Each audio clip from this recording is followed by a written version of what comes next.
Testing, testing. Haha. We are on the air. And let me just make sure we are hearing our guest today. We should be hearing him. Let's go. And bam! Look at that. There he be, right down there. And speaking in mime today, apparently.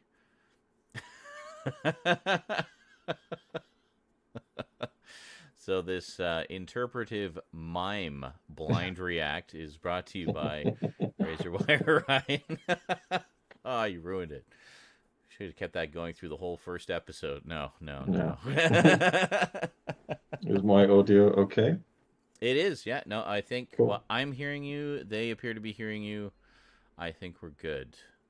Excellent. So I'll be trying the old PS3 today for Mm. our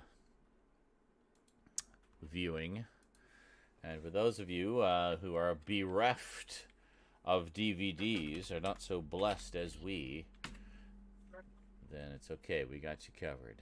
We got you It's covered. baking. It's baking. Oh, Luke is just waiting for his pizza, so we're gonna wait for the pizza to arrive. ah, Um, so hungry. Like, just skip the quality check. Just how bring did the I do food. this before?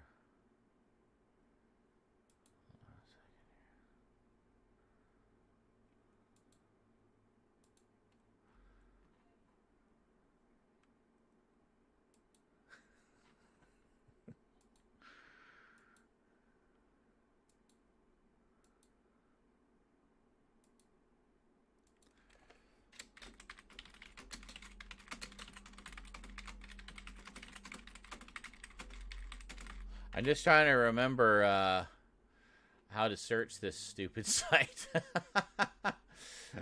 I'm pretty sure this was the one. Oh, it was under videos. Here we are, videos. Yeah, here we are. Okay, and we want English, please. There we go. It's an ad on your Twitch. It's like a Audible book. And whenever I Oh, get those, they always sound so compressed, the voices. They just don't sound human. oh, yeah. They like in terms of cutting out the pauses and such, I guess. No, just the quality. I don't know what this such massive compression on it. Like, Hmm. Or just really low bit rate, I guess. yeah, well, Yeah. that. Okay.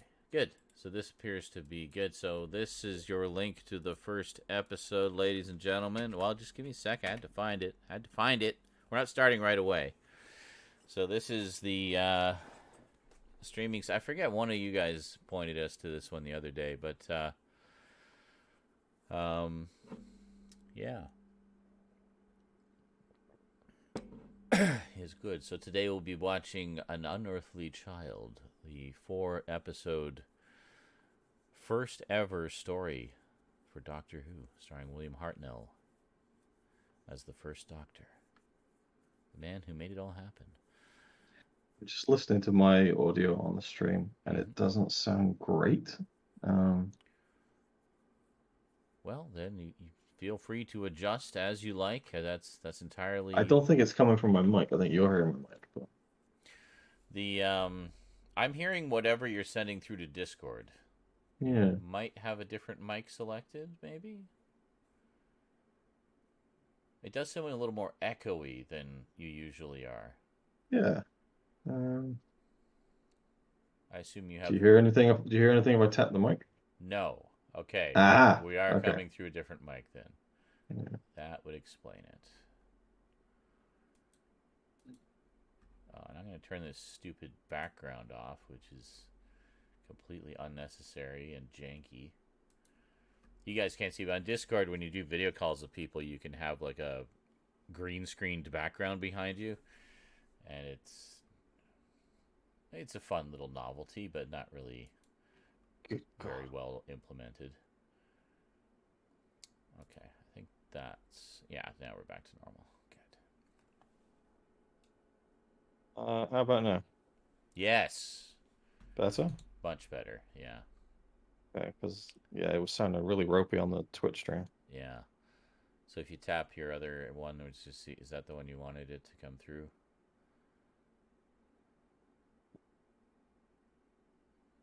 Still didn't hear any tapping there.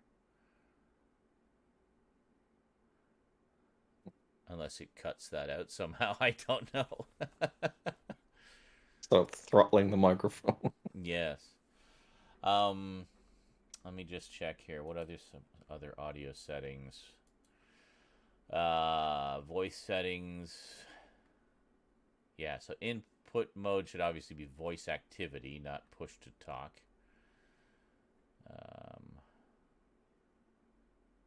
Okay, automatically determine input sensitivity should be on.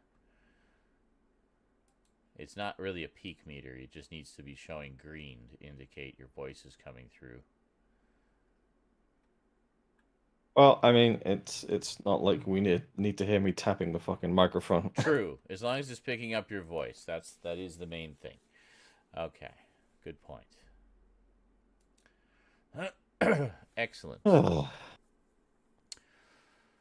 So, meanwhile, for those of you, we have more than one viewer. Come on, there we go. Thank you for finally updating viewer count. Likely only watching, not going to be talking much at all, have stuff to do. All right, fair enough. We will be your background noise whilst you do said stuff. So, as I'm sure you can expect already from just the electric energy in the room, you can expect a lot of really enthused reactions from Luke at everything that happens.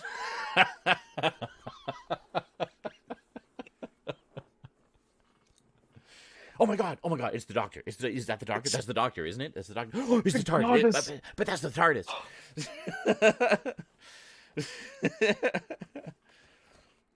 Oh my god, it's the TARDIS. Whoa.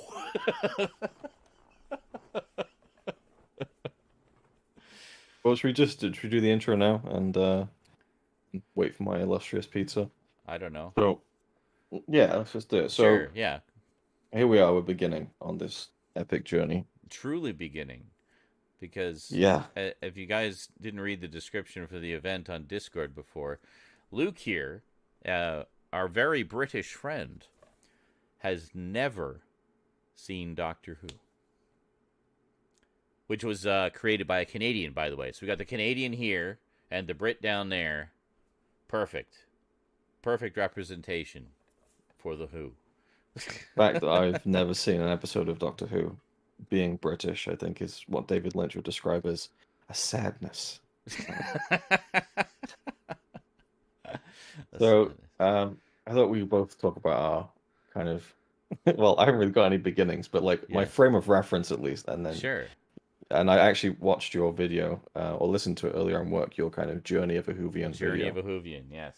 Fucking fantastic video, by the way. Thank you. I've never really watched it. I thought it was wonderful how you use those clips. Yes. That was one brilliant touch. Anyway, so... Well, it's great that I have such vivid memories of those first things. That's what I was thinking. I was like, hang on a minute. And of course, now I've seen them so many times. I'm like, well, I have the DVDs now. I could like just pull the clips and like show them what my first thing was. And... You know, and what an amazing beginning. Like, to come in the middle of that action scene where he's trying not to crash the space station into the planet. I'm like, this show is fucking awesome.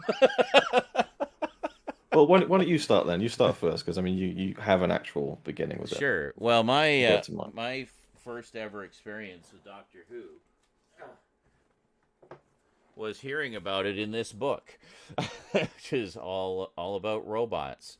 And there's a couple of pages in here that mentioned Doctor Who.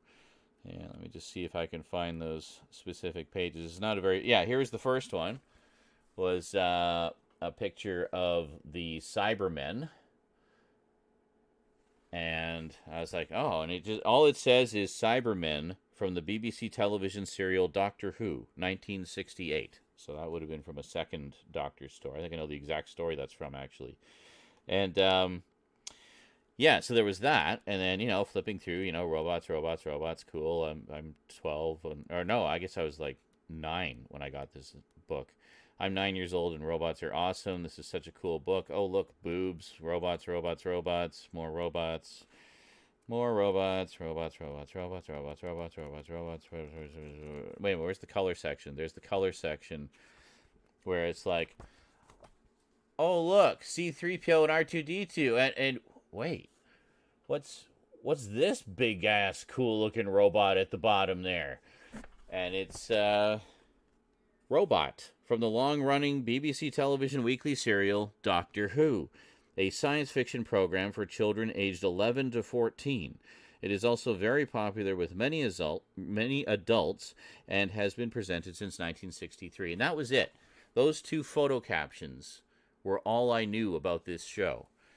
And needless to say, I checked my local listings. Nothing. Lived in Winnipeg at the time. Went to Toronto to visit my relatives there. Was at my aunt's place. And flipping through the TV guide, just, bored, looking for something on, it's like, Doctor Who. You guys get Doctor Who here? It's like, what's Doctor Who? It's like, can I put it on? And I saw that it was on, like, right now. So, like, can I just put it on? I just want to see a little bit. It's like, sure, I guess, whatever. Nobody was watching anything. So I put it on, and it was that, like, last 5 minutes of Revenge of the Cybermen, where the Doctor and Sarah are tied up, and I had no idea who any of these characters were, what was going on, who's the Doctor, who's this girl, and it had the Cybermen in it. And I was like, it's the Cybermen from the robot book. So it was just such serendipity the way that worked out. So I get in, there's this big action sequence where this space station is going to crash into a planet, and the controls are seized, and the Doctor's desperately fighting the controls and trying to not crash into the planet and such. And it's just this really tense, exciting scene with that even at the time, this was like 1980 probably when I saw this, even at the time, it was like janky ass effects to me, like as a child of that era. But I didn't care, because just the intensity of the scene and how invested everybody was in it. Like, as far as I'm concerned, that space station was the real deal, and it was going to crash into that planet if the Doctor didn't save everybody. And then it was over, and I was like, oh man, okay, I gotta see when this is on again. Like, I gotta see the next episode. And it was, I guess, about a week later. It was the next story, which was The Terror of the Zygons, which is easily one of the single most terrifying stories in the entire classic era. So I'd seen the sci-fi with the robots. Now I was seeing this, like, almost full-on body horror kind of gothic horror. This is the start of the so-called gothic horror season. And it scared the living shit out of me. I was like, I didn't know this was going to be like this, so scary. And I'm like, I like this. It was just like this whole world had opened up to me, like these terrifying science fiction horror British serials. And so we moved to Toronto a couple years later, and, well, needless to say, what I was watching every single moment it was on. And before I knew it, I'd seen all of the 70s episodes, and they brought the old 60s ones in, and and I was right in the thick of the 80s era just as it started. And yeah, and that was it. Like, it really did not take much to hook me. I need to smoke after that, man. So, so how about yourself, Luke? What was your sort of frame of reference, context / what inspired you to be here today to actually start the journey? Yeah. Well, first of all, one detail I loved about in your much longer story in the video that you made, Yes. I think 9 years ago. It was around the 50th anniversary. It was the 50th anniversary. I wanted to do something for the 50th anniversary, Yeah. so I thought, why not do, like, sort of my personal story, and that's basically, Well, shit, it's the 60th anniversary next year. it is. Let's just wait till next year. Forget it. Okay, see you, everybody. Bye. No, one thing I loved about that story is you said you were reading through the guide and it was on at 5:30 or whatever. Mhm. And, like, as I'm listening, I was like, oh, so he gets to see it. And then you realize that it had already been on. And I felt like a little like, oh no. I was so invested in the story of you, like, because it's like, it must have been strange at that time where you can't just look something up on the internet, No. and you didn't even know anything about the previous Doctors or all that kind of stuff. Oh, I so didn't know anything. that was interesting. I didn't even know which one was the Doctor. Like, even by the end of the Yeah, right. episode, I had no idea what was going on. and it's like, oh, so I just had like those two little bits of text to go by, right? So I had zero context whatsoever that he was even like a time traveler. All I knew, it was this sci-fi show that had some cool robots in it. So beyond that, when I found out that it was also about time travel and going through, all of time and space, and finding out, more about who the Doctor is, and that he can change into different personas, and just all this. It just got to be. It was so much bigger than I was expecting. Like I was expecting like this, fairly short robot sci-fi serial, and yeah, it was completely different than I expected in the most wonderful ways. Sorry, I hijacked your story there. Please No, carry no. on. Yeah. So I thought it'd be interesting as we start this, just to go into like, because I haven't seen anything. Like, well, I haven't. I haven't. Yeah, I've never seen an episode of Doctor Who. I'm sure you've seen That's clips here and there or something, but right, and and I'll all the mention that. memes.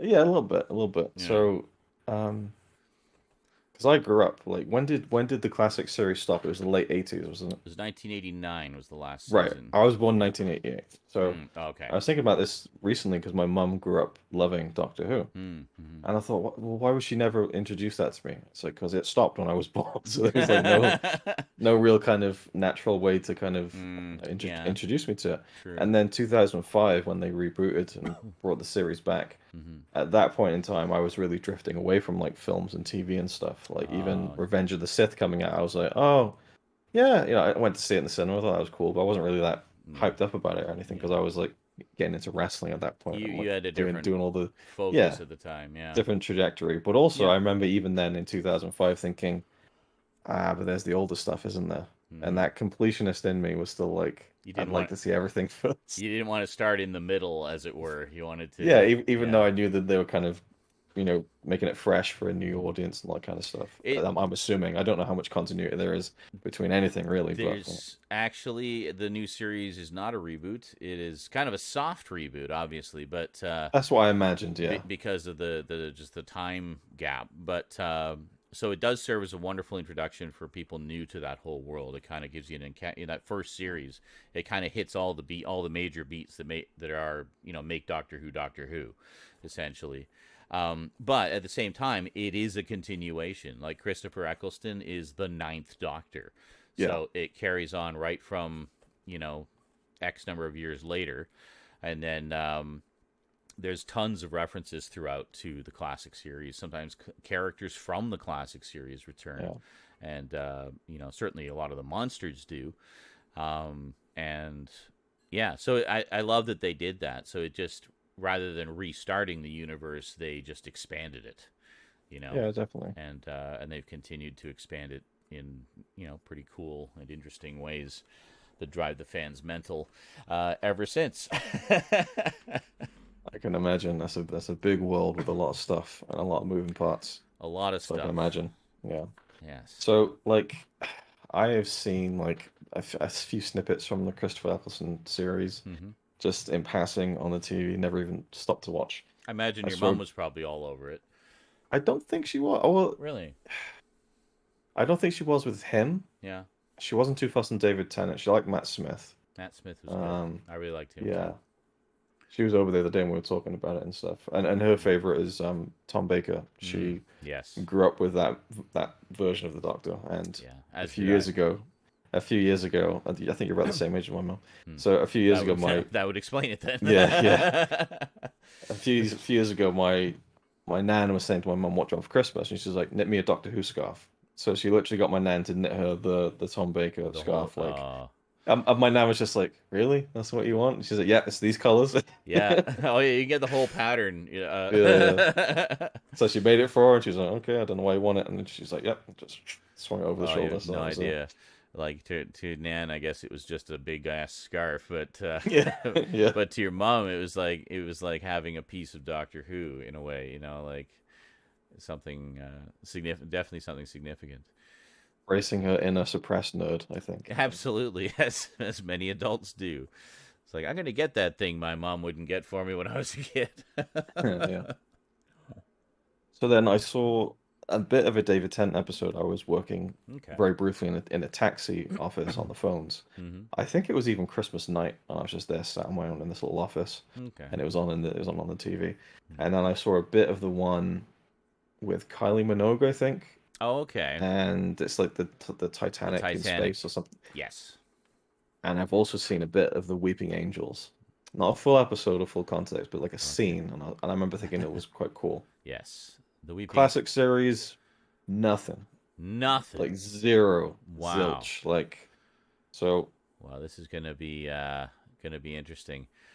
Yeah, and as Michael said, like further to more adventures with the classic Doctors, Big Finish Audio has actually kind of stepped in there, and much as we were talking about how the say Star Wars TV series are filling in kind of the missing years, the Doctor Who audio adventures kind of do the same thing, with many of them being set in between the continuity of the show or in between seasons or what have you, and whenever possible, bringing back the original actors to reprise their roles. So you get to say you're a Tom Baker fan.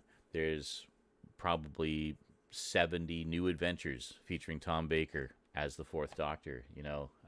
In just fully dramatized audio form, matching the format of the original series. So it's episodes, each ending with yeah, a cliffhanger, and each story is like 4 parts or what have you, and nice.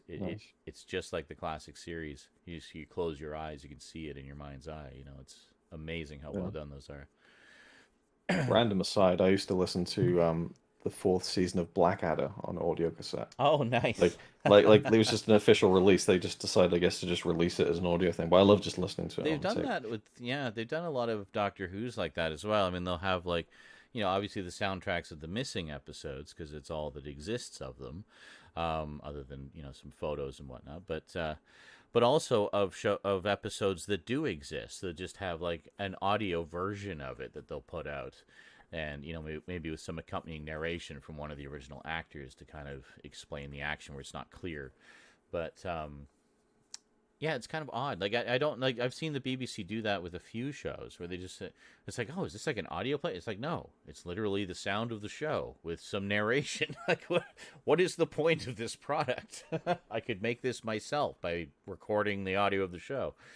But yeah, and funny enough, I actually did do that when I was a teenager because I loved Max Headroom, and I had the well, still have the original pilot or the original just standalone movie that they did for Channel 4, the one that later became the basis of the American series that followed. This is wonderful cyberpunk dystopian sci-fi. But I loved that movie, and it was exactly an hour long.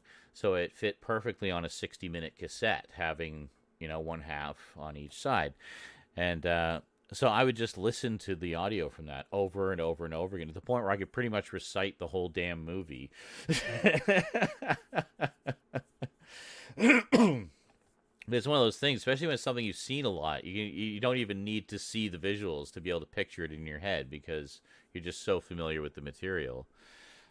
But yeah, but I mean, as far as audio only ones go, I mean, when they're well done, I mean, they just create those images just from the sounds. It's That's one thing I'm glad to hear about is that with the missing episodes, mm, they've done things to bridge those gaps in whatever way yeah, they can. yeah. Because it would bug me if it was just like, nope, lost, that's it, nothing. I'd be like, That's right. So that's the end of that season, and then there's 27 episodes missing, and then we'll just pick up from there. Just, after a but few episodes, you'll get the idea what's going on. also I thought it'd be interesting. It's just to like tell you what I even know, right? So Hmm. Doctor Who, time traveler, that's all I know. Bit of a quirky character, that's all I know. Okay. There's the TARDIS. I'm assuming that's the ship or the time traveling device. Wow. He's making Sonic us. screwdriver. Wow. I don't know whether that was introduced in the new series. I don't know if it's like a classic thing. Yeah. I know Dalek. That's a classic Yeah. British sci-fi iconography right there. Oh, well, yeah, for sure. Cybermen I've heard of. I don't know what they look like. Okay. Weeping Angels. Is Yeah. K9 a Doctor Who thing? Yes. Right. Okay. It's also a James Belushi movie, but it's not the same Well, K9. I know the Doctor sometimes has a companion. Yes. it's science fiction. That's pretty much all I've got. Like, I Yes. don't really know. I would I've got say an idea of what to expect, but I really know very, very little. Anything. it's definitely not hard sci-fi. I'd say it leans definitely more pretty heavily into the science fantasy Yeah, category, which I enjoy because it kind of has this almost fairy tale like quality to it, where you don't really question things too much. You just yeah, kind of accept the reality of it and just go on this magical journey. yeah. Yeah, for those of you who don't have the DVDs, we did find a site that has all the episodes up for streaming for free. Just go straight to the link; it'll take you straight to the episode, um, and that's that. So it might ask you to log in periodically. You can just close that anytime it comes up. Apparently, if you go full screen on the video, you don't get that alert. It's only when you're watching it in a window, I guess. But anyway, so there you go. I have got an alert that the pizza is on the way, so I will Excellent. wait for that Excellent. before we Well, yeah, continue of slash course. start. Absolutely, absolutely. And yeah, I would definitely say Doctor Who leans a lot into horror, which is, well, I mean, look at the two episodes I saw first. Definitely were of the sci-fi horror side of things, and just made me want to see more. But yeah, even in this first story, it touches on some of that a little bit. Well, we'll talk about more about that after, obviously. But Yeah, I'm intrigued. I mean, I did in a very overly keen way grab the first DVD, so I have the yes, the beginning set with the first three stories. and I'm starting to get caught up on the actual I have terminology. the cut down re-release version that they smushed into a single keep case with a couple of discs overlapping. So really great Oh, set. does that have the first three stories on it, does it? It does. Yeah, it's got Oh, I the see. Yeah, these are fir- individual first cases. one is in the disc or in the player, and then the other two are there. Fun fact: my discs 2 and 3 are mislabeled. So I put in story 3, and it was actually story 2. I put in story 2, it was actually story 3. So all the contents there, just they swapped the labels for some reason. Mild annoyance. I was quite impressed. Like, you get the individual case. This is an unearthly child, Yes. and nice little booklet on the inside that gives you like the information on the special features and stuff. Yeah. It's This very good. set Very must be classy. £4.91, which Yeah. I imagine is a bit of a kick in the teeth to you when it comes to the prices of the DVDs. Apparently, they're not the cheapest of things, or weren't at some point anyway. What? What did you do, Pam? Are you clicking things? I don't think she meant to do that. To do what? You can watch it. She deleted. You can watch it with us. Yes, it was horrible. How could you say that, Michael? How could you be so welcoming and inviting? Jeez, what kind of place do you think this is? Inclusive or something?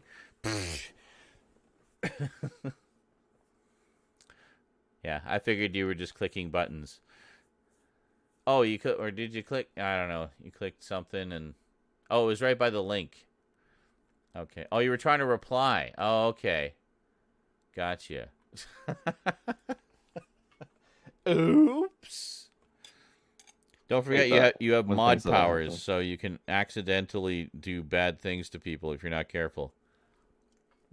I do sometimes. It really fucking annoys me because I have like my own YouTube channel, like a second YouTube channel I sometimes use. I Mm-hmm. have the YouTube channel I do work on. It's like part of my job. Mm-hmm. And so if they're all, switch account, switch account, switch account, Mm-hmm. sometimes I'll be quickly trying to switch account and it'll be like sign out and oh no, and I've clicked it and it just logs out of everything. It's just like, oh, Oh. there should be a are you sure option. I know. So Sign it's like, out. want to sign out? Done. Okay, go. Done. Are you really sure you want to sign out of everything, everywhere, forever? Yes. Alright, I'm Okay. enjoying that. Wait for the pizza at the door. Okay. I shall be back momentarily. Excellent.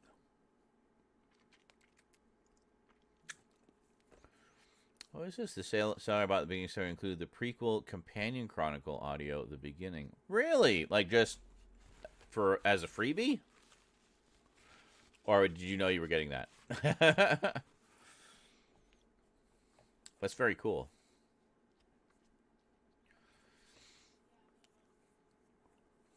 Yeah, I don't know which thing you were. What?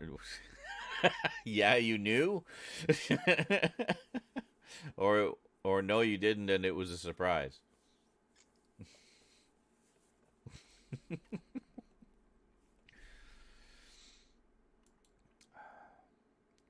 So I should have mentioned for these scenes, I did actually use the Region 2 DVD cover in this case because it has the individual artwork for the three thing. Oh, you didn't know about the audio you didn't know about. Okay, gotcha. So it was just a surprise. Like, oh, score. That was really nice of them to do that. What a nice bonus. So the absolute beginning of the beginning, where it all starts at the beginning.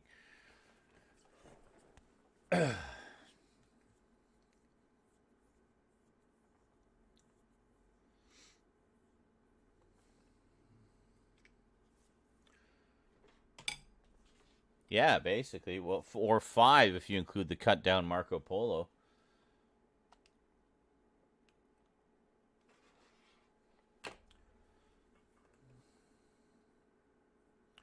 You've never seen Doctor Who, so you're happy it's in black and white. Excellent. It is indeed in black and white. It was in black and white through the whole 60s era, actually. It didn't go to color until 1970 with the third Doctor's first story. So we'll be in beautiful black and white for a while. Although some of the animated reconstructions, we may, you guys may be watching the color version if it's all that's available. But,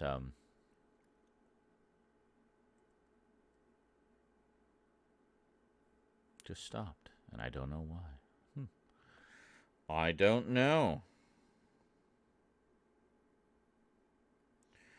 Maybe it was just an era they didn't want to dive too deeply into. They might not have sold well, you know? Maybe it just wasn't a popular series. Or a popular entry or whatever.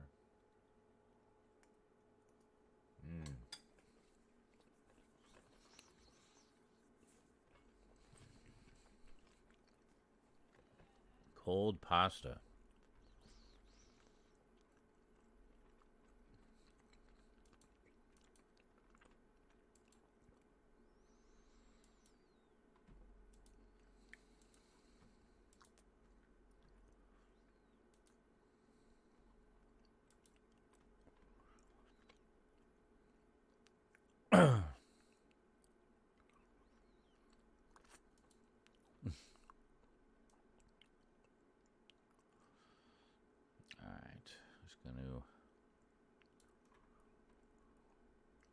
Well, then don't stop rambling, girly girl. Don't stop the rambling. Na, na, na, na, na,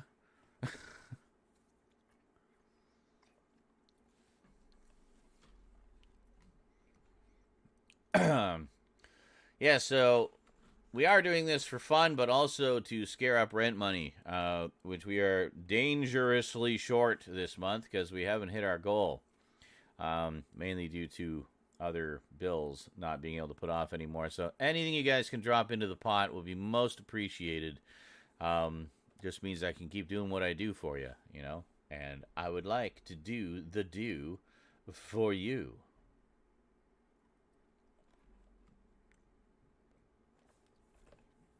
Well, yeah, no kidding, Pam. No kidding.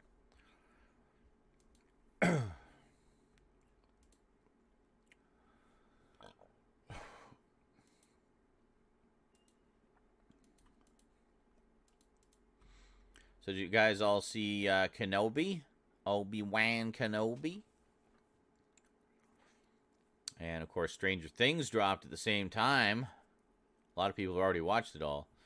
I've watched episode 1 of Stranger Things 4. I'm just going to take my time savoring it.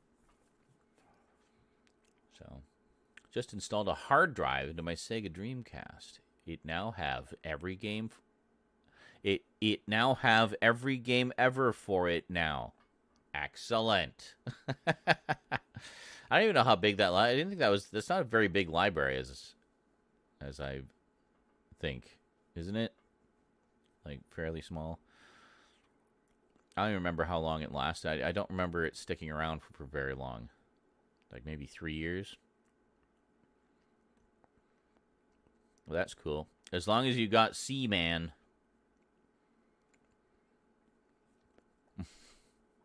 Gotta have Seaman. Narrated by Leonard Nimoy. She didn't do anything. Didn't I?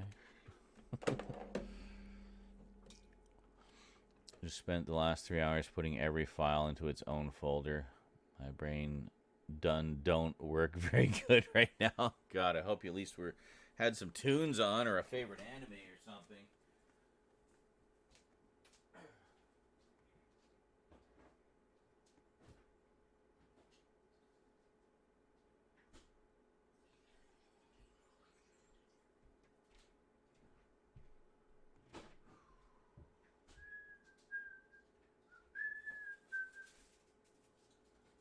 What's next? Peach. All right.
Has still not returned with pizza, eh?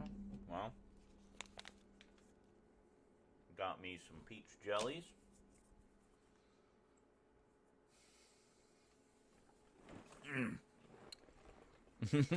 Sup, psycho? You always send me the crazy ones, garbage. Please continue.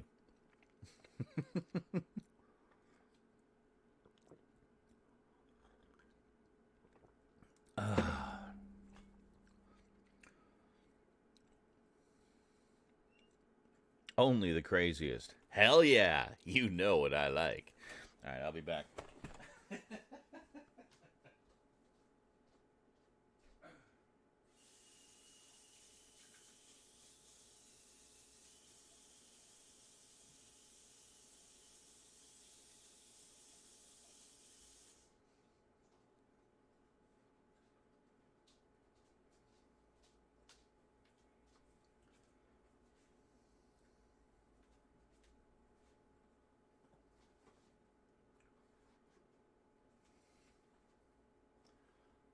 Resemble that remark.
Welcome to Double Empty Chair Stream. The best in the West. For you. How's it going, everybody? Well, maybe we should,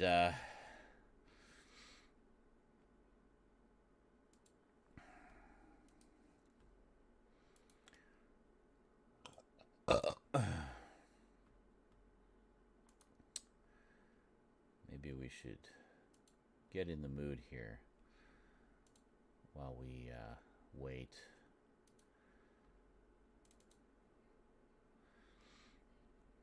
Oh, I know you're ready. You're always ready. I could also talk about Doctor Who for like 10 hours, and there's more than enough to talk about in that. Well, that would barely scratch the surface. That would barely scratch the surface.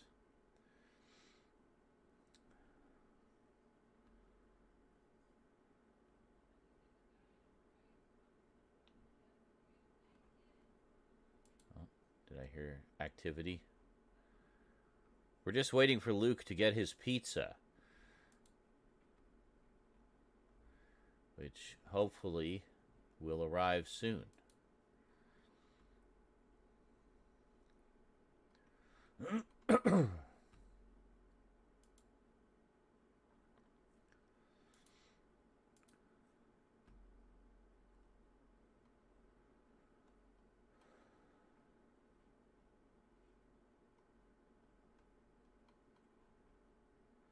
See, we got some new peeps in the Discord.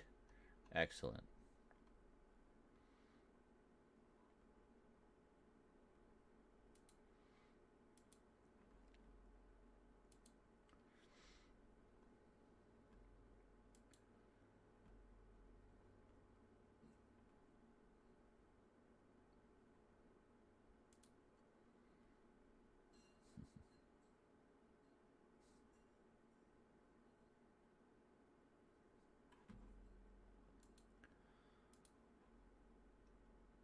He's just driving around the street for like 20 minutes.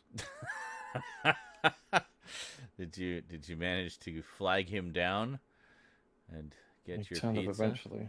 He looked apologetic, but he didn't apologize. Oh. Well then. Hopefully he didn't spit in your pizza. It's just a little saltier than usual.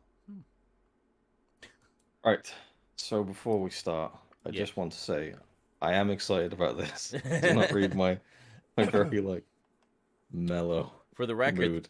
This was primarily Luke's idea. So it's like, hey Luke, this party's for you. Yeah. Want some energy here? Chop chop. Woohoo! Right. I'm very tired. I've just literally finished work not long ago, but yes. I don't know if I'll like it. I don't know what to expect, but either way, I haven't seen an episode of Doctor Who. And in about 30 minutes, I will have seen an episode of Doctor Who. I know. And that's exciting, just from a historical perspective more than anything else. It is. But yeah. I'm hoping I will enjoy it, obviously. I know that I told someone I was starting at the beginning, they're like, ooh. Just... Oof. Yeah. And they're like, well, stick with it. And I'm just like, well, yeah, I'm in it for the long haul. It does get better as it goes along. Just saying. It takes about 20 seasons. I think... Now the thing is like we were talking about a bit about this in private before, but it's interesting because Doctor Who being one of those shows that's run so long, it's almost like you're seeing the history of BBC television production styles over the decades. You know, and then there's this huge gap of about 17 years between the two series, and it comes back. It's a completely different style again, much more modern style, which is strange.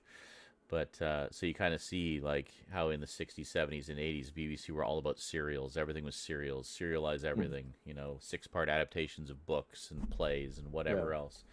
And all their original stuff was serials.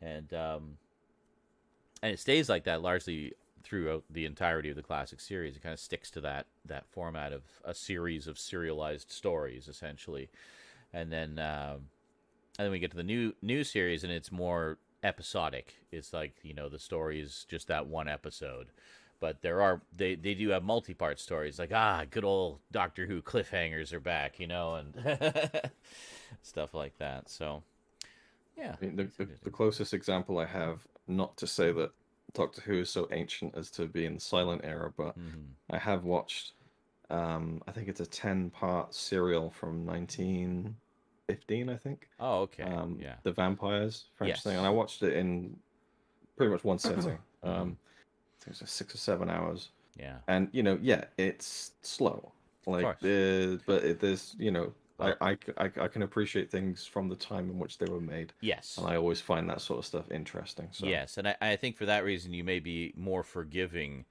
yeah, in that respect than say the and open typical to enjoying as well. modern viewer. Well, yeah, I mean, if you've watched The Vampires, this is going to be comparatively breakneck pace. Like, whoa, slow down, Doctor Who.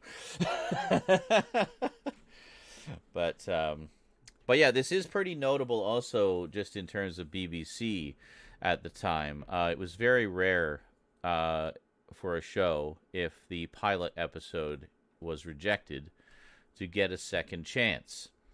So this show was created by essentially the head of programming at BBC at the time. This, very, very typically brash, cigar chomping, Canadian by the name of Sidney Newman.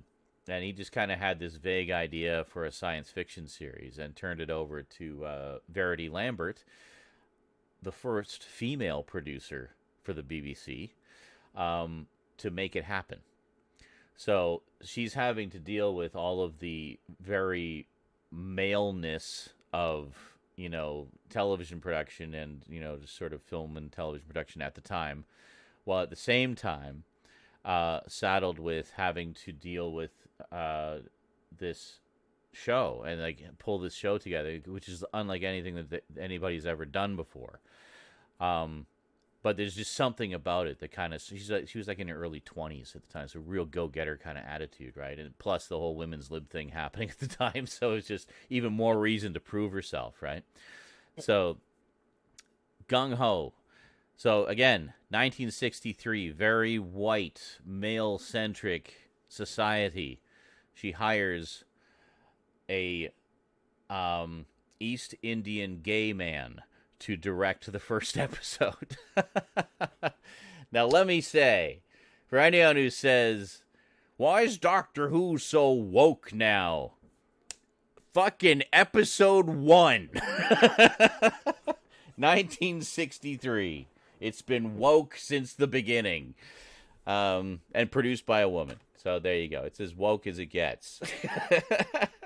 People are so fucking stupid. Like Yeah. I have almost a similar level of like no knowledge of Star Trek, right?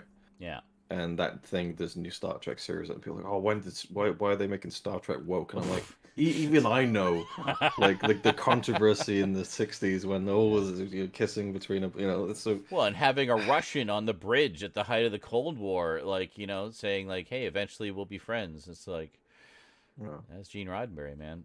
But see, that's something that Doctor Who and Star Trek both share, is not only are they both respectively the two longest running science fiction franchises in history that continue to this day, but they both started around the same time. Star Trek's original pilot was 1964, so a year after Doctor Who. Now, in the case of Doctor Who, they did their first pilot, and they did 2 takes of the latter half, because the first take was full of technical issues, which you'll see whenever we watch the pilot episode. Maybe perhaps later tonight, we'll see how it goes. So they redid the second half, and then they presented the good version with the good second take, and the first half was fine. They put those together and presented that to Sidney Newman, and said, okay, we got our pilot episode of the science fiction show. He's like, okay, cool, let's see it. So he watches it, and he's like, do it again. Pretty much that's all he said, was just do it again. And he's like, are you sure? It's like, yeah, do it again. Don't worry about the money. It's like, okay. So they'd already gone over budget, like just building the sets and everything for it. And what meager budget there was. It was literally like a couple £1,000 to do an episode, you know. Jesus But Christ. and to somehow pay all the actors and the crew Right. and build the sets and have everything else out of all of that for that episode.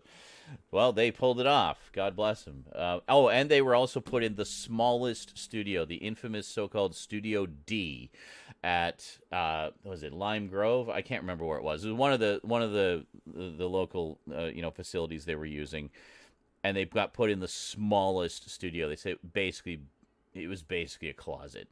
Like it was like almost the size of my living room. Like that's basically how tiny this studio was. It's like, yes, let's do this grand sprawling epic science fiction serial in this closet with £2,000 to pay everybody and build the sets. So they do their pilot episode, and then he says, "Do it again." It's like, fuck. Okay. We really got to do it right this time, guys. So they did a second run through, made a few minor tweaks to the script and some of the basics of it, but otherwise it plays out very similarly. But you do notice the change. It definitely feels more polished. And they presented that one to Sydney, and he's like, "Okay, yeah, you can do the remaining 3 parts of the serial, and we'll see how it goes from there." Yeah, and that was it. So then they get their air date. November 23rd, 1963. I think, if I'm not mistaken, a rather historical event happened the day before. If the date November 22nd, 1963 rings any bells. So it's like everything was stacked against this show. So not only do they get a second episode, or a second take at the pilot, they got a repeat. Like, right out of the gate, they got a repeat of the first episode, because it aired on November 23rd, but nobody fucking watched it because everybody was watching the news. For those who don't know their history, November 22nd was the date that JFK was assassinated. Kind of made worldwide news.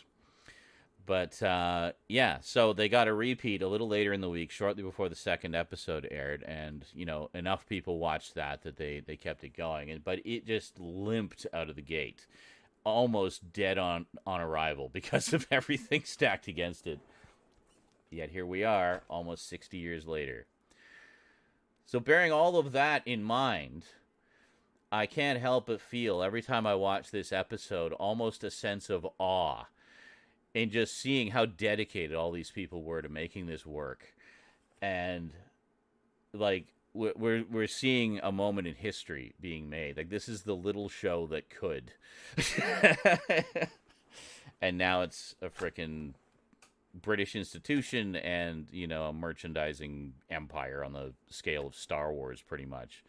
Well, this is one of the reasons I wanted to do this with you, is because I love all that shit. I love the context, the behind the scenes stories and stuff. Yeah. And I can read up on that, or I can just have one of my best friends tell it to me with all the enthusiasm and energy. All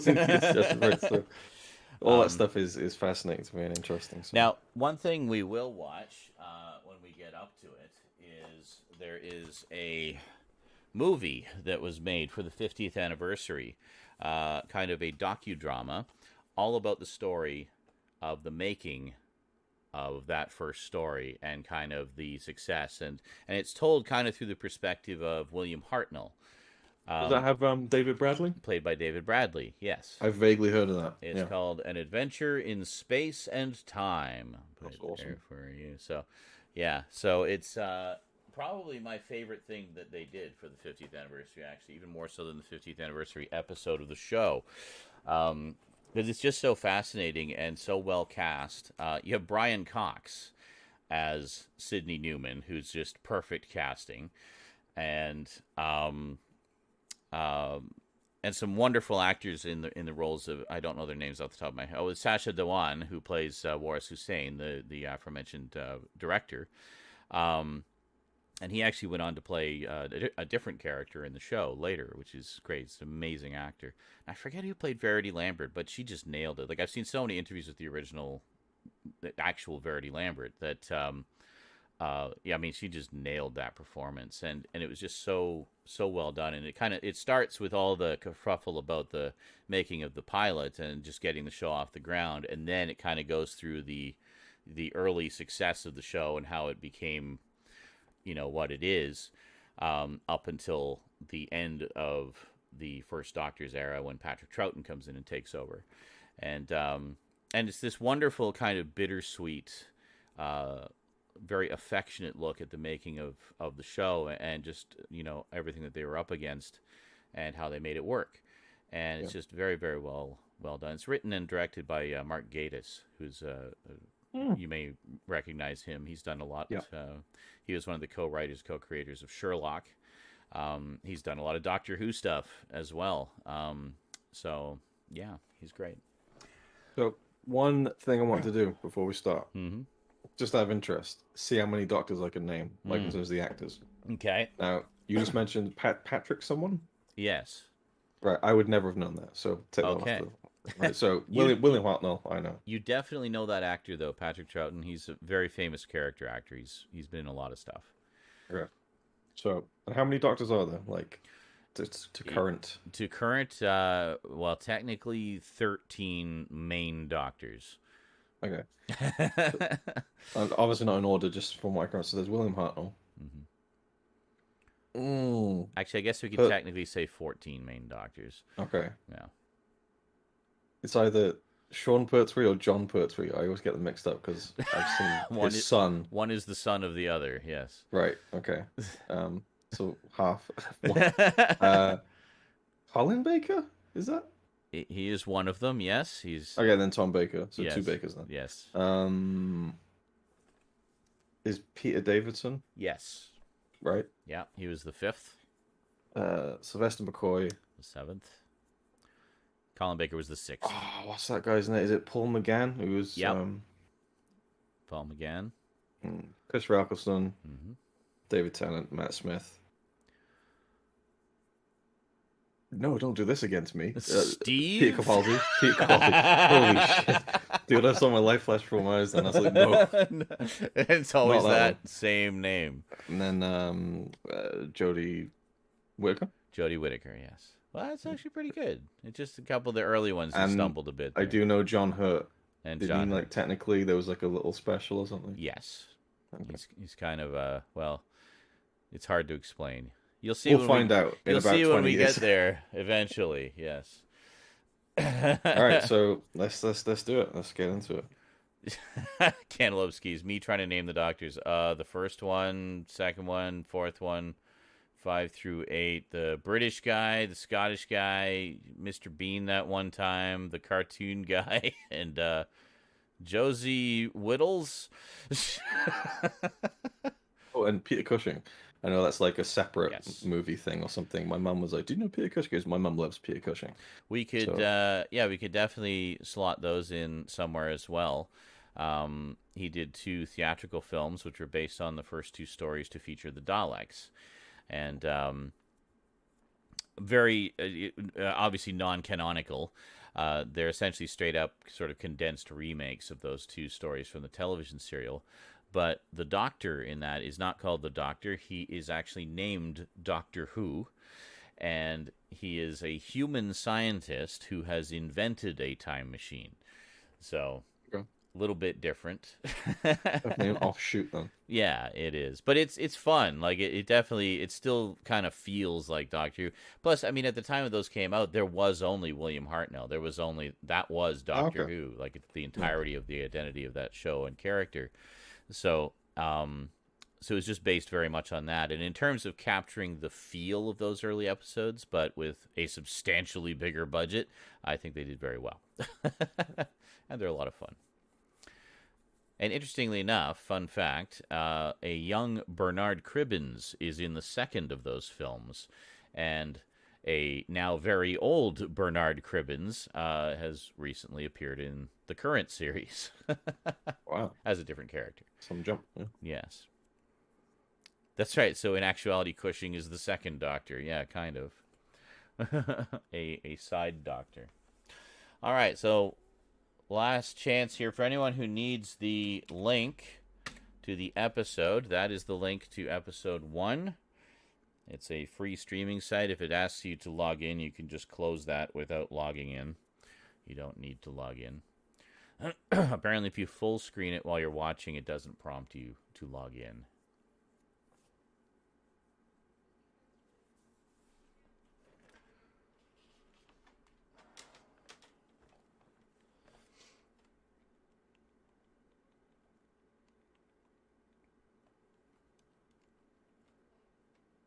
And we will pause between episodes to give everyone a chance to queue up the next one. I'll see about.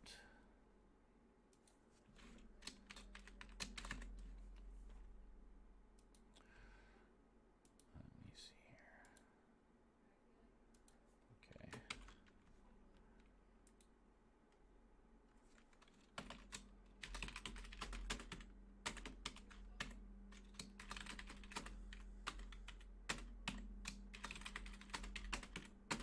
I'll just get all the links here.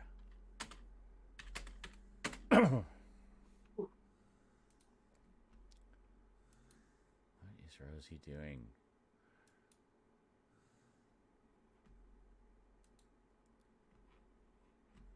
Wait a minute. No, go forward one. There we go. Okay.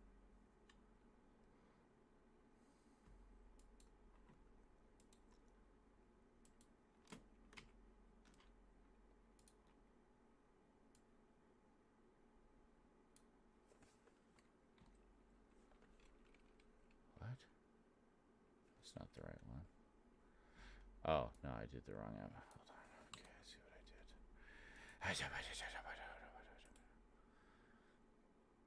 I'm just getting the episode links in advance for everybody here, just so we have them on hand. Makes it a little easier. That site's a little bit janky to navigate, so don't worry. Daddy's got you.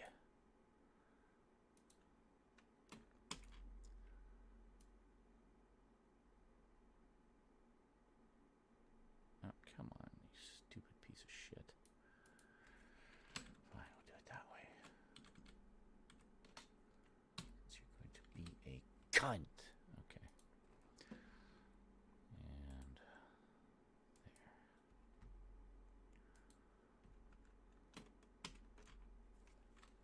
And there. It's a damn good pizza. Is it just good old Domino's?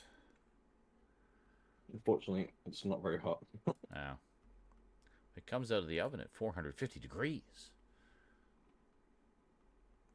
And then is not touched by human hands.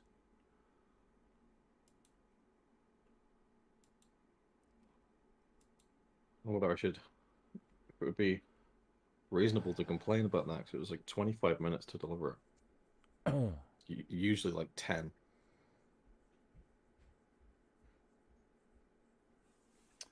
It's what? Sorry? I was wondering if it would be reasonable to complain about that because it took about 25 minutes to deliver. Usually it takes about 10. Yeah. I don't know. Like to the point where it gets to that stage of the tracker, you mean? No, just the delivery in general when it says it's out for delivery. That's what I mean. Like when it says it's out for delivery, then. Yeah. It's only down the road. Yeah, mine is literally within walking distance. Yeah. It would take me about 5 minutes to walk there. But I'm like, nah, just bring it to my door, please and thank you. Well, this is about what I expected. It's an hour and a half after the time I wanted to start. I did know that it was going to take some time. So. That's quite all right, but the pizza just added to the delays. But hey, we got to Very much so. Have a bigger lead in. So here we are, 66 minutes in. Shall we begin? Yes. All right.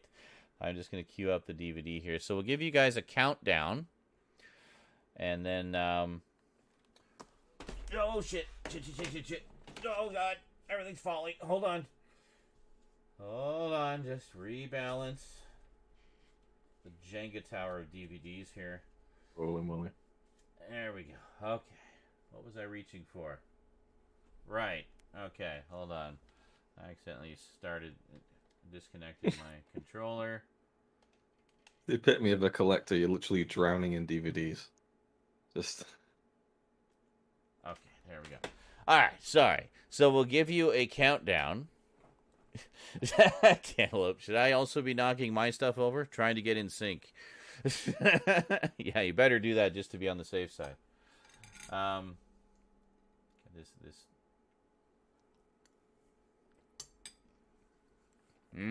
Cold pasta. Cold pepperoni. Slightly underdone. I think yours is done just cold. Do you use dip for the or for the crust? Oh yeah. What do you use? What's your dip of choice? Garlic and herb. Garlic and herb. I usually go with the habanero cheddar myself. Like a little bit of zing there. I have pepperoni passion with added jalapenos. Oh, very nice. So you do have some heat there. Excellent. Yeah. Well, spicy heat anyway. All right. I'm queued up at the start of episode 1 now. It's not the pilot version. It's the aired version. 23 minutes. 23 minutes. Is everybody queued up? So I'll go 3, 2, 1, play, and we all want to hit play on play. So it's 3, 2, 1, play, like that. That wasn't it. That's just the example. And then that will be good. Now, before our drives park, is your drive unparked? Or did you rip it? I think you ripped it. Oh, I ripped it, yeah. Oh, yeah. See, I would have normally done that. I did find on one of my hard drives, I have rips of the next few stories, though. That I guess I made a while ago. So I might just grab those next time. Actually, no, I think I still have to watch through the... No, I can't, because I can't watch them here. Never mind. The rips will do me no good. I need a second computer to make use of them. Anyway, everybody queued up? Yeah. Okay, good. Here we go. First ever Doctor Who ever for Luke ever. It's a moment in history, folks. Do you need a moment to just, like, deal with the weight of this moment? I think I'll be okay. All right, here we go. Ready on 3, 2, 1, play. Here we go. 3, 2, 1, play.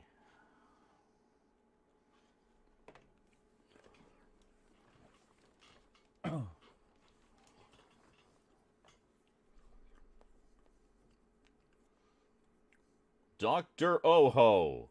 If you ever wonder where that joke comes from.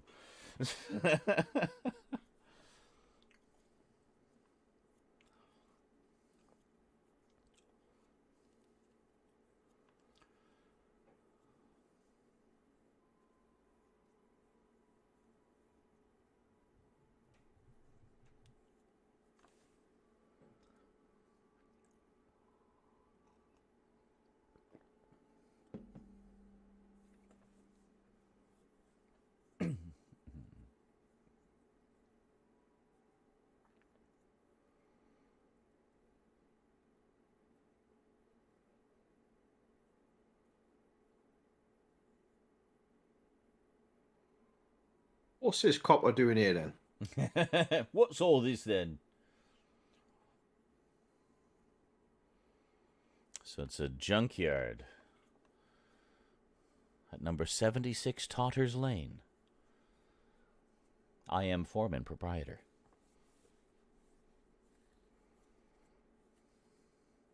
Oh. It just looks like a police box. But what's that strange sound it's making?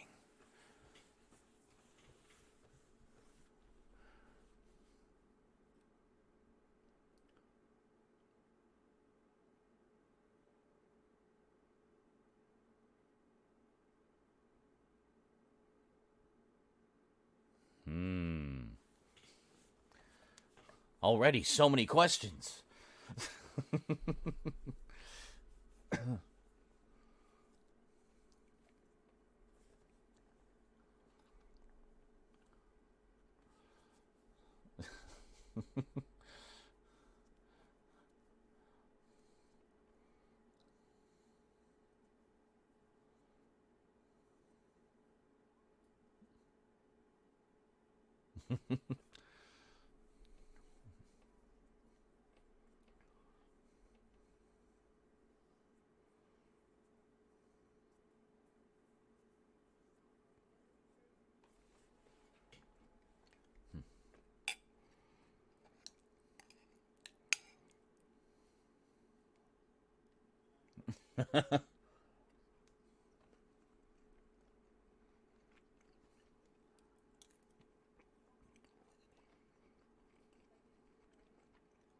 Mm-hmm.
If you need to resync, Funk, we're at 4.5 minutes in. So we'll we'll go creepily spy on her. Got it.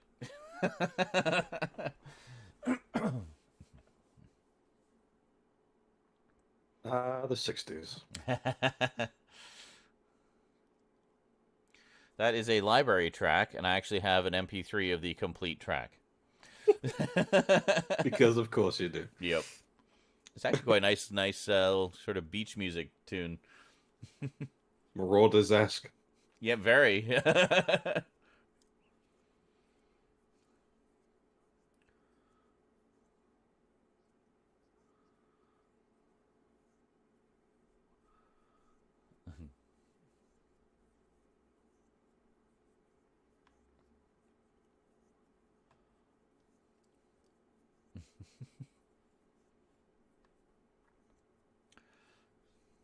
It does. It's a great song, Michael.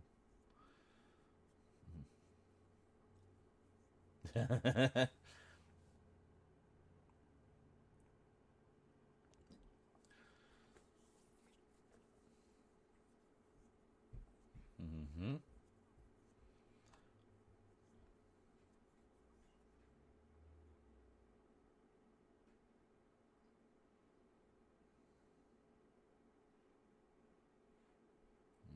Mm-hmm.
This is a moment of Doctor Who predicting the future.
Hmm.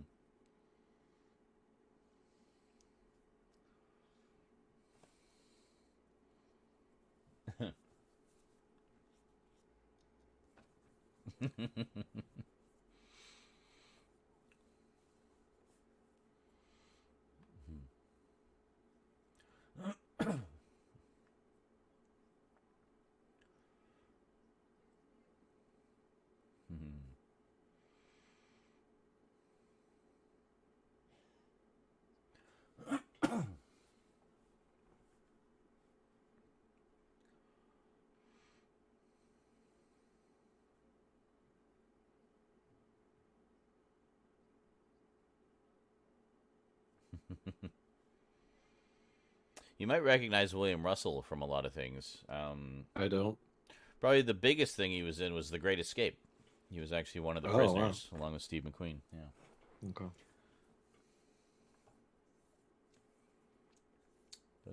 But yeah, pretty successful character actor. He did a lot of Hollywood stuff as well as British television.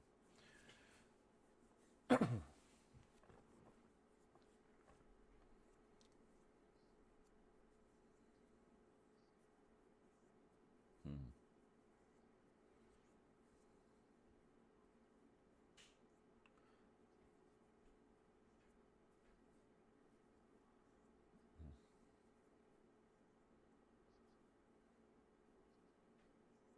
Hmm.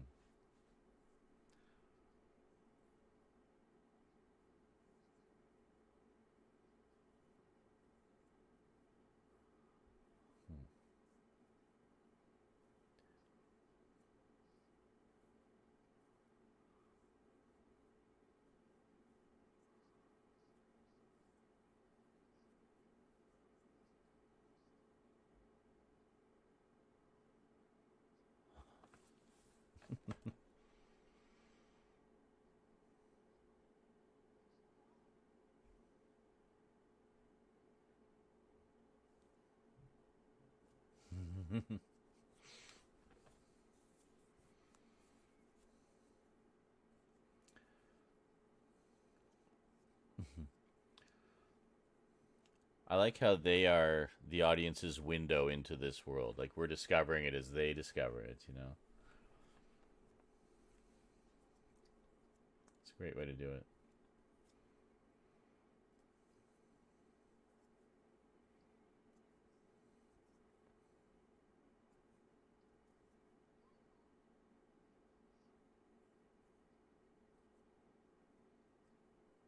Hmm.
The science teacher being told he wouldn't understand.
Never knew that. Mm-hmm. There you go.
Oh, that little crack in her voice.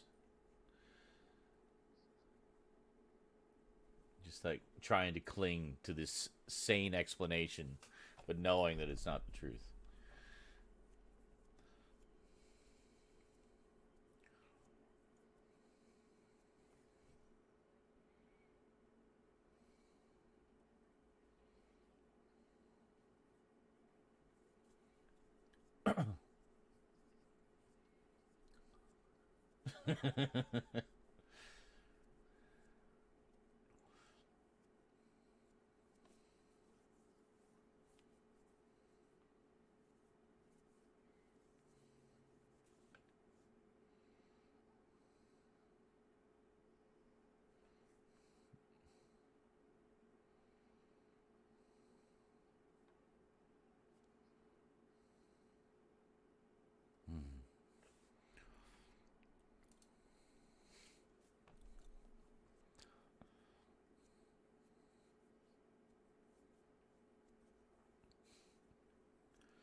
First time we hear that iconic sound.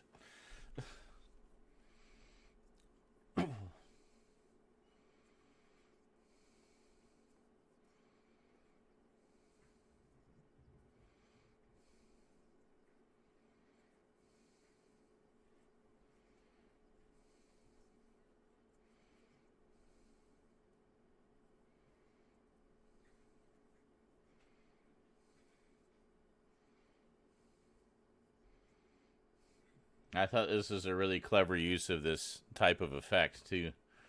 Yeah. Do you know what this is? No. It's what they call a howl around, where basically you take an analog camera and point it at the television that you're using as a monitor, and you get all this video feedback. And as you zoom in and out and move the camera, it changes the feedback. So they just did like a whole bunch of that and used it for these vortex effects, which is really quite clever. And the opening titles, of course. What's your timestamp at the minute? I am 21 minutes and 59 seconds. Well,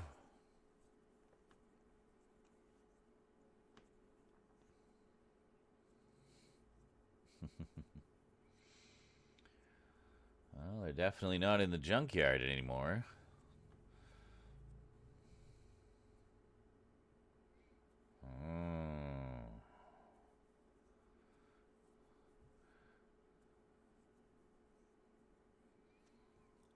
And our first ever cliffhanger.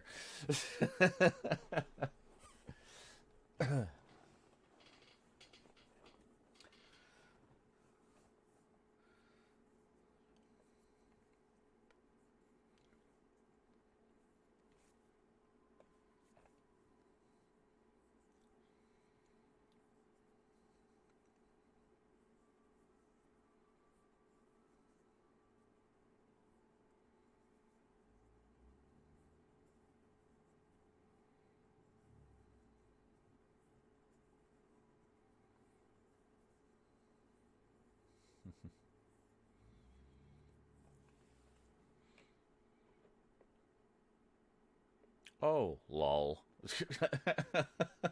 Well, there we go. So there you go. So before we find the resolution to where the heck are they now and who was that watching them and oh my god, will they ever be able to get home and holy shit, they packed a lot into that first 23 minutes. So initial thoughts, your first ever episode of Doctor Who right there. Well, God, that one sucked. one technical thing. Yes. I don't know. Is it like, is yours running on NTSC? There should be no difference in the running time. Okay, I think you're like a second ahead of me because you were laughing at jokes before they Oh, came, that's which is like probably throwing me off a bit. I might have started it a second Huh. early. Yeah, so I'll Um, yeah. I really, really like that a lot. Yeah. It's a weird point of reference, but like the Mm-hmm. dialogue, specifically when they were sat in the car, the two teachers, Mm-hmm. the cadence of it, just the way they were speaking, Yeah. reminded me very heavily of the BBC radio drama of Lord of the Rings. Hmm. Like when you like hear Interesting. like when you hear when you hear people speak in the 30s, and it's like, Mm-hmm. why did they sound like that? Yeah. Just a certain, Well, there's I a don't know. certain, well, as you say, cadence, certain tempo Yeah. too. I find Yes. like in some like a lot of films in the 30s, they spoke very quickly. It was all about like a lot of rapid fire delivery. But then, you know, they stopped doing that so much. It's like let's just Yeah. have the tempo relevant to where we need it. But Yeah, that's like a nostalgic thing for me. So I mhm, instantly liked that for some reason. I yeah, just like I don't know, the dialogue, and yeah, yeah, I like the little miss. I like the it. banter. He almost sounds like there's a bit of a Welsh twang to his accent. It's Who? like Which one? the Doctor. Oh, the Um, doctor. Okay, yeah. yeah, yeah, I'm intrigued. Like I don't see, for me, that girl Susan, right, Mm-hmm. could be like a huge character or just not at all. Like no clue. So it's just like it's all completely wide open. But Yes. to see the TARDIS in its first ever iteration, Mm-hmm. pretty fucking cool thing to see Yeah. in There's context. yeah. Um, yeah, I really like that. Just keep going. Let's see. I want to Yes. see. Well, and I like I was saying before, I like how they structured it, where we're basically discovering everything as the audience, as Ian and Barbara discover everything. So there are our eyes into this world. We're learning as they Yeah, learn, it's a and it's a good way into it because he it shows up is. like 9, 10 minutes into the episode, That's right. Yeah, so he's you hard. get like a nice. Yeah, and then And I liked him too. I liked his little mhm. mystical witticisms. Mystical witticism. Well, it's like I'm so much smarter than you, but I'll try to talk down to your level for a moment. Oh, yeah, as I expected, you don't get it. Ha ha ha ha, you're dumb. He seemed to be quite amused with the with the fact that they weren't quite getting it. Yes, yes. Well, especially the fact it was the science teacher who, he's a smart guy. He knows science things. But this is just like blowing his mind. Like he just can't wrap his head around any of it. He's almost like hyperventilating with just like and in amidst all that, the doctor's just like relentlessly tearing him down, like over and over. It's like I'm just dealing with so much culture shock right now. Can you just give me a fucking minute? but but yeah, and I like that, and I like a lot of the little nuances with Hartnell in that first scene. There's a very much an air of mystery about him, like those little asides when he turns away from them to face the corner, and then he just he's not looking at the camera, but he's kind of just looking off in that corner. He's like, the real question is, what are we going to do with you? And then turns around. It's like almost like a bit of a Dracula thing going on, like you're in my castle and Which I try not to go off on tangents because we want to get yes, through these, but yes. that reminds me of like something a teacher did to me in school once. He was this really like charismatic teacher, but he was a prick as well. Like he Mm, was, well, not like he was like, well, apparently there was stories that he kind of We'll throw a few kids around. Oh, good lord. Where? Anyway, yeah, I mean, I liked him, but he definitely would like call you out. And this is Yeah. one day in class, he was like asking a particular like question Hmm. that if you did your homework, you'd know the answer to. Yeah. So, say you're me looking at, and I'm the teacher, Hmm. and he's like, da da da da da da da, Luke. And just like tilted his head, like he was looking in the opposite direction. He just said my name and then just turned with a snarl, like it's like you weren't paying attention, were you? Oh dear. So Son of yes. a bitch. So there you go. So I hope that those scenes with the doctor weren't too triggering for you then. Nah. Laughing at my friend's former pain. Anyway, yes, no, that's very very good example there of that sort of thing. Um, and I like that, and that's one of the things I think worked for me going back and rewatching these old episodes. Is like, yeah, the low production value is apparent. That doesn't need to be even acknowledged, let alone I like the talked feel of about. it because it's like Yeah, it's like imagination fills in the blanks in it certain it, cases. it does. Yeah. And obviously, like, I don't know whether it's the quality of the tape that has survived or whatnot, but it's very dark, Yeah. especially when they're in that alley or whatever outside Yes. the junkyard. Yeah. But there's like a I like the feeling of that. It was a cool mood.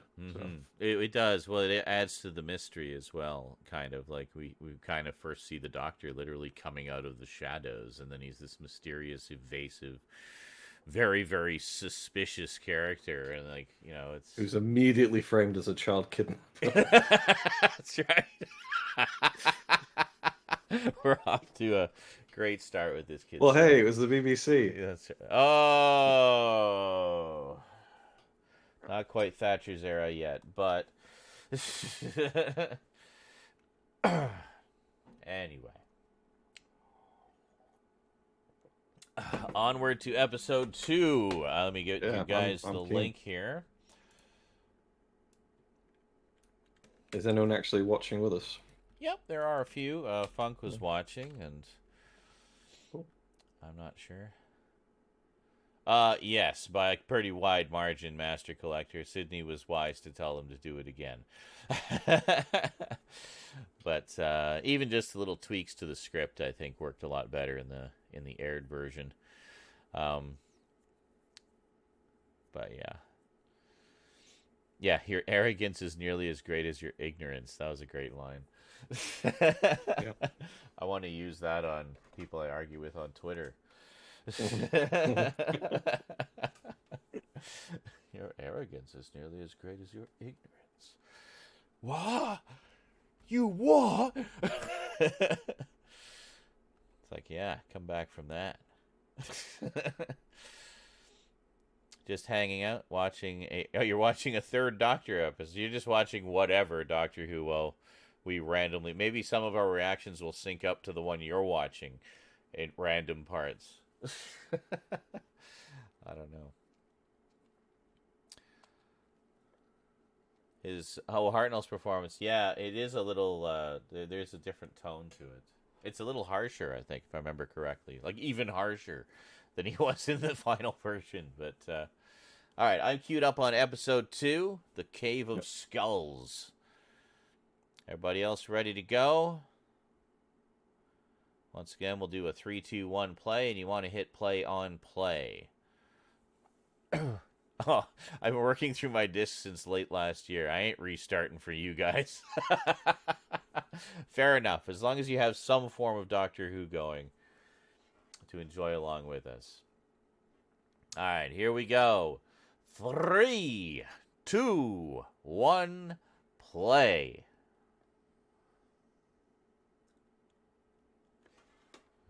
There. I adjusted my playtime a smidgen, so you might laugh at jokes before me, but that's okay. That way works. My way is just a spoiler every time. Oh, something funny's coming up. Oh, something funny's coming up. Oh, get ready to laugh. You really like that intro. It's cool. It's neat, isn't it? Yeah. Neat. Neato. Well, and that music was just so unique. Like, so different than anything ever heard before. Oh, yeah, Master Collector said his favorite line was, "I tolerate this century, but I don't enjoy it." That's made me laugh. Yeah. Yeah.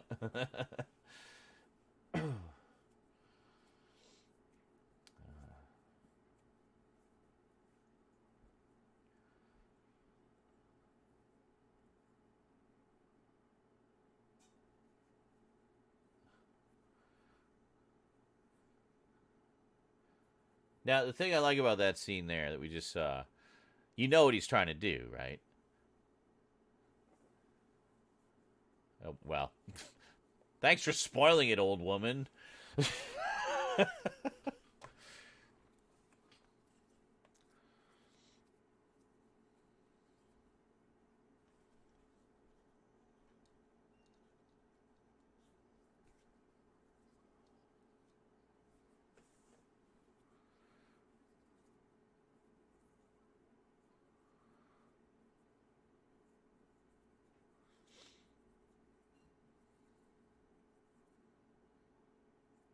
Hmm.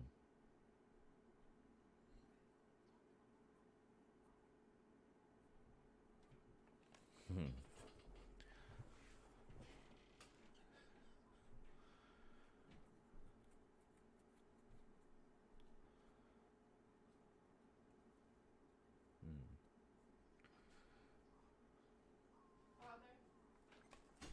What?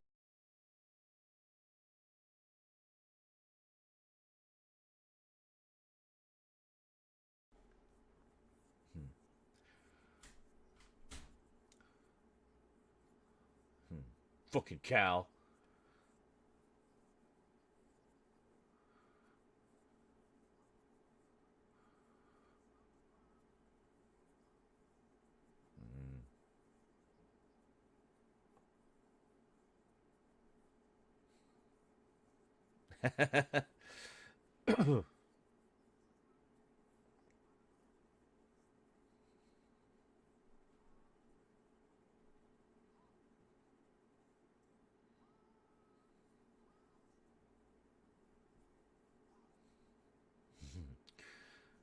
But like it's like his primitive mind doesn't put the pieces together, right? Like he saw his father make fire. I know he was like rubbing something together, like maybe it was a bone. I'm just gonna rub this bone in my hand and maybe fire will come out, you know, like I just like that they just don't get it. Caveman roars.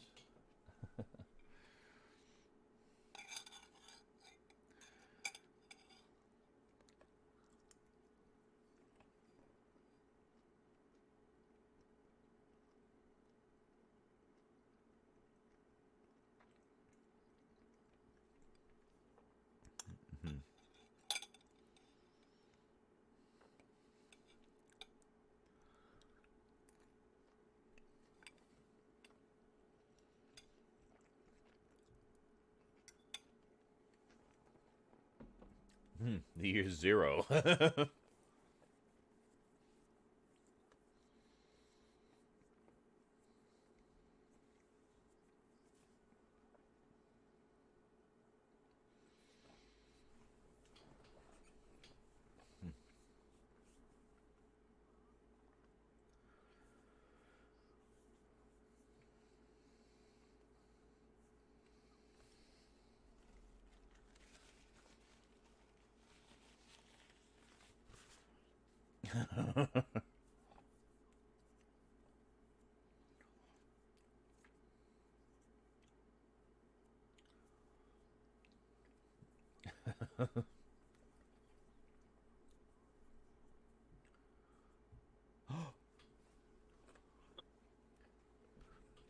he he said the thing.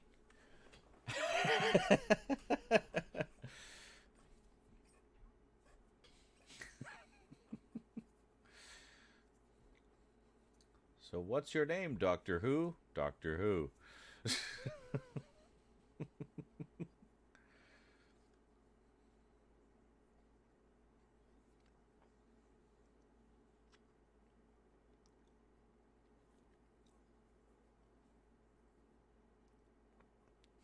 Insular. It's supposed to be insolent.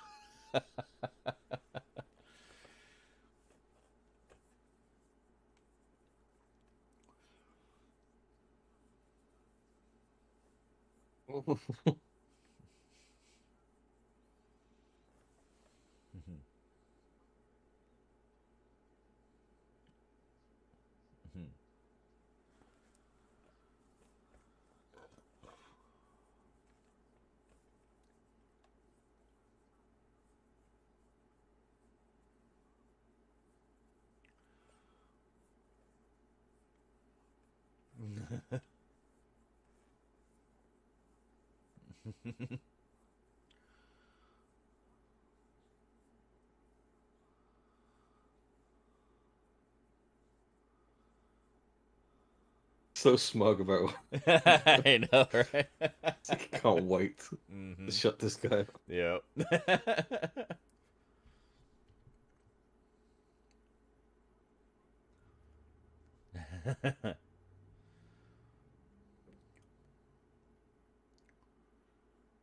It's just like a regular old table. Like it's all futuristic and stuff. It's just a Oh, I know. It's brown just, mahogany table. yeah, mix of old and new things, right?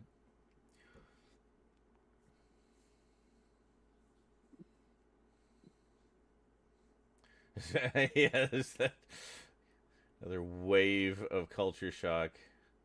Everything I thought I knew about science was just nothing.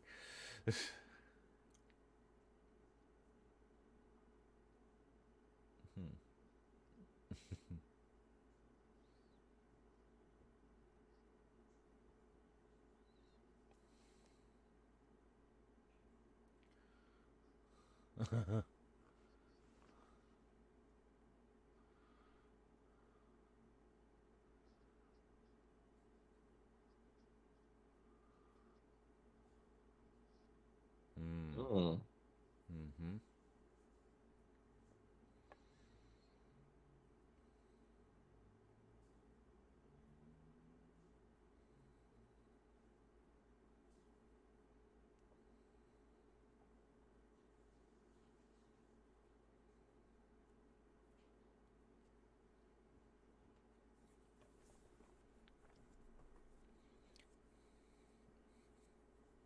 Funk says they should just leave him there.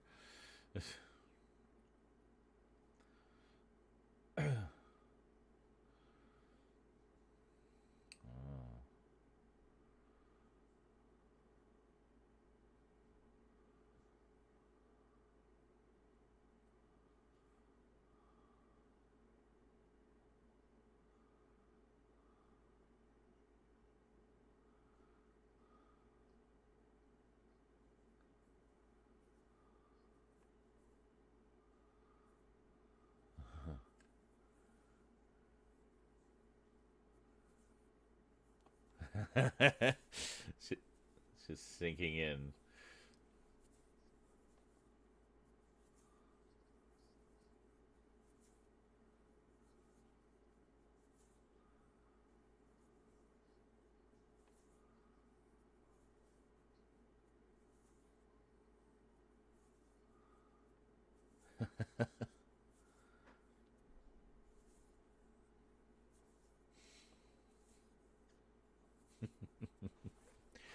First indication that maybe the TARDIS doesn't work so well.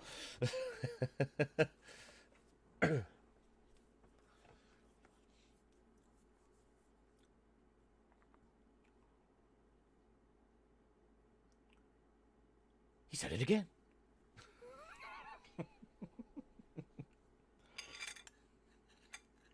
We're just explaining the title.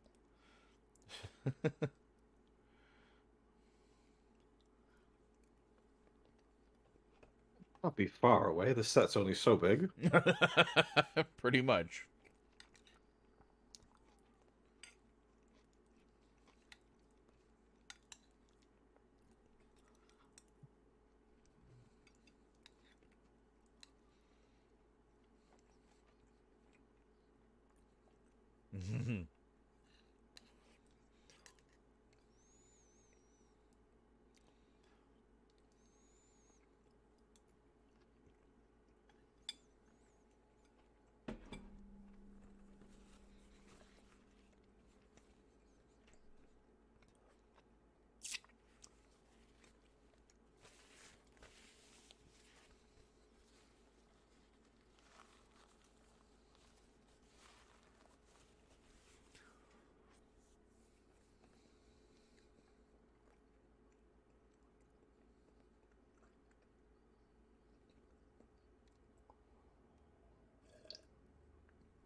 Raw meat again.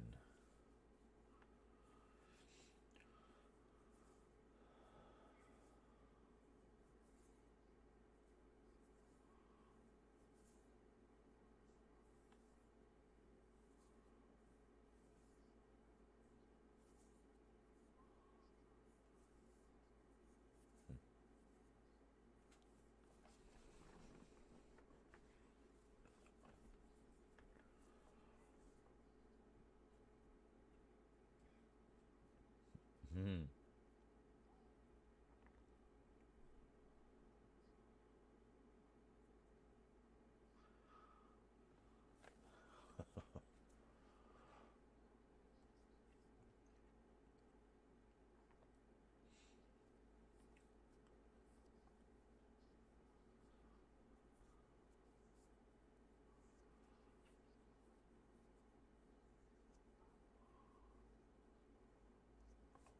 Hmm.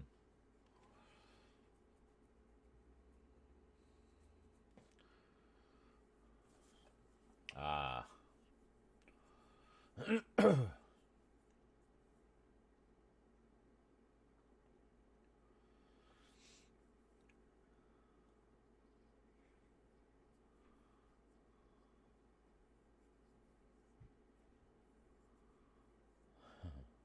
Ugh.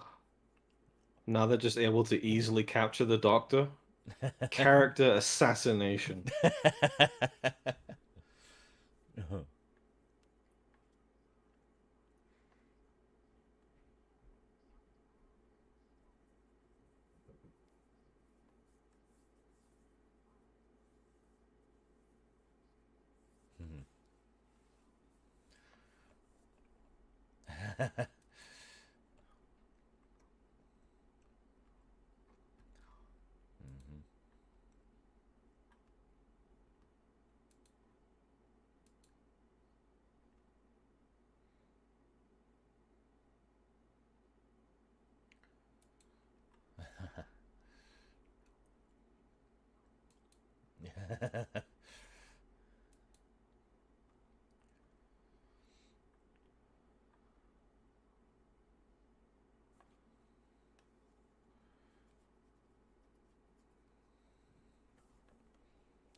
Caveman politics, right here, folks.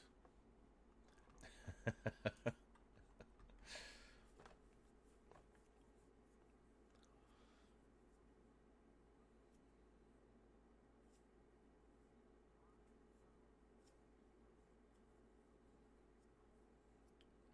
never caught that before. He just basically said that he had this pitched battle with the Doctor and defeated him. No, you walked up behind an old man and cold cocked him, you dick.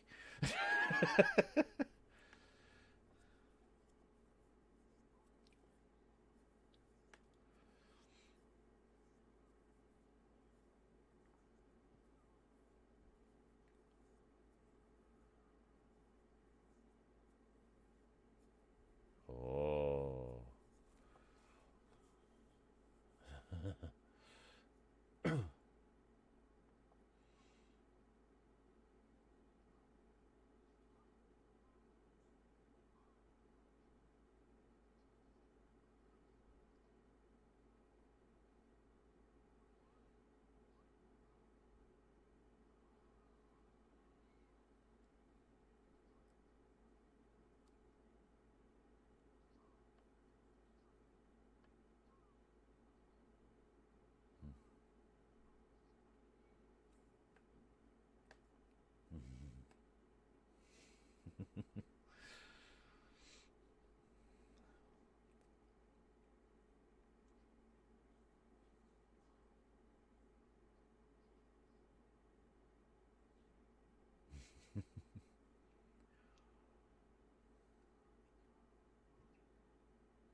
Oh.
All right, happy boning.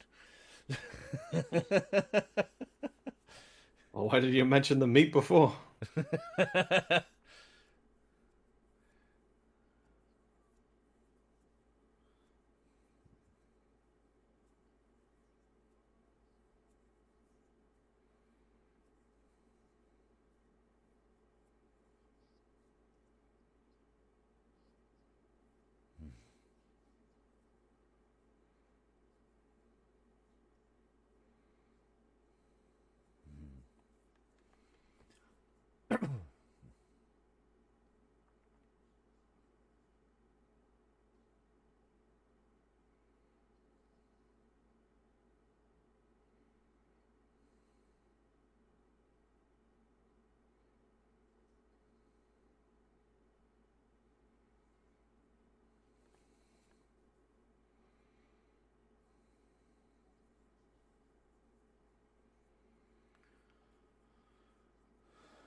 Dun dun dun.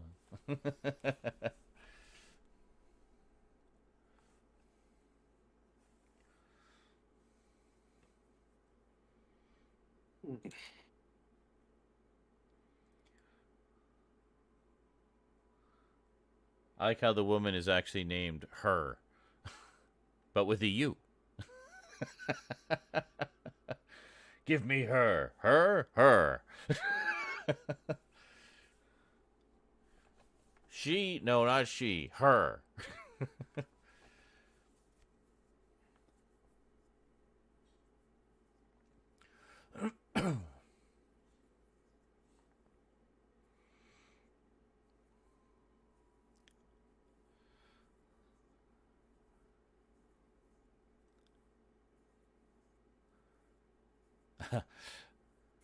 British kids were obviously hardcore. Like, this is a dark story.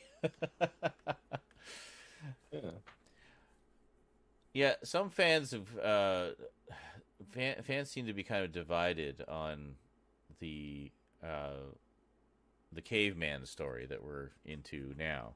So everybody loves the first episode, and then it's like, and then there's that thing with the cavemen, and it's like, yeah, like so, like it serves the purpose of what they needed to convey in that first story. I mean, it establishes that they can go back in time, so they can travel through time, and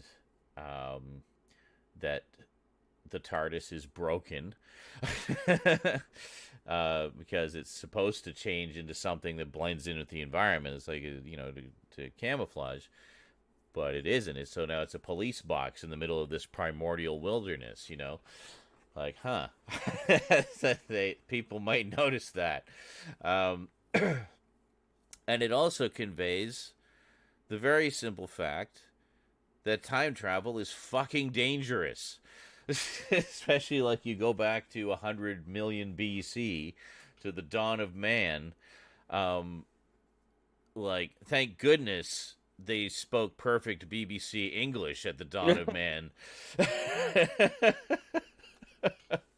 Makes it so much easier to understand. But yeah, I mean, that's as primitive as primitive. We're like one step away from being animals, essentially, and so you're going in here as civilized human beings into their world. Yeah, that's dangerous, and you could die very quickly and very easily, and messily.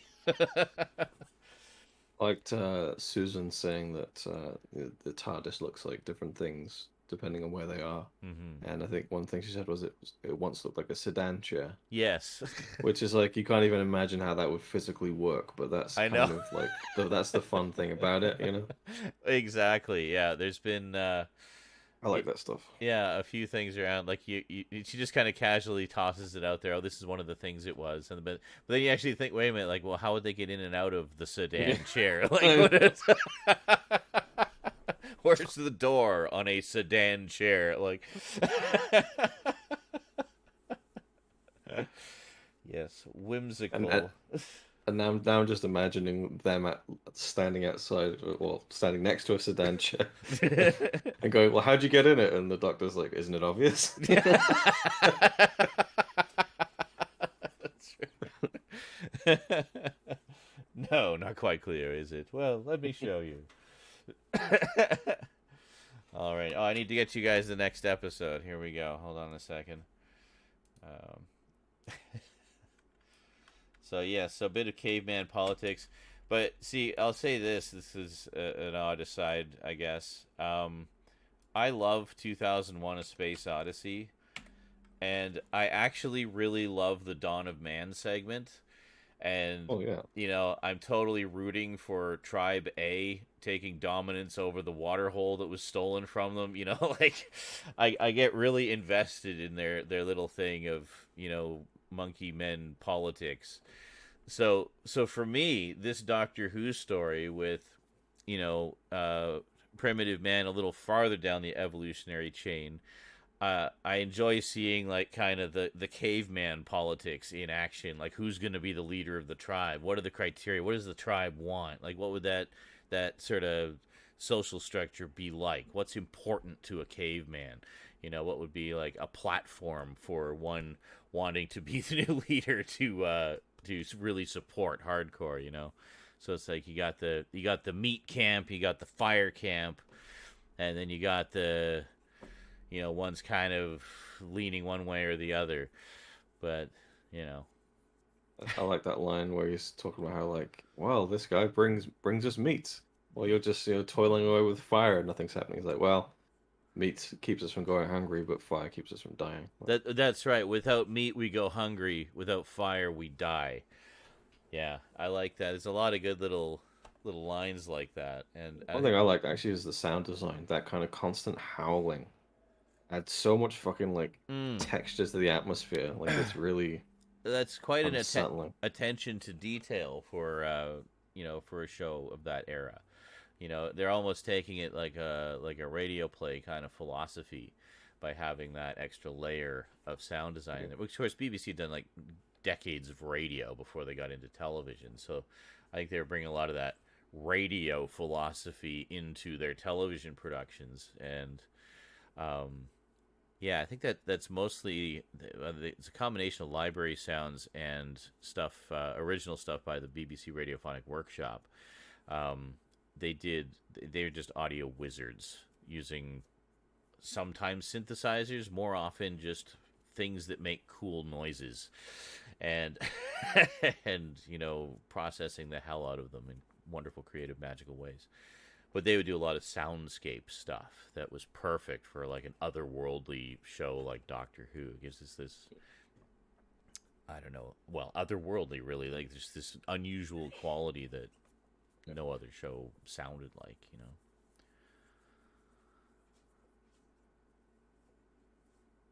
Did you freeze or Me? Oh, hold on. Why is the camera frozen? Wait a minute. No, I clicked the wrong thing. Okay. That is the wrong thing. Get out of there. What? No. Oh my god, stop it. Close GeForce Now. Okay, hold on a second. And if I go back in here. Oh no, there you go. You're moving. Okay. Yes. Sorry, I thought you were just what? Why are you hovering? What? Hi. How you doing? Did you hang out with Mom while she had a shower? Yeah. No. Really sleeping. Shower's too scary, isn't it? Mm-hmm. Yeah. Well, I hope you had a nice nap. I am bald. You're bold? Bald. Oh, bald? Did you cut off all your hair? No. Oh. I meant the towel. Oh. Scared me. Anyway, we got more stuff to do here, so yeah. See ya.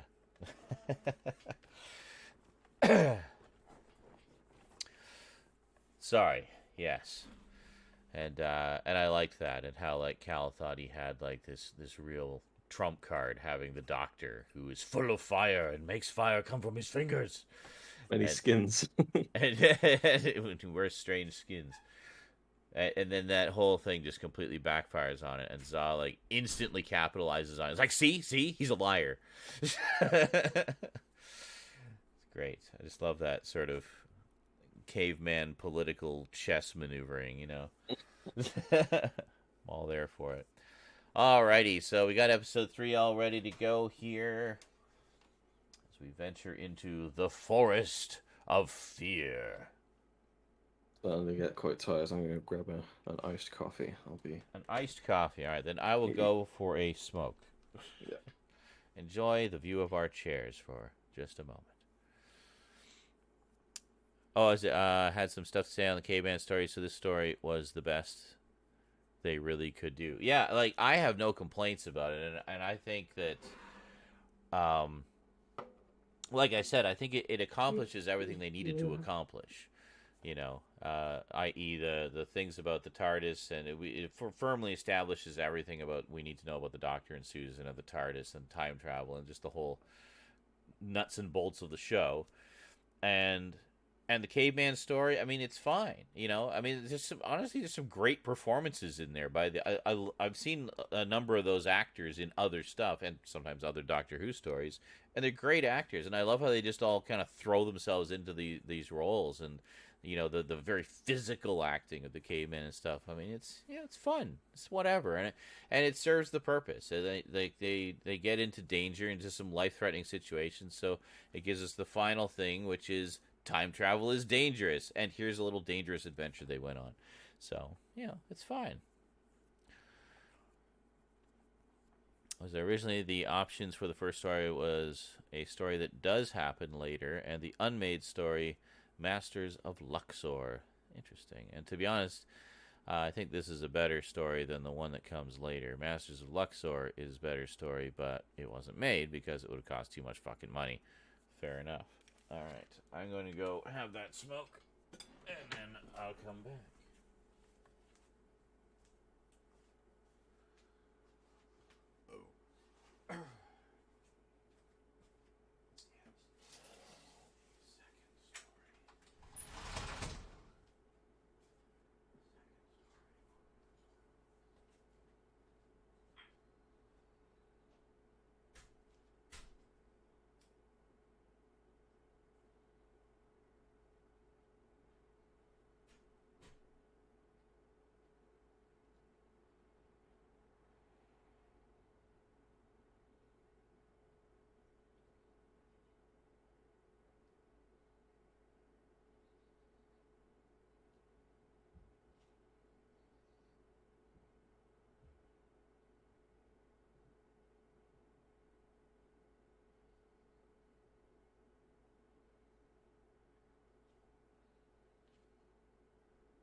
Right back. Just got to refill my water and empty my bladder.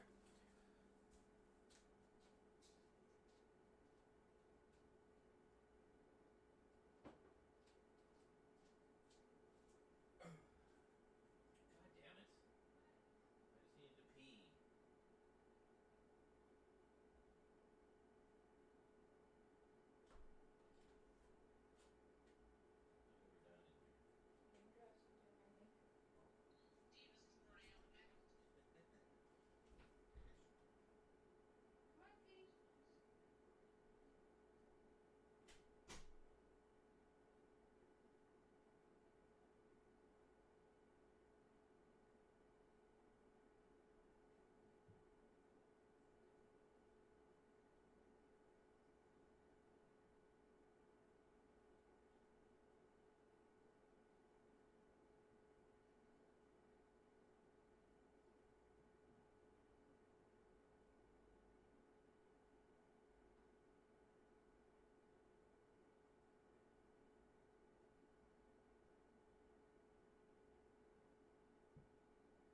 Oh, where the fuck? I forgot my water. Hold on.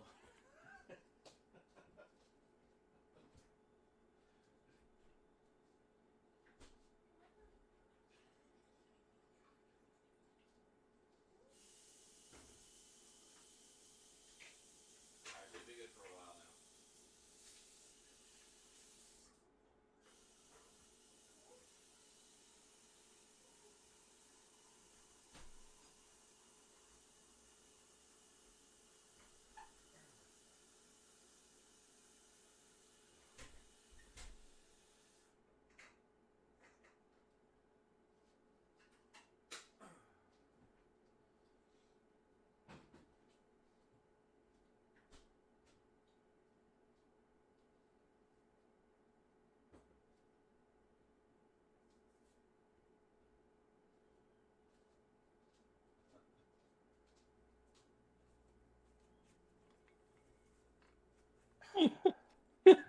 And I grabbed a banana. I don't know why the cat's freaking out.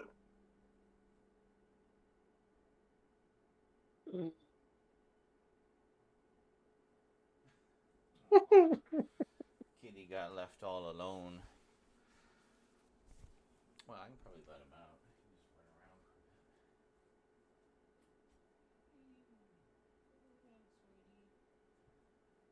Mommy's just doing her makeup and stuff. Yeah. But you can run around for a while if you want. Oh, nice. Did you cut it off or something? No, it was like this. Oh, okay. And then just start belly dancing. No, I'm putting pants on. I see. Look at me now, little permission. I know, he missed his mummy. Come with me. With me. Cool. Alright. We got a lot to get through here. Okay. So, you'll appreciate this bit here. I just remembered. You mentioned watching my Journey of a Whovian video. Mm. Well, doing that opening title sequence, I really wanted to use the Tom Baker titles, the ones that I grew up with. So, on one of the DVDs, they have a clean version of that title sequence taken from the original film. So, perfect. So then I actually found out what font they used for episode titles back then and got the closest equivalent in a modern font that I could find, and used that for the titles. So I had the title sequence and I had the font. But I thought, well, I'm doing this in 1080p. I should really see what I can do to improve the quality of the title sequence. So I found a very high resolution version of the diamond logo to add in there. I found a very high resolution of a similar model TARDIS to replace the one that zooms towards the viewer. And then I had to time it all with keyframes, and that took fucking forever. Just lining everything up and discovering that it was not perfectly symmetrical. And doesn't move on a perfectly straight line. So I had to do a lot of keyframing for that. So the easiest part was just dissolving from my title sequence to the Doctor Who title sequence, and so that was a nice little. It actually connected up really well. It's really like the timing of it was just like perfect. But and you slaved away and you slaved away, Yeah. and no one even noticed. No one even noticed. I don't think anybody mentioned it at all. But I don't know. I just did that to kind of put my own little stamp on it. And now, of course, on the Blu-rays, they have the full like high def clean version as an extra now, taken right off the film, the 35 millimeter film print they did them on and stuff. So you'll see when we get into later Doctors, they got pretty cool, pretty fancy in some pretty creative and cool ways with those title sequences. So that's always one of the fun things too, seeing the series evolve is all the different title sequences that it goes through, because there's a lot over the years. Hey, thanks for the 23 months, Jet Blast. Excellent. Look at that. Bam. I was just giggling at this while you were away. I think this is fake, maybe, but Uh-huh. it's apparently from the Wikipedia page Oh, for God. My Neighbor Totoro. Okay. It says, when dubbing the English version of My Neighbor Totoro, the film's executives originally planned on changing Totoro's name to one considered more American. Oh, Several God. new names and titles were considered, including My Neighbor Craig, Craig. Craig. My Neighbor Kyle, Kyle. Wow. and My Neighbor Joe Toro. Joe Turo. It would also be implied that he was from Cleveland.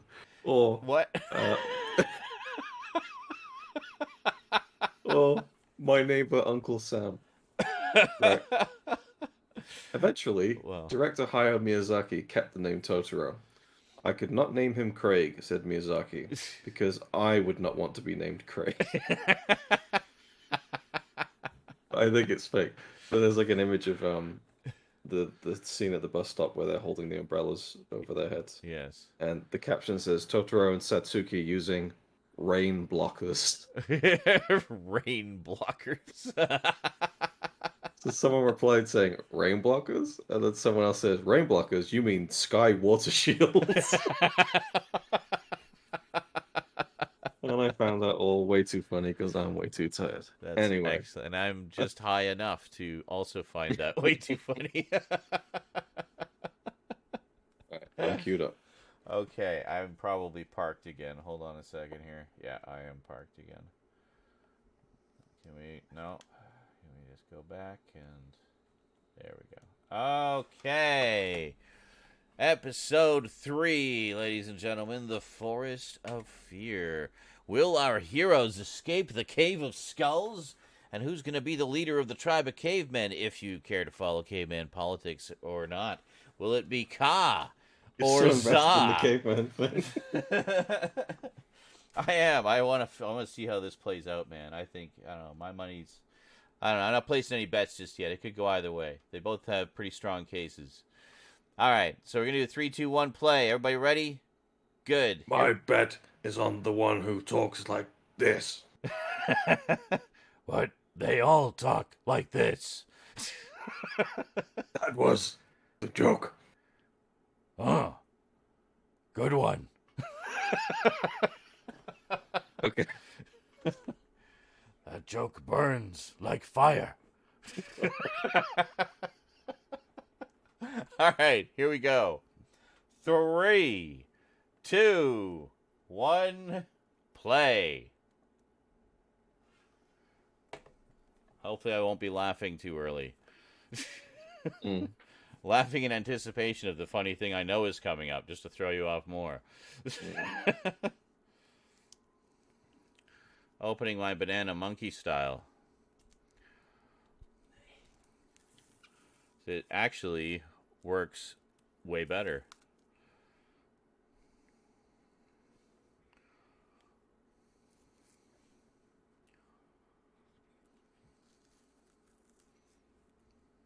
That should be my dungeon set.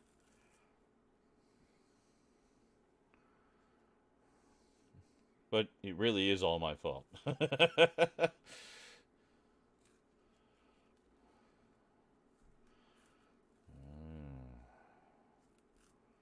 Big banana.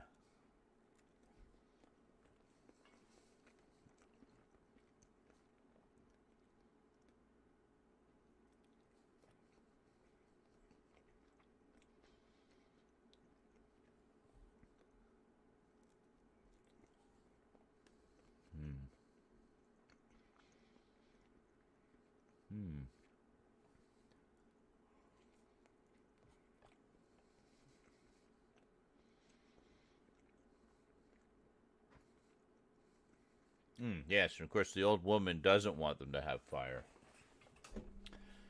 Clings to the old ways. Oh.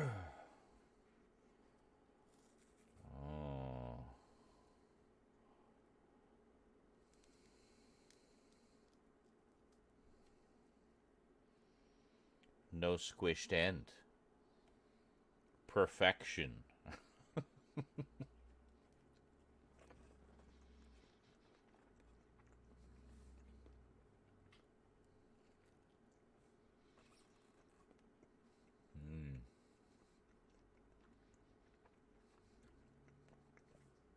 Nice shot. Hmm? Nice shot. Mm-hmm.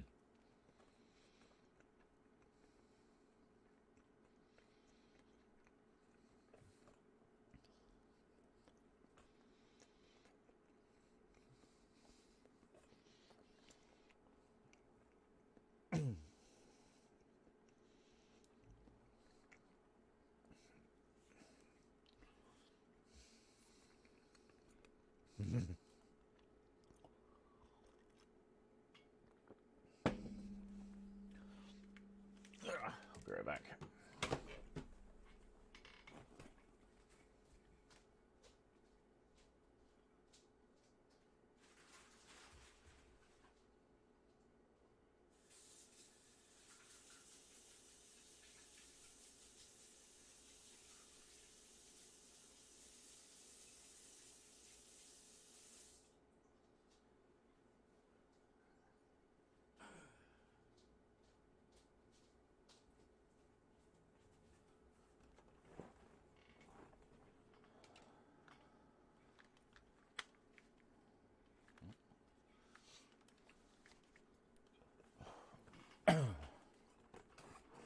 Evening, Andy.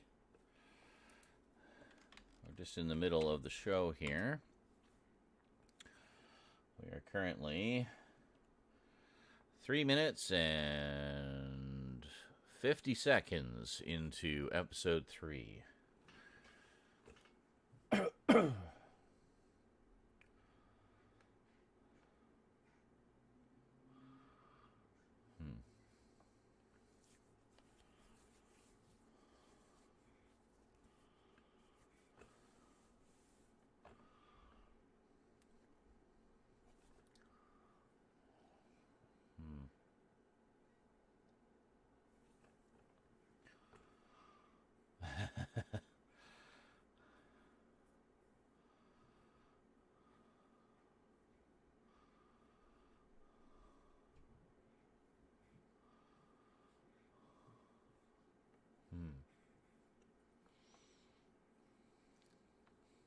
Yeah, that was a good one, Master Collector.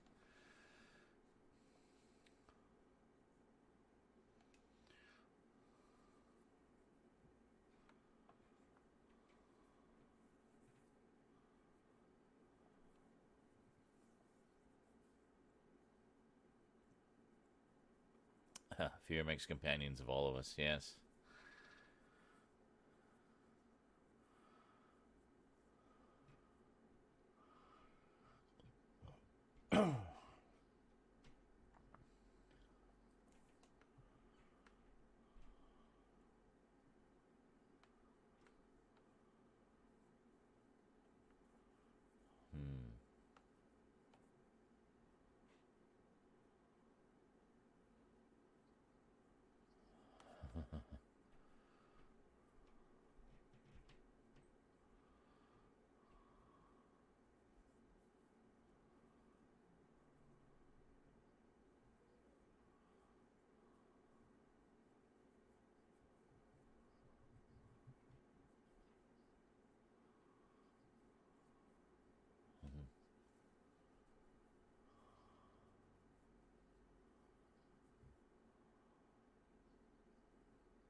Heavy acting.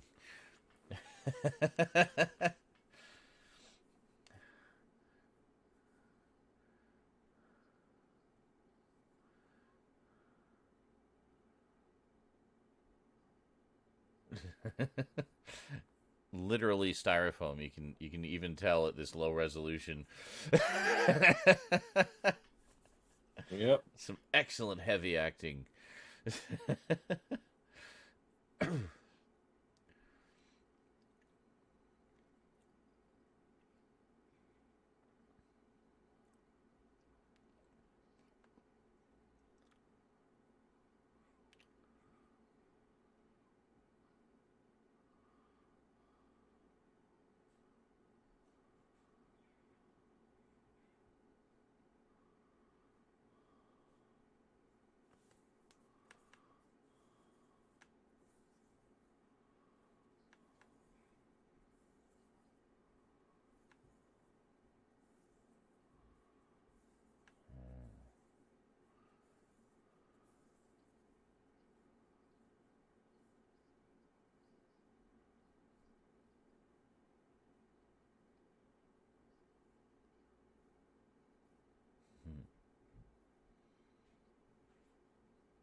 Just don't run through the forest. The set is only 8 square feet in size.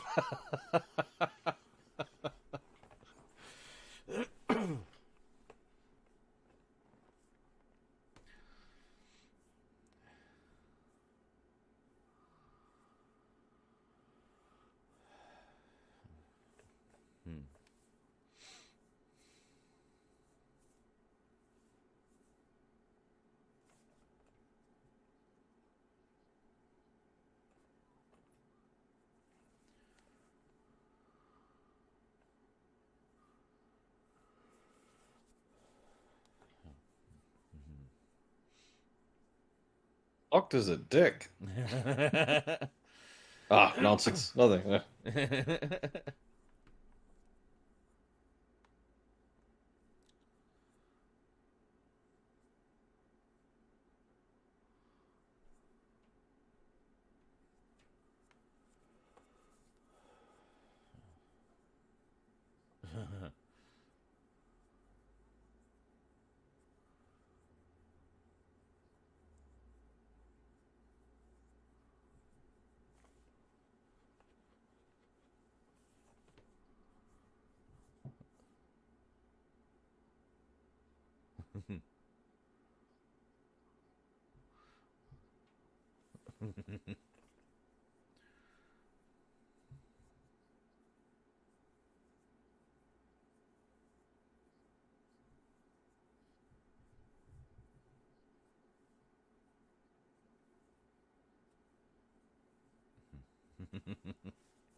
I love the banter between Ian and the doctor. Always such a joy to see them go head to head.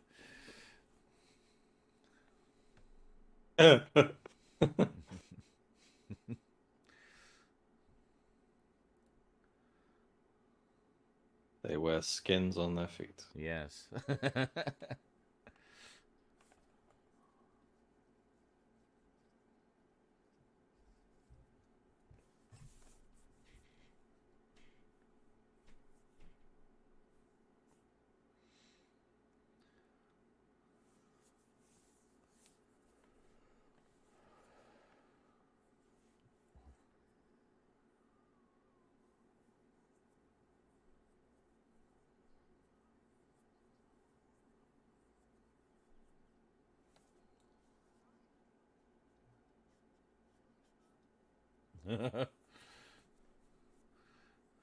Ah.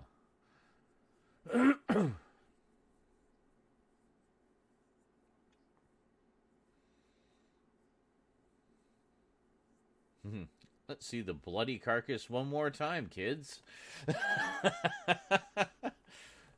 Let's keep looking at it.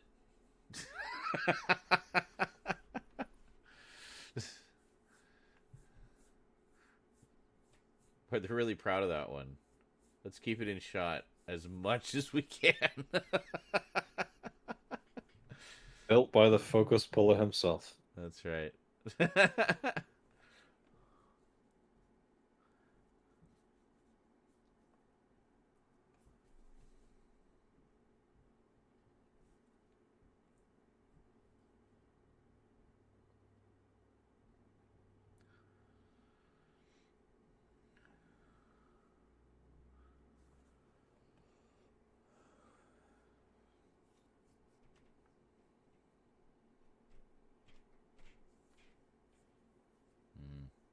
Give him credit. It's really committed performances in this.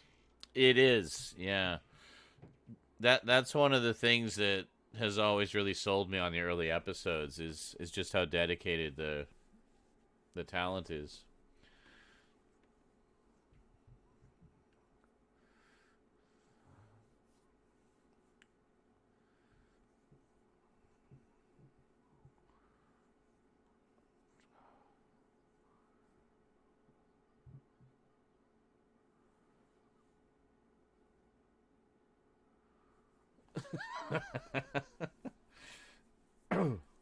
More blood. Excellent.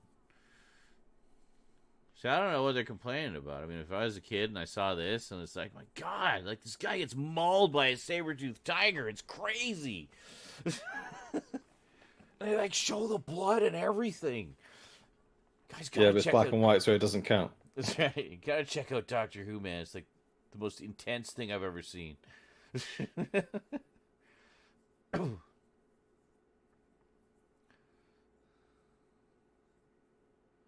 It's that weird conceit, like if blood's in black and white, then it's not as bad. You know? That's right. Okay, you can so clearly see it's blood. Yes.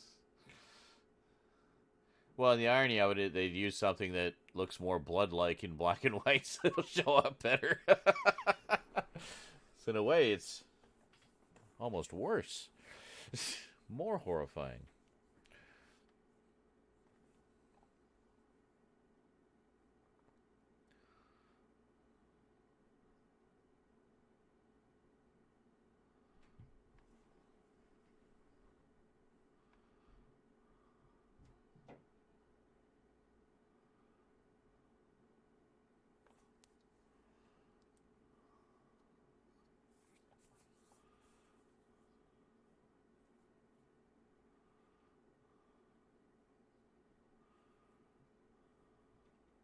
Hmm.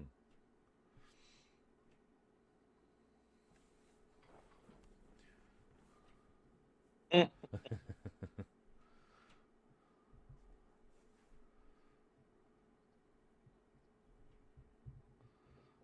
Mm. Mm-hmm.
Hmm.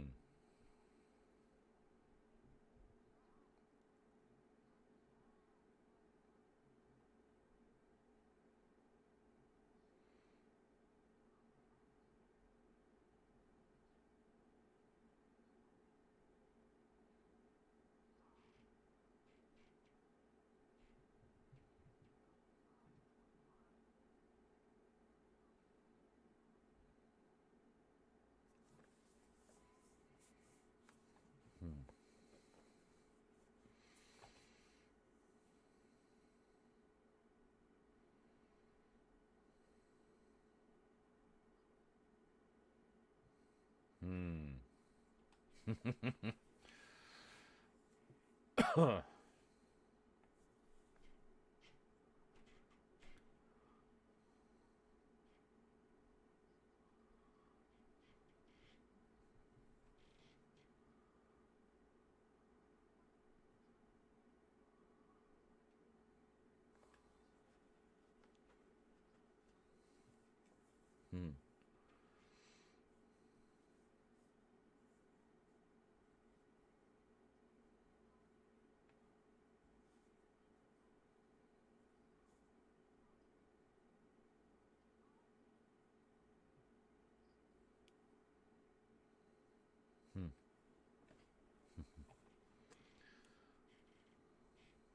Hmm.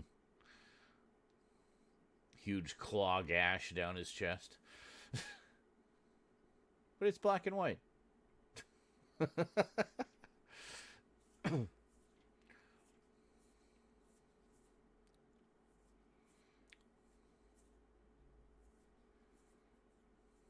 Kids were made of sterner stuff in the 60s.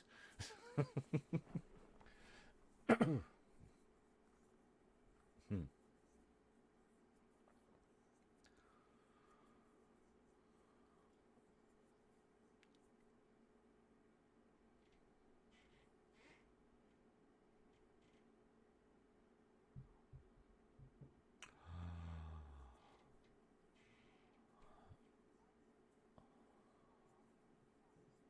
Uh-huh.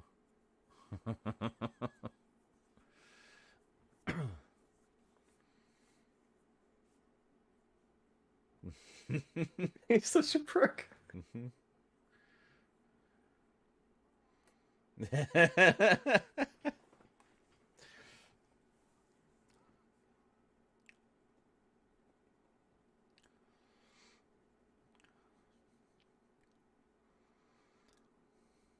So he's literally about to kill him.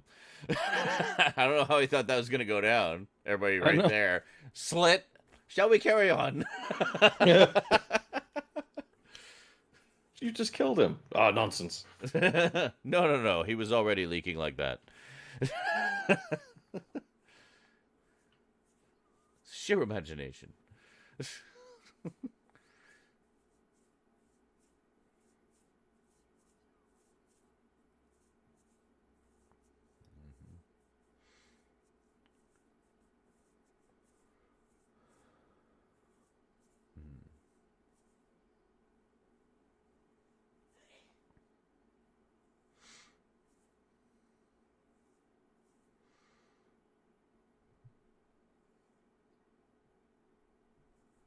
Mm.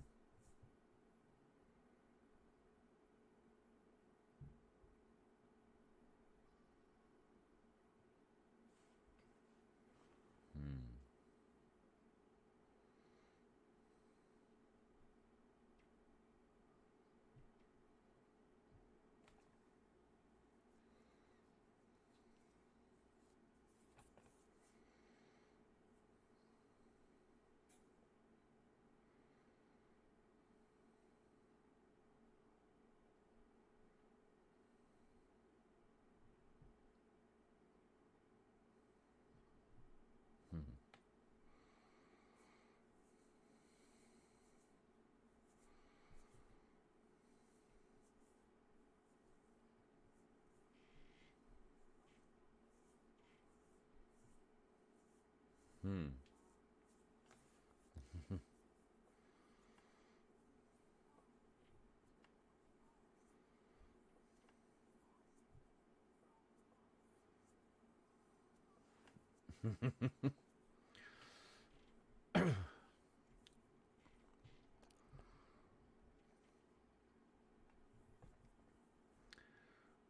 Oh shit.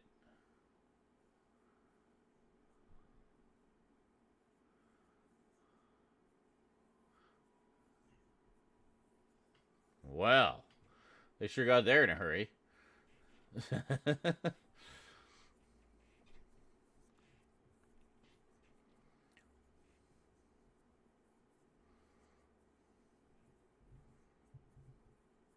That's some impressive no blinking. A lot of these early episodes will like stop on a person like that, and they don't freeze frame it or anything. It's like just hold perfectly still until we tell you otherwise. I know it's the same on the title card of the episode Hmm. where the old Oh, woman is yes. holding up the thing and just holds it there. Yes. Title of the episode, still holding it there. Like. Okay, we done the title. Written by. Okay. Yeah. I think. Yes. There's another one of those in this one.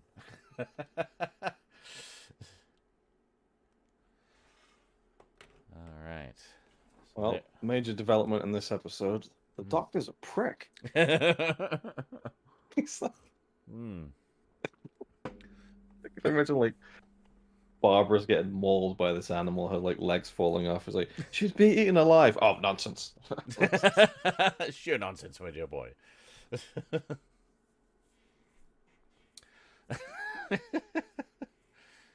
Pure imagination. One thing I could ask you at this point: where does he sit for you among the Doctors, William Hartnell? Mm. Not to rank them explicitly, but like, what's your kind of general feelings towards his version? I find I've actually grown to like him more and more over the years. Kind of. It must have been difficult when you start with one who you thought was the only one, and then you kind of cycle back. So obviously you almost like imprint, don't you? Like the You do. You kind of for a lot of people, their favorite is kind of the first one they discovered, because I guess that was their gateway into this universe, and they'll always have a special affection for that first Doctor because of that. So for me, my first Doctor was Tom Baker, as it was for a lot of people my age, and so he definitely ranks as my favorite. But it also helps the fact he's also wonderful in the role and really made it his own. And I also really like his predecessor, John Pertwee, who stayed with the role almost as long as Tom Baker did. John stayed with it for 5 years. Tom stayed for 7, which still are the 2 longest runs, actually. But yeah, as for William Hartnell, I've grown to really enjoy his performance in particular. And as you say, one thing I noticed more of in my adult years, or more adulterer years, viewing them, is how invested the actors are in the performances and the characters, and just really giving their all. Like in particular, I was commenting like in that one, for example, we got some really good interplay between the Doctor and Ian. One of their sort of blow-ups at each other, just like going like verbal sparring back and forth, and there's just so many like little sort of body language flourishes of the two of them as they're reacting to each other, and I just love the dialogue that the writers gave those two for those little verbal sparring moments. There's some really like genuinely great lines that come out of those, which you'll see as we go. But yeah, just all those little things have really warmed me to the era. But it is, as you say, it is difficult when you kind of start at one point and then go back, because you're going into a completely different era in terms of tone and feel and pacing, budget certainly, and also just kind of like production style. So it can be very jarring in a way, but for me, when I was younger, I found that I was really interested to see the older stories and kind of see the origins of it, but I did find them not as entertaining as the 70s and 80s era that I was more familiar with. But I certainly enjoyed watching them and kind of seeing where everything began. So it's now, of course, I approach it with like the full history for context. So it just kind of, I see it in a completely different way now, as kind of like its part in the overall puzzle, and just kind of enjoy each one on their own merits and what they contributed to the lore as a whole. So, but I mean, with William Hartnell, he set the template. You know, he was. I noticed one of the flubs, and Which one? saying like, he's like, don't you know if these two people can follow us, and any of those people can follow us, or something. Oh like yes. that. he really like cleverly continued going quite well. He does, yeah. Actually, in when we How to watched get it done. exactly. Well, and they couldn't really do much in the way of retakes back then either. It was they approached it much like a live show, even though it was like to tape, but it was like live to tape essentially. So they do as much of it as they can in one just nonstop go, and then break to go to the next set or whatever. So, or sometimes they'd already have most of the actors on the other set and they just flip over to the other camera and carry on uninterrupted, so the fewer edits they could have, the better. I think they were allowed like 2 edits. Can you imagine? Everything else was done live in the studio, all in camera at the time. So yeah, it's pretty crazy. But yeah, there are a lot of flubs. Michael was pointing one out in the very first episode. The first flub in Doctor Who history, well, not counting the many flubs in the unaired version of the pilot. Doctor goes to hang his coat up and misses the coat rack and just drops it on the floor. And so he just like does, and he just kind of looks at it and it's like, huh, and then carries on. Just barely even acknowledge, just enough to acknowledge, but not make any fuss about it. It's like, meh. So, yeah, the consummate professional. Yeah, sure, sweetie. Let's see. Makeup reveal. Awesome. That looks good. Yeah. Show the people. Well, you can barely see. You're going to have to lean in a bit. To this oh, here. Hold on. I can move the camera to you. I forgot. We're not on the PS4. There. Ta-da!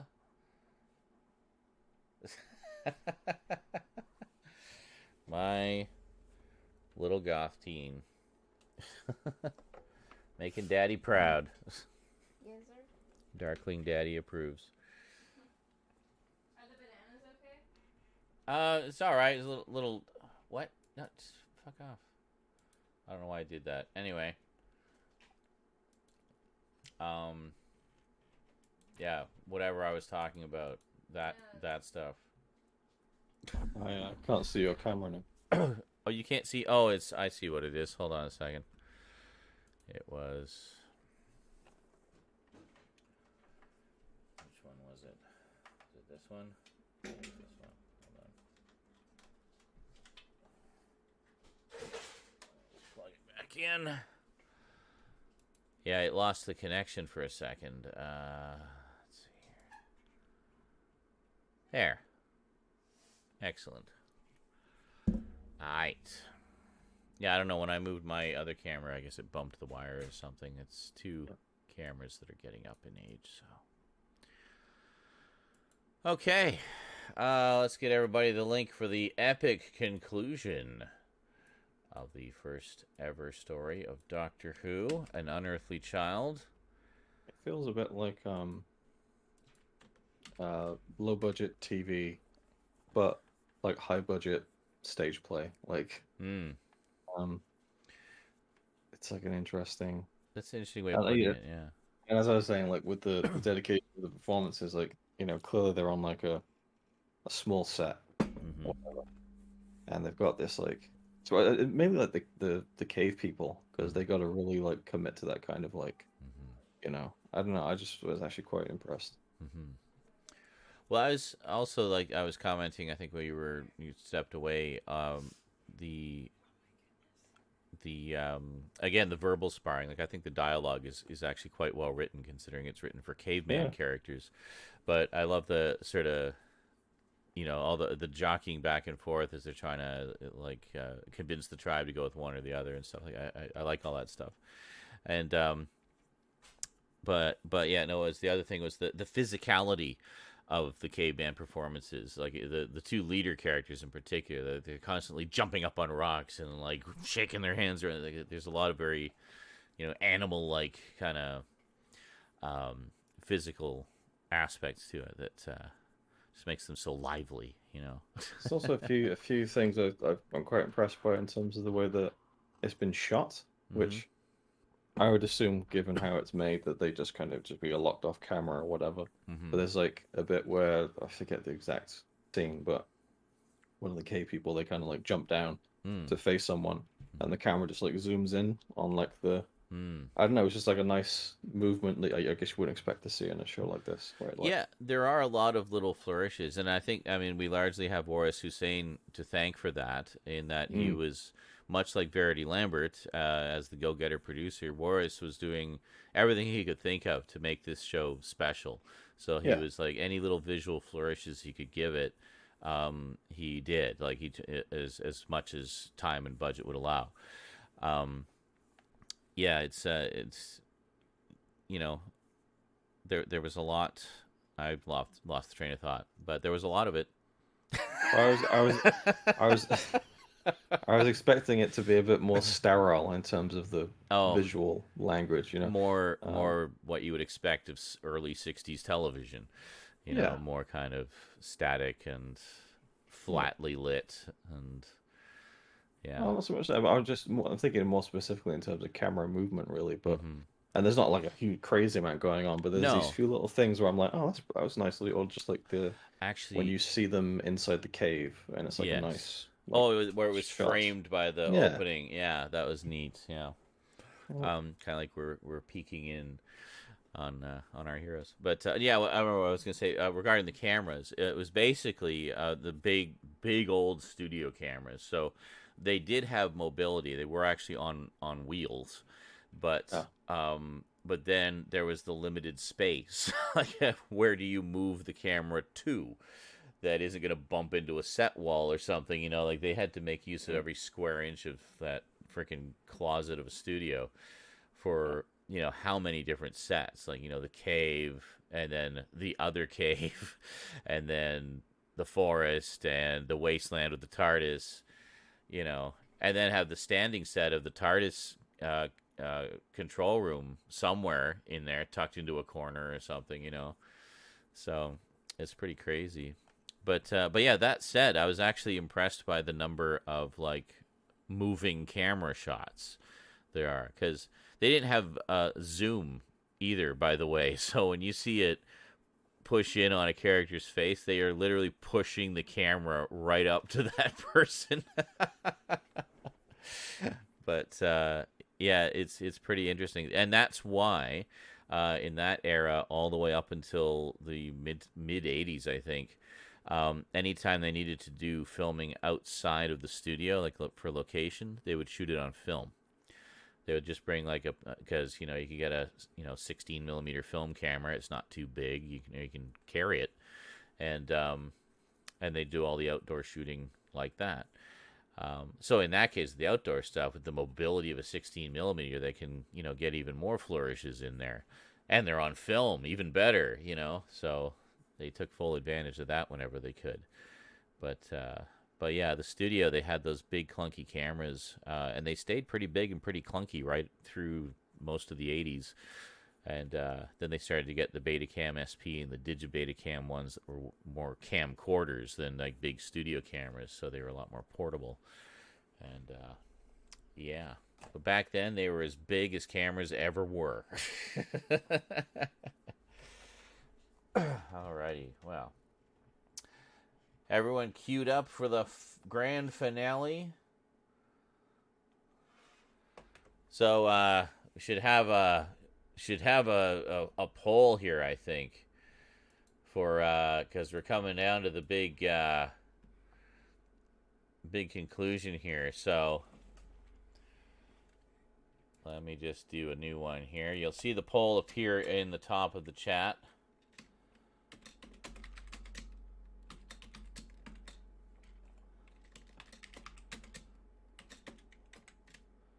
I want to know if you're Team Za or Team Cal. There you go. Keep thinking of Kal-El.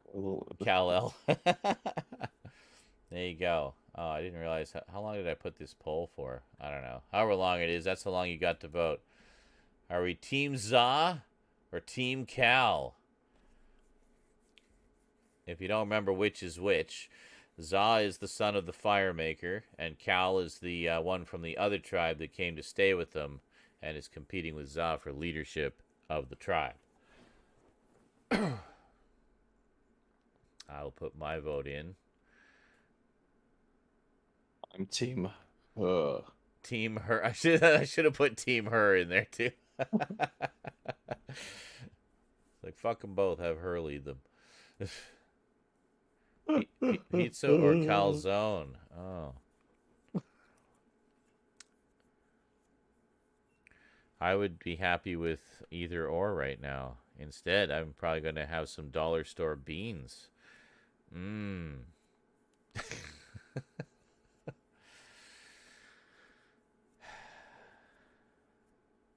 There's only one Chef Boyardee left with the meatballs.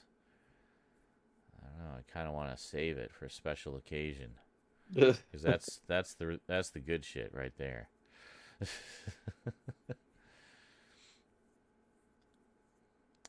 So anyway, if anyone feels like donating a little bit to the rent and food money there, that'd be greatly appreciated because we've only got 3 days left in the month and I don't have my rent. So, yeah, it'd be great to still have a roof over my head so I can do this stuff for you more often. That'd be great. I would enjoy that, and I'm sure you would too.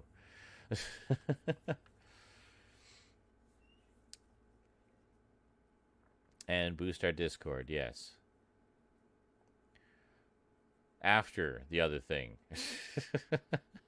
It's important, but not as important. But our Discord has actually been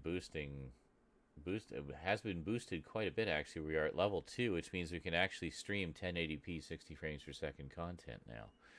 So, good stuff. And for those of you who are unaware, Epic Games is offering a full free month of Discord Nitro right now, which gives you 2 free server boosts. There you go. A server boost lasts a month, in case you're wondering. So, and during that time, if we get boosted and stay boosted, ideally, we can continue to enjoy those premium features. So, yeah. Well, I thought that was a pretty eloquent sales pitch. Let's see the money, folks. Come on. Keep the money coming. Let's go, let's go. Money, money, money. Make that cup runneth over. Oh, yeah. Maybe we should do this like a pledge drive. This is a Zarenizer pledge drive. We're not playing the next episode until we get a certain amount of money. Be just like when I used to watch it on PBS. They would literally hold the show hostage until they hit certain goals.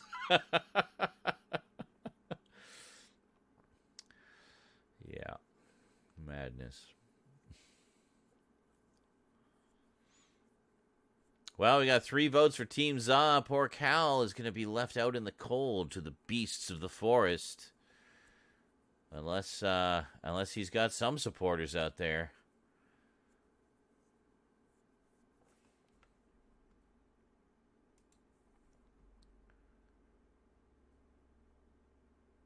Okay, you're not frozen. You're just very, very still. Very, very tired. There we go. Okay. Well, vote is almost done. I wonder how it will go.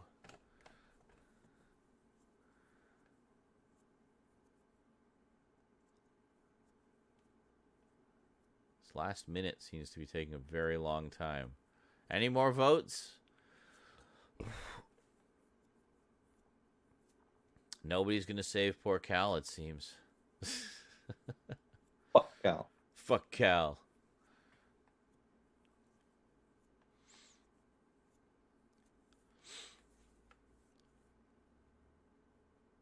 Uh-huh. Just watching the bar go down. And last chance. Bam! Team Za by a landslide. 3-0. All right. Well, here's hoping. Here's hoping Za emerges triumphant. I know her would be delighted. I don't think she likes Cal. All right. Let's unpark. Well, I will unpark. Okay. Everybody ready? Here we go. The epic conclusion of An Unearthly Child. 3, 2, 1, play.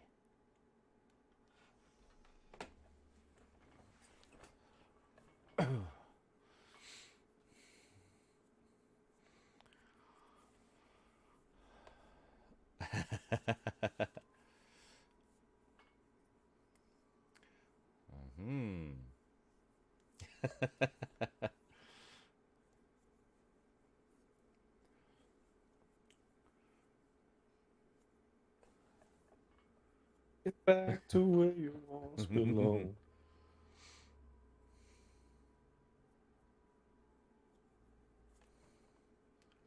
Dramatic crossfade. Here we go. And hold for title. Don't blink. Don't blink. Don't blink. No, no. Oh, you almost blinked. No, don't blink.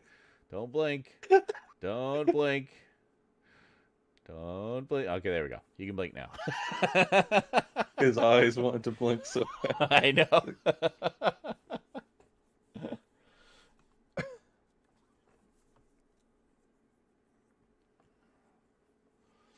That's gratitude for you.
Love that line.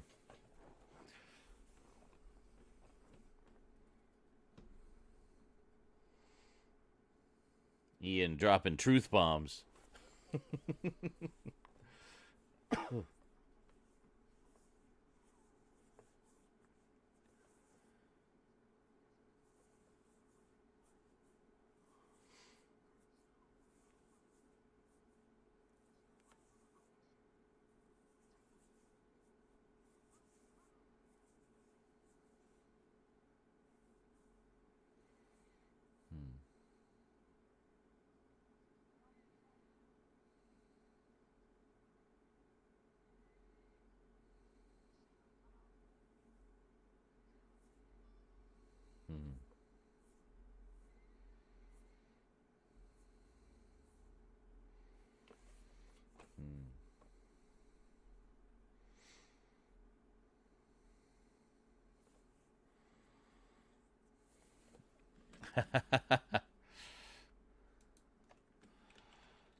We're on this episode here, Cinema Mike. We are currently 5 minutes and 15 seconds in.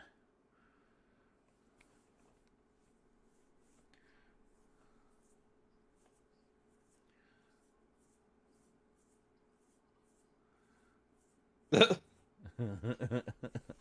one way of putting it.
Ah. That was a great scene. Yeah, it was, eh?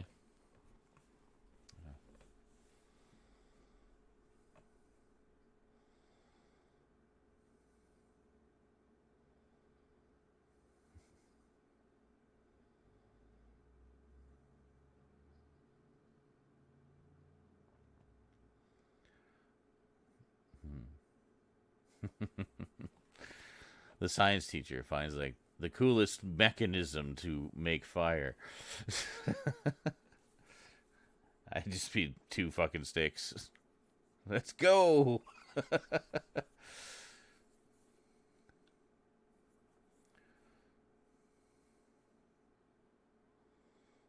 That's actually a clever little device.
Damn. Who got choked out then? The guard over the back entrance to the cave. Okay. Yeah.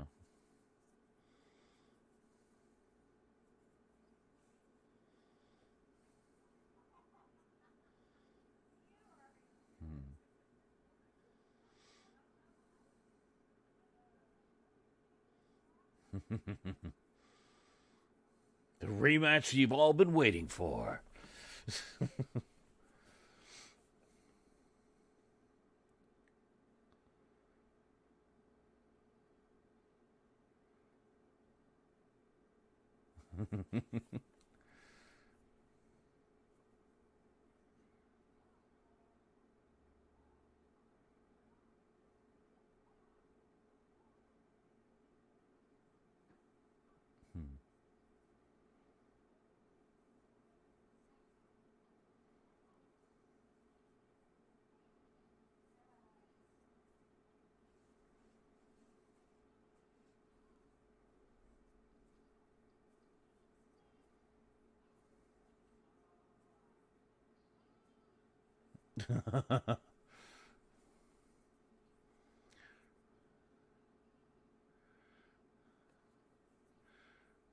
Yes, I think this fight scene they did on film so they could cut around more, heighten the tension more, you know?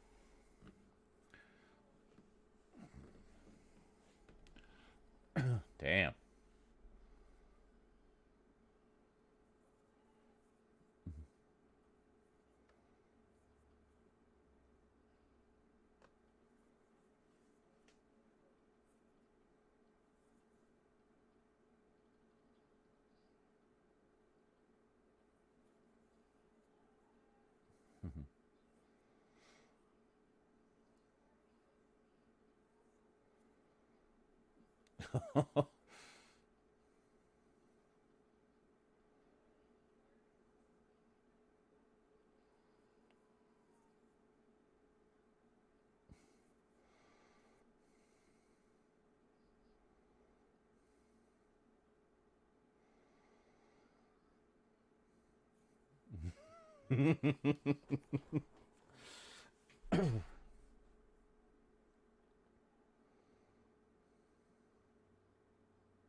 Hmm.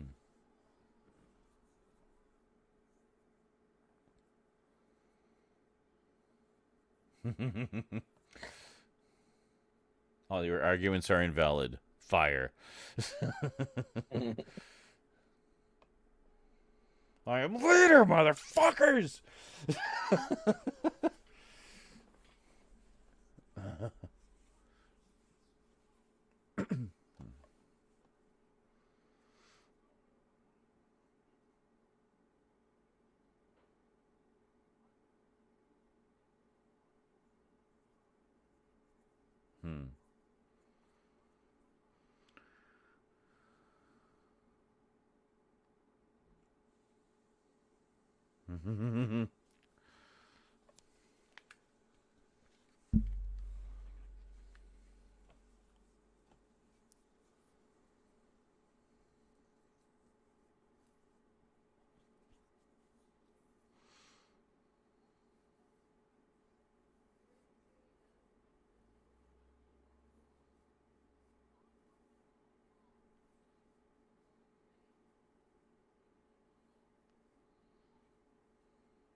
Yeah.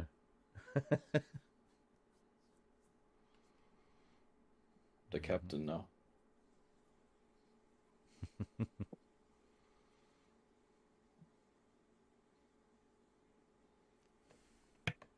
Hmm.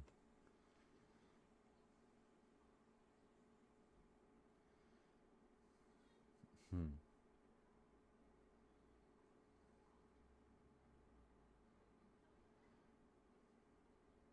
Hmm.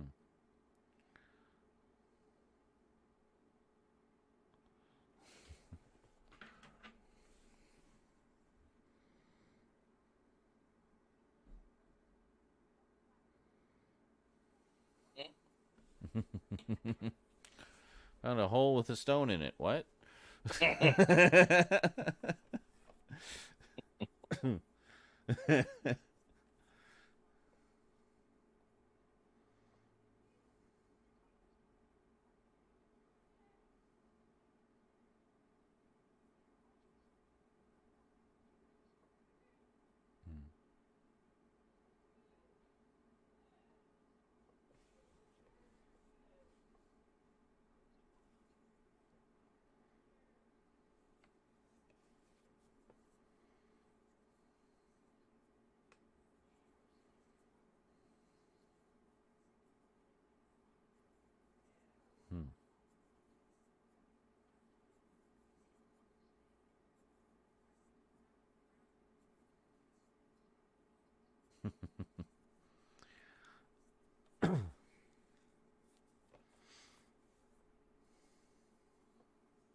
Ghost Rider, yes.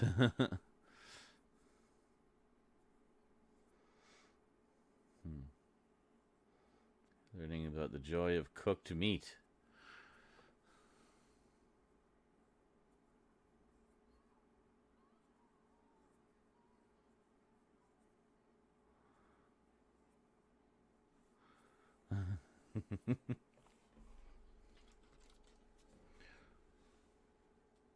Bluetooth mode.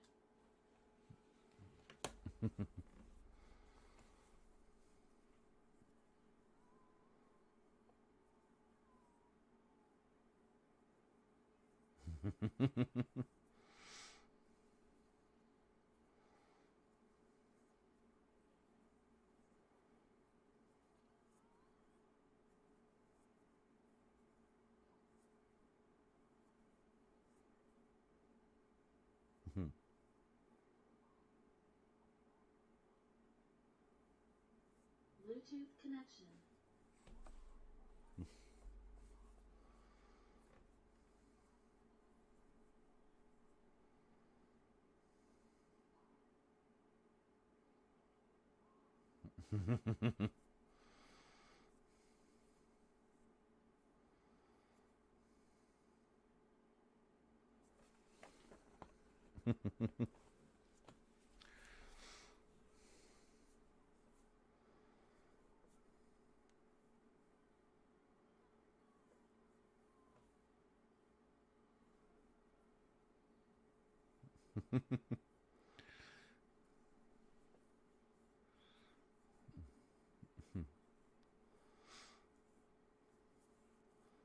Jogging in place while a PA bats them in the face with the branches.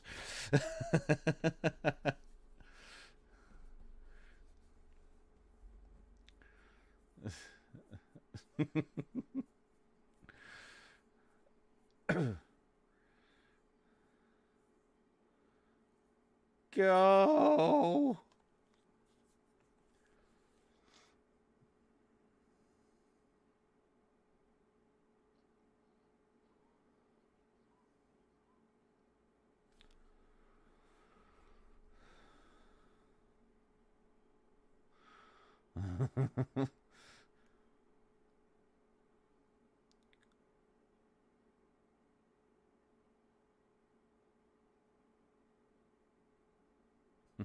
Classic. Mm-hmm.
Hmm.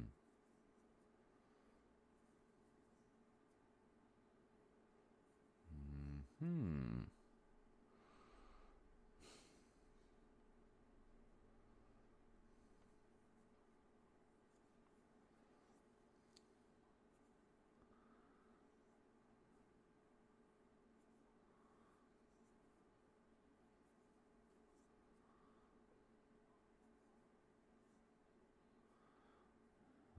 Huh? Well, that's good. They should be fine then.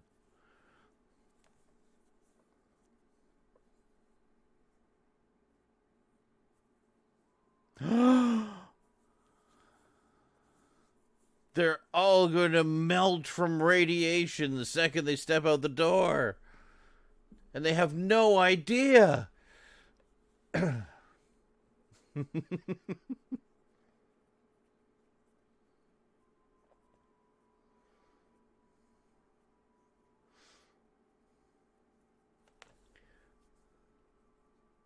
think that light is being blinked manually. Mm. Click, click, click, click, click, click. We done yet? My arm's getting tired. Nope, keep going, keep going.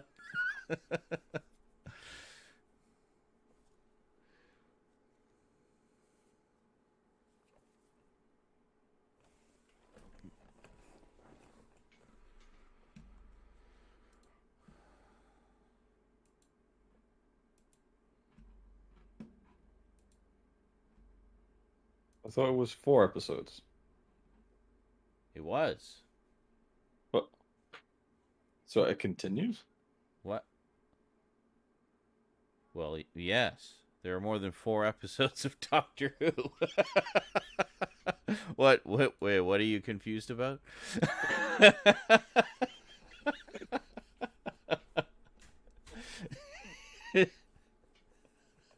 Well, the only reason I agreed to do this is because I thought it was only 4 episodes ever. Only 4 episodes ever. That's right, yeah. That's it. You've seen all of Doctor Who. Finally. Check that off the bucket list. Done. I gave Kitty a bath, but my arm suffered a casualty. Aww. Ow. Do you like your bath? Ow. Oh, where are you going? Oh. Well, Rose is determined to get Kitty to like baths. Come here. It's going well, as you can hear. I've captured you in the burrito again. All right. Anyway, Sorry. yes. So that was the first story. It was the first story, yes. I guess I was under the impression that it would be a self-contained thing. Oh, I So- see. The story arc would be self-contained. Well, it is. I mean, they got away from the cavemen and off they went. But yeah, they do have a little bit more of a sort of ongoing continuity Yeah. to them in the early adventures. So each one does, it has an ending, wraps up that little adventure, and then we get a little tease of what the next thing is going to be, So, yeah, So the next story will be those same characters together again. correct. Nice. Okay. Did you think it was an anthology with different No, characters no, every no, time? no. Or Well, possibly, with the exception of Doctor. I don't know. See, I don't know these things. I see. Much. But no, it is continuous. It's like the ongoing adventures of the Doctor and his companions, whoever they happen to be at the time. And yeah, but you'll notice that it is more like one ginormous serial in the earlier seasons. So like Yeah. one season is like 50 or so episodes, and but divided into distinct, like there's distinct story arcs to them. Clearly, like I mean that was the first adventure in time and space, having to deal with some cavemen and stuff like that. You were commenting on that one scene there. It was Za and her talking about some of the things that Friend had said. You seemed quite taken with that. Yeah, it's just a great scene. Well written, well performed, Mm-hmm. well shot. Yeah. Just And little things like when they're making the little fire, like it could have just been a shot of them doing the fire, but like, the camera goes down to the floor level from like a mile away. and then pushes in. Yeah, it's just Yeah. like nice little shot like that. I like stuff like that, but Yeah, yeah, definitely. that's just a good scene.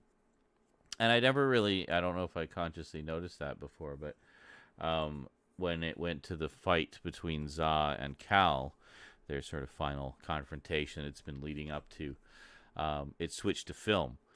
And through most of the story, it didn't look like there was much film content. It was mostly just studio cameras, like video. But I noticed for that fight scene, they switched to film. And the reason quickly became obvious because they wanted to have a more, dynamic visual style to that rather than. So you'll see in other episodes, they will have fight sequences that are just done in the studio. And it's nowhere near as exciting as that one. I remember always being quite taken by that as far as early Doctor Who fight scenes go. Like they were really both just throwing themselves into it and getting, very physical and tossing each other around and stuff like that. And there was this kind of visceral quality to it, feral, but, some of the fights later, like even within the same seasons sometimes seem comparatively tame. And I think the reason for that is that was done on film so they could do more with the editing and more dynamic shots. So all the extra mobility of a film camera versus the others, which are studio and with those big clunky tanks. Just do it all in one shot, boys. We'll just film it all from back here. It'll be fine.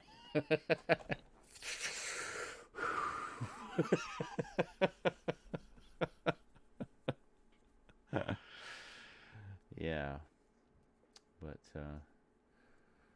so any other thoughts? Did we want to watch the pilot, the unaired pilot? Because they have that on that Russian site too, apparently. How long was it?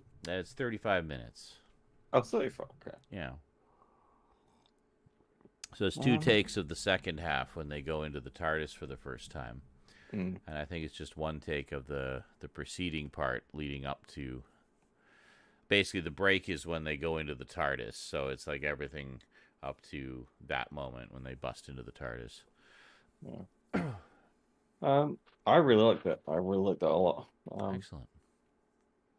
I think it starts out. I was really intrigued by the Susan character, Mm-hmm. but it seemed like Susan was just a mystery at the beginning, just to get us to the Doctor, Pretty and much. then after that, Susan just doesn't really have anything else to do.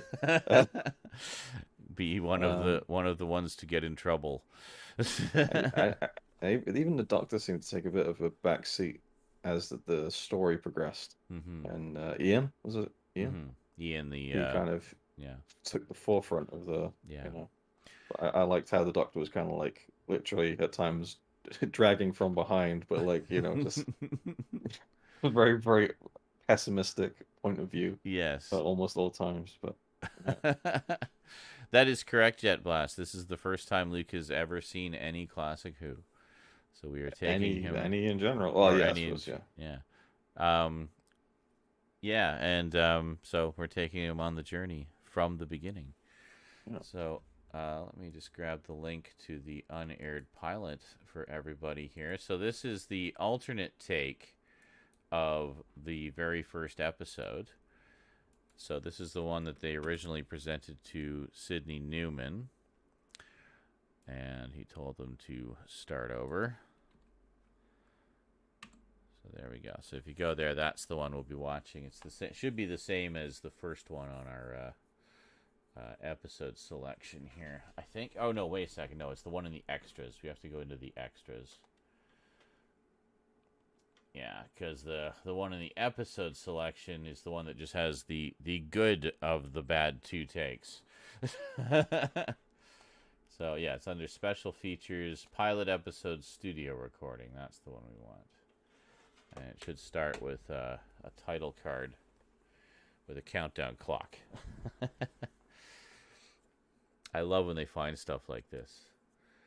You know, the original, like this is the original slate for the pilot episode. Like, how cool is that? That's great. All right, well, everyone's getting...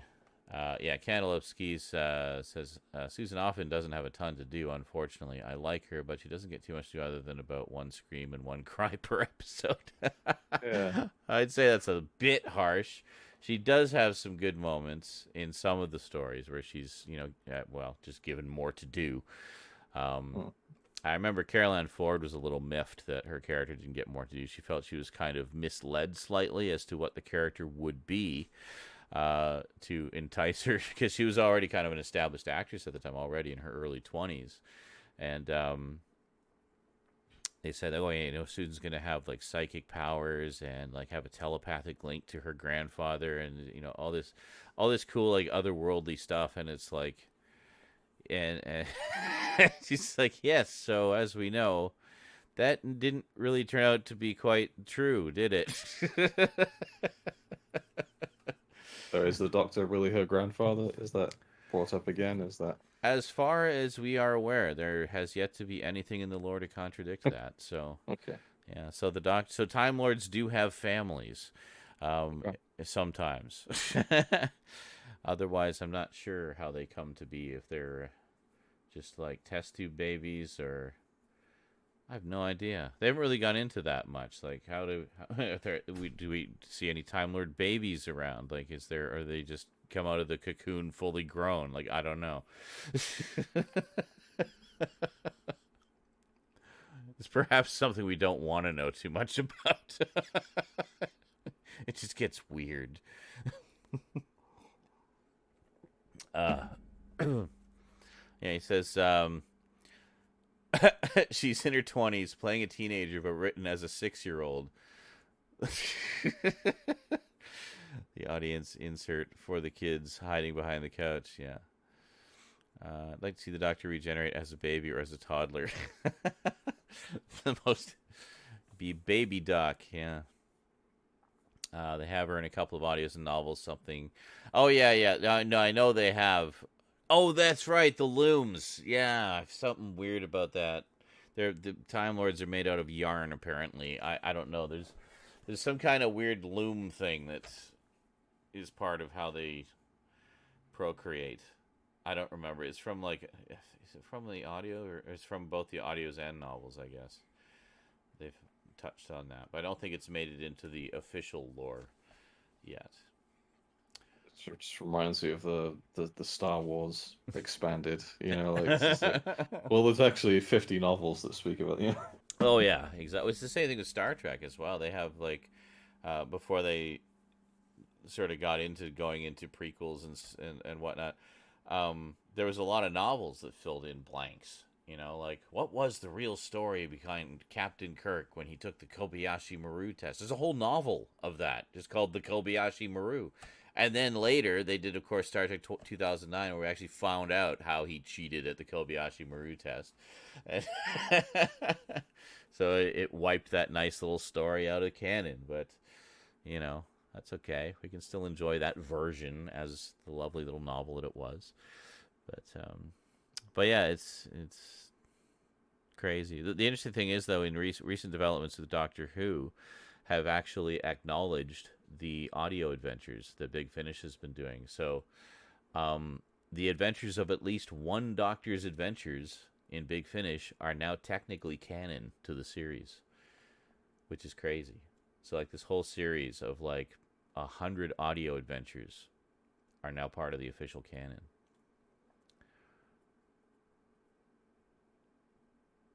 Yes. Your lack of reaction is truly underwhelming. Getting really late for me. This is reminding me of that least favorite John Carpenter commentary track I always bring up when people ask me what my least favorite John Carpenter commentary track is. And that is the one that he did, the original commentary he did for In the Mouth of Madness, with the cinematographer, who was the most lifeless person I've ever heard on a commentary track. So John is trying so hard to carry it, and he's just like, "So, I see you chose to do this in 2.35 to 1 aspect ratio, CinemaScope aspect ratio. So you like that aspect ratio?" It's my favorite. It's like dead air. It's like, so yeah, it's a really good wide frame. I like this aspect ratio too, because it's you can fit a lot in that big space. Yeah, so yeah. And Is that too? it's 2 hours of that. Two things. One, thanks for referring to me as lifeless. Two, I love how, like, you say, whenever anyone asks me what my least favorite John Carpenter audio commentary track is, like, that's a regular question that lots of people ask me all the time. Constantly asked. I just have a canned response that I give them now. And three, I am very, very tired. I've been up almost 24 hours. Wow. I admire your dedication to this event, sir. All right, let me just have a quick smoke, then we'll watch the unaired pilot episode and enjoy even more flubs.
So, my neighbor just said, "Hope I'm not boring you." I noticed she was just listening to some podcast or something, and I'm like, "Oh no!" And then I just kind of listened, and it's like something about Trump election conspiracy theories. And I know from some of past conversations she listens to questionable information about numerous subjects. So I didn't talk much. So that's 2 large pizzas, a bottle of Pepsi. Would you like any dipping sauces? No? Okay. What's your least favorite John Carpenter commentary? Thank you. That'll be 2368. Perfect.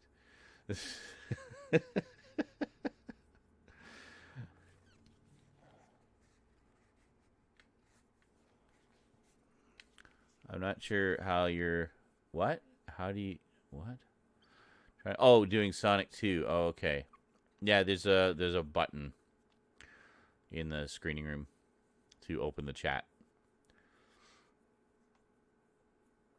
All right. Okay. Meanwhile, is everyone queued up on the...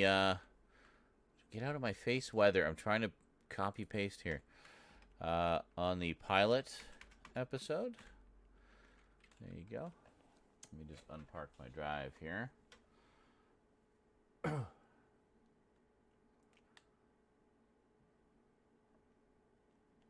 Okay, ready to rock. Okay, you all set? And you got the one from the extras, right? The 35-minute one? Excellent. All right. Here we go. 3, 2, 1, play. 15 seconds, and we make history. Hold it there a moment. 10 seconds. 55, 54, 53. I think I was counting wrong. I should be counting up. Anyway. Oh, different sound there. Little vortex flourish.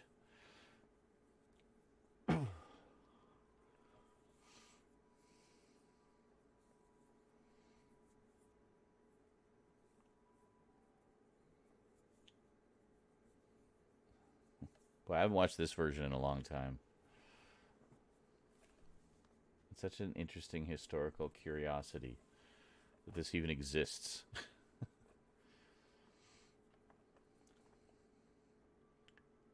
Very obviously shine the flashlight in the camera. He was a little more casual in the final version. Have you seen the young ones? I've seen a fair number of them, yeah. But where a police officer, one of those helmets, comes over to the party, Mm-hmm. and they're like, "Here, come in, man. Take that tit off your head." Whenever I see a policeman with one of those, just I'll take that tit off your head. Take the tit off your head. Let's see if they manage to get through the door. See, they're pushing that. There's probably like 3 PAs pushing that camera right now. Yeah, no need to do heavy acting. No, not with that. There seems to be less stuff in the junkyard, too. Like, the set isn't dressed quite as much.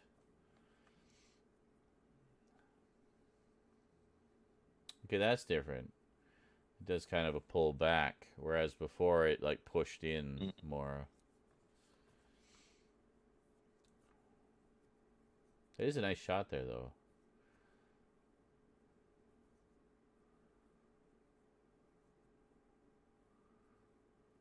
The hum is different, too. It's a different sound effect.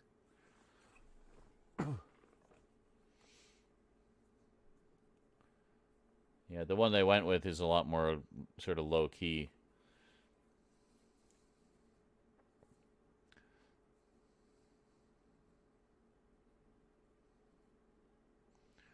Yeah, see, that guy who comes over to interrupt them did a little bit more of a performance in the other one. He's like, ooh, Yeah. yeah. I caught that. Yeah.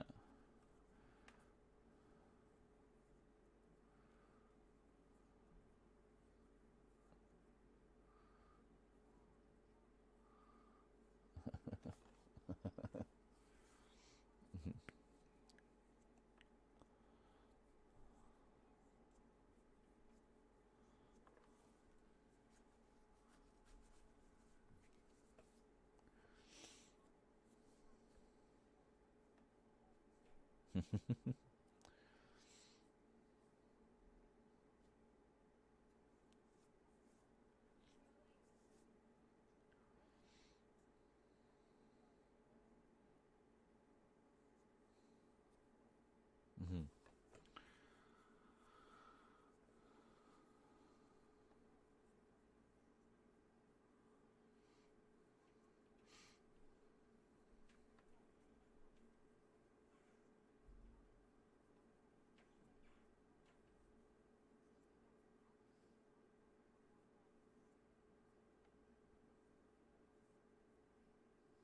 Hmm.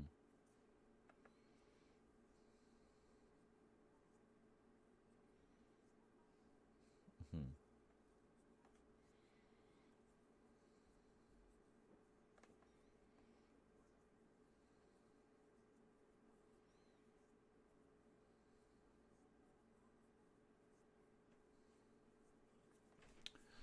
We see a lot more of Ian in the. It did more wider shots in the final version too.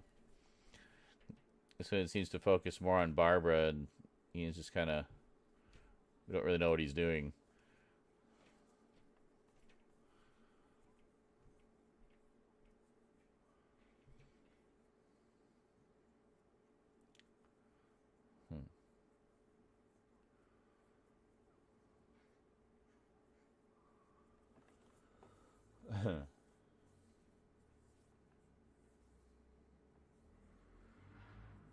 Hmm.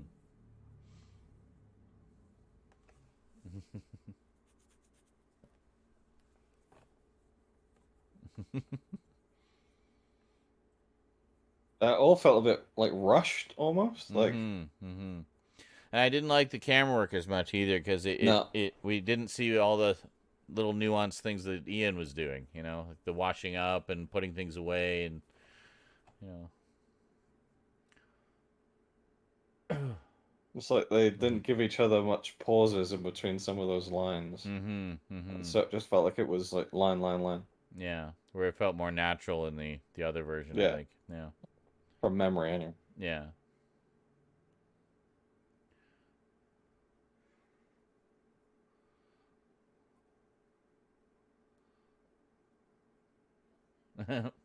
Mhm. The actual first flub.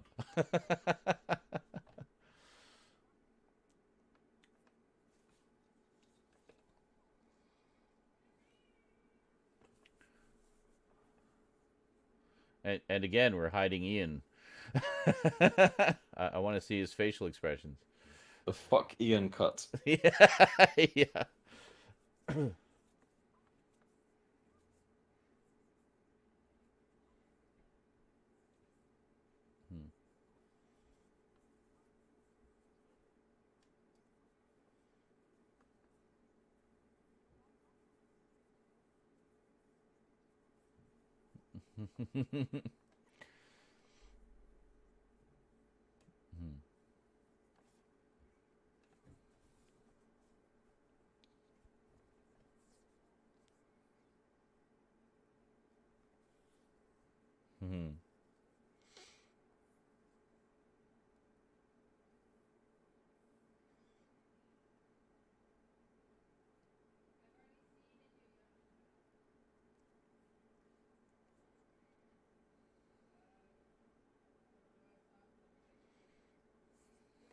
This is completely different.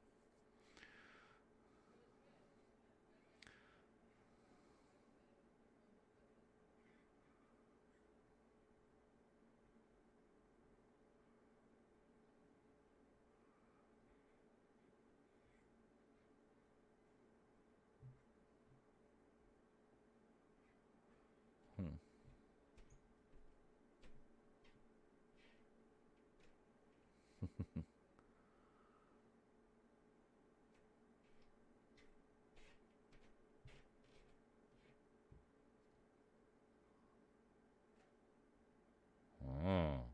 Curiouser and curiouser. Drew something that the world isn't ready for yet, clearly. That ink blot pattern might just be a bit too advanced for you.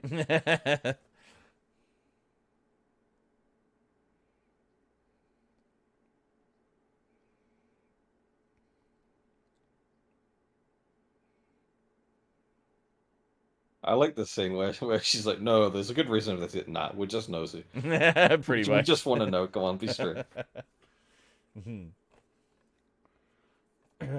Yes, you're here because of her homework.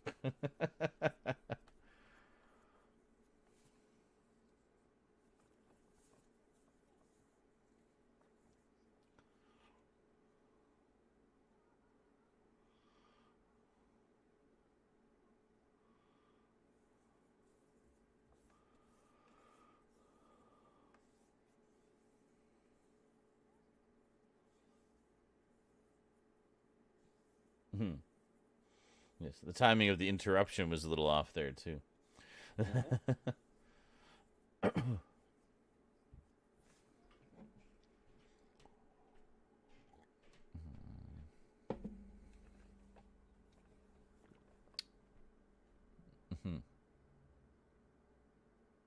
Oh, and cut off Ian's line there.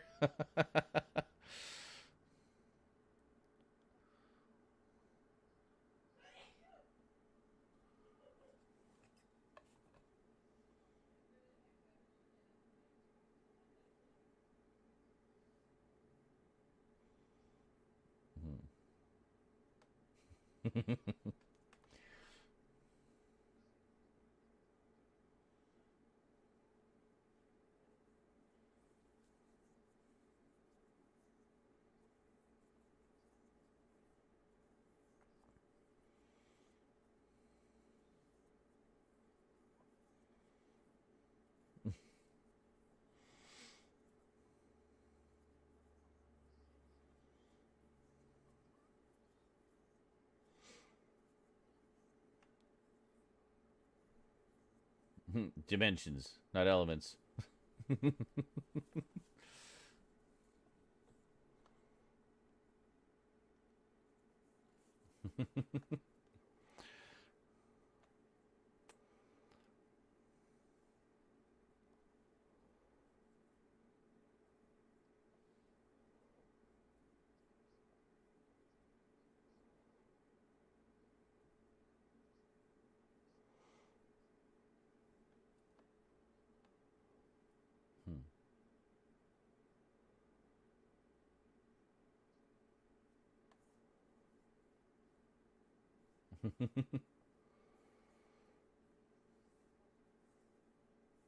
Like, then like parked at the end of the street. They're just right in front of the gate. I know, like Like, 2 feet away. just- They'll never see us here.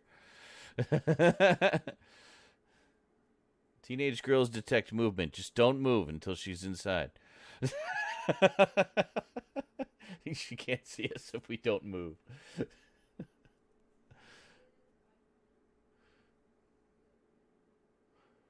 Cool.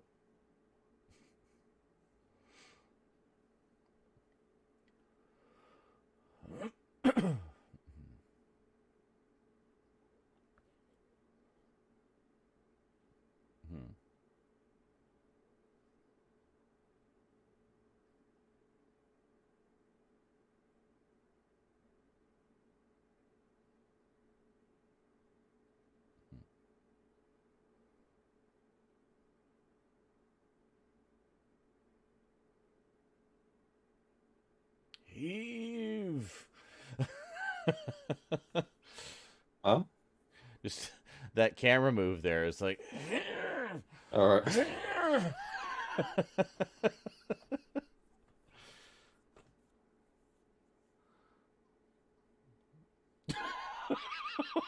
The whole place is coming down around us.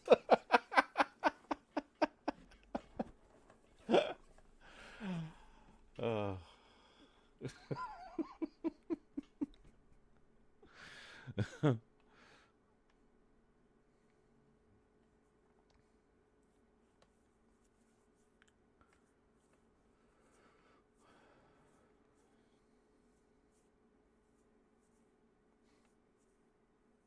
Ooh. That's a creepy thing we didn't see before.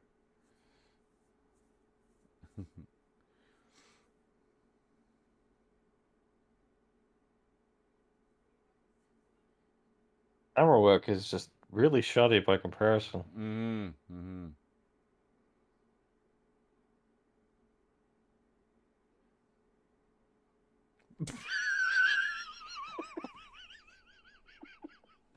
Clong. No wonder he said do it again. I go, that's 2 seconds after say the camera works really shoddy in this fucking person. Oh my god. Would have been perfect if you just heard the camera going, ow! Ah, bugger!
And pause. Hold it there. Thank you.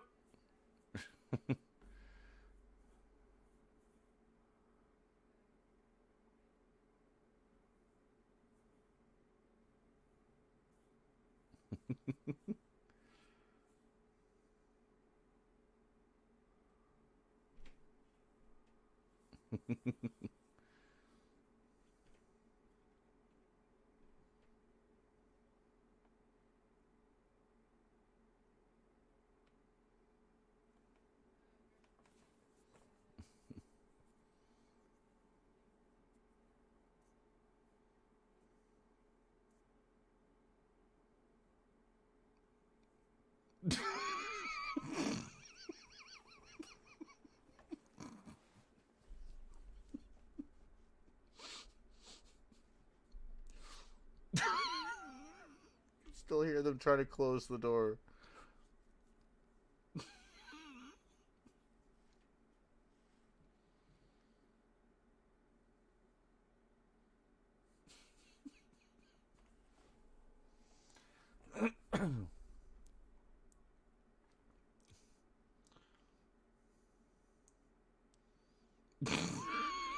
Oh my god. Someone shut those fucking doors.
That's a better shot. Hmm. And she did that little quake in her voice again. Yeah. 49th soundtrack.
That constant background noise, like an aesthetic choice or just a really fucking annoying one?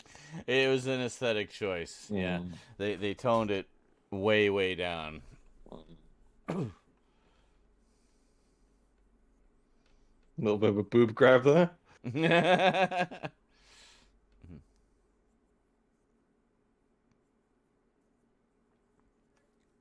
But yeah, I can become to believe.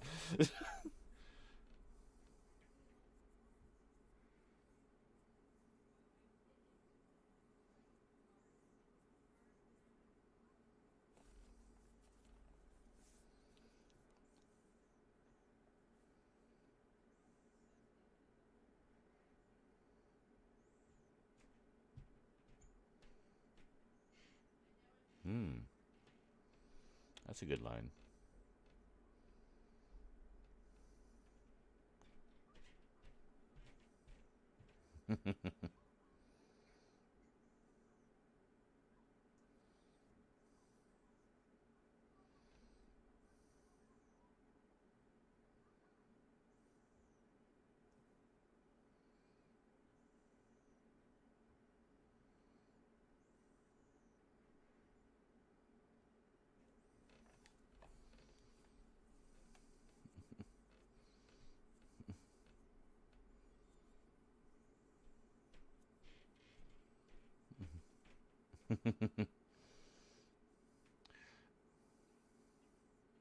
Early version of the TARDIS takeoff sound, too.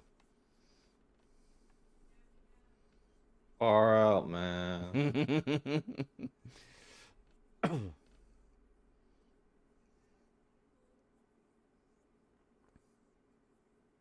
I bet this syncs up the dark side of the moon perfectly. Hell yeah.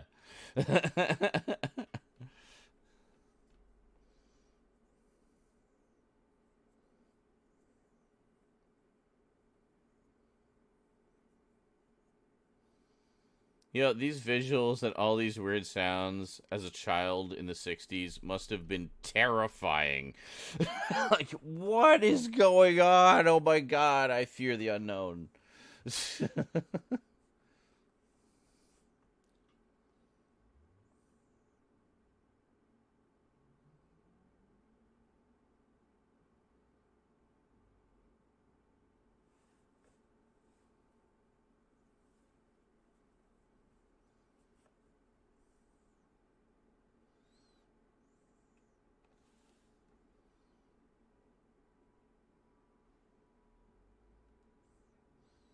We're not done yet. There's take two.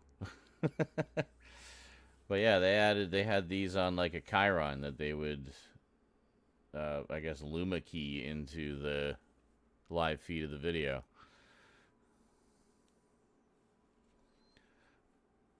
So literally everything is done in camera, except for a few film segments. There's a few lines there from the Doctor that was actually really good, I thought. Mm-hmm. Like, it's just the overall presentation of the episode. It what didn't feel as polished. It definitely felt clunkier. Yeah. Yeah, the one about footprints in a time we were never meant to be. Like that was, I like that line a lot.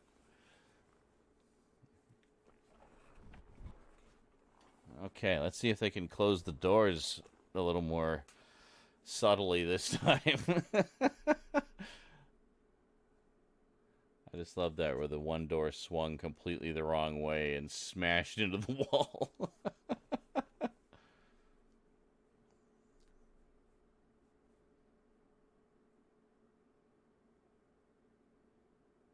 Oh, okay.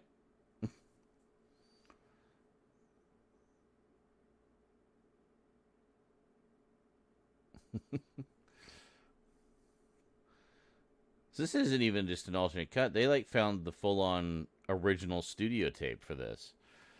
That's crazy. Oh. It's like nothing short of a miracle that this actually exists.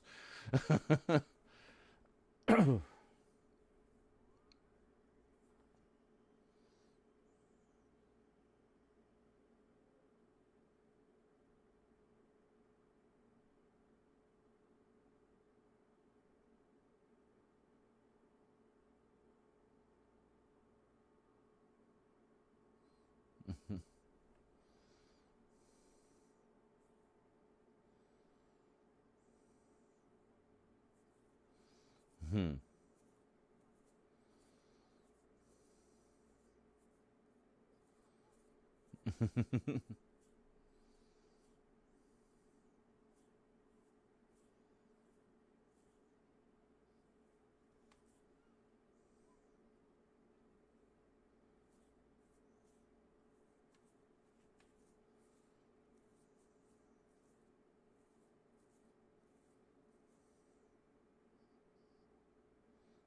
Hmm.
The one wall of Roundel is literally a curtain with a photograph of Roundels on it. In the previous shot, you could actually see the bottom of the curtain gently dangling.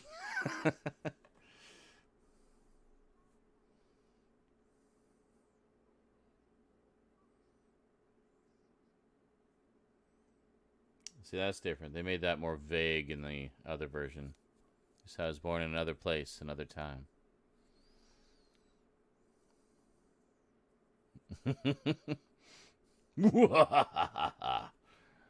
You'll never escape.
Nope.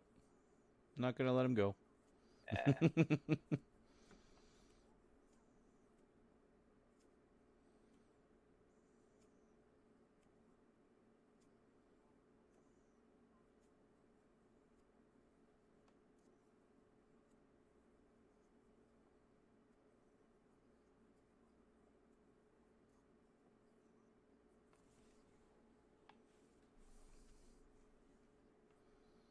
Mm-hmm.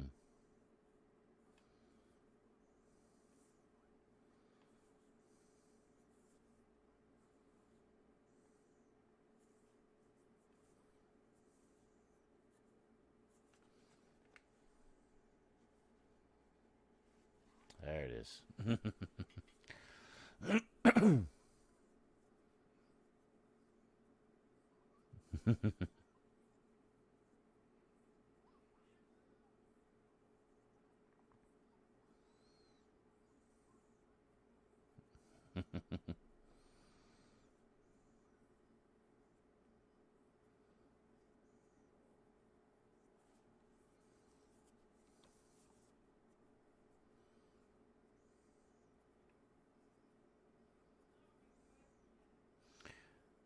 Yeah, they definitely toned down that like steady buzzing noise in the final version. I think they just used it kind of for the initial shocked sting when they first burst into the TARDIS, and then it goes more to the much more pleasant sounding control room hum that became the norm.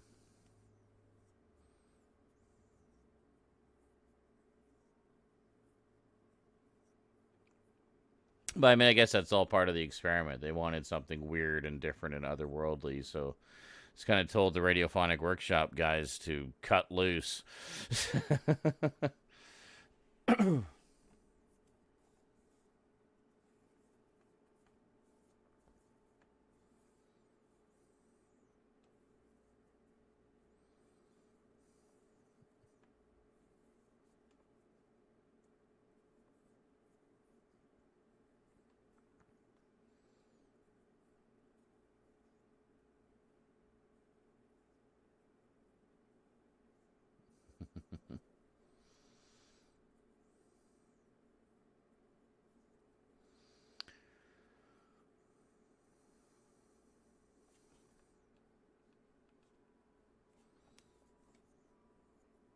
And there we go.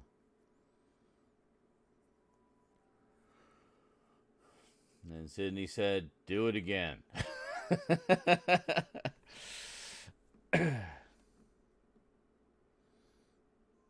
Incidentally, the music was by Norman Kay. Yes. That's who to blame for that long, annoying synthesizer sting that just never ended. Reminds me of the film Wavelength. Hmm. The constant droning sound. Is there? Oh yeah, Excellent. it just gets higher in pitch over like 40 minutes. So it's literally the sound of a wavelength changing. I guess so. The whole film is just in an apartment in New York, and it just slowly zooms in onto the wall where there's a picture of waves on a beach. That's the movie. So Wow. So, art film. yeah, Is there a point to it, or just to be as pretentious as possible? Is there some kind of subtext to the waves or the sound? not that I gleaned when I watched it. No. It's literally just a 40-minute zoom. Okay. One of the old movies you must see before you die. Really? So either there's something more there, or they want us to believe there is and just laugh at everyone who actually watches it.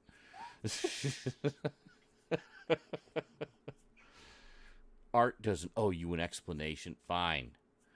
Your art is stupid then.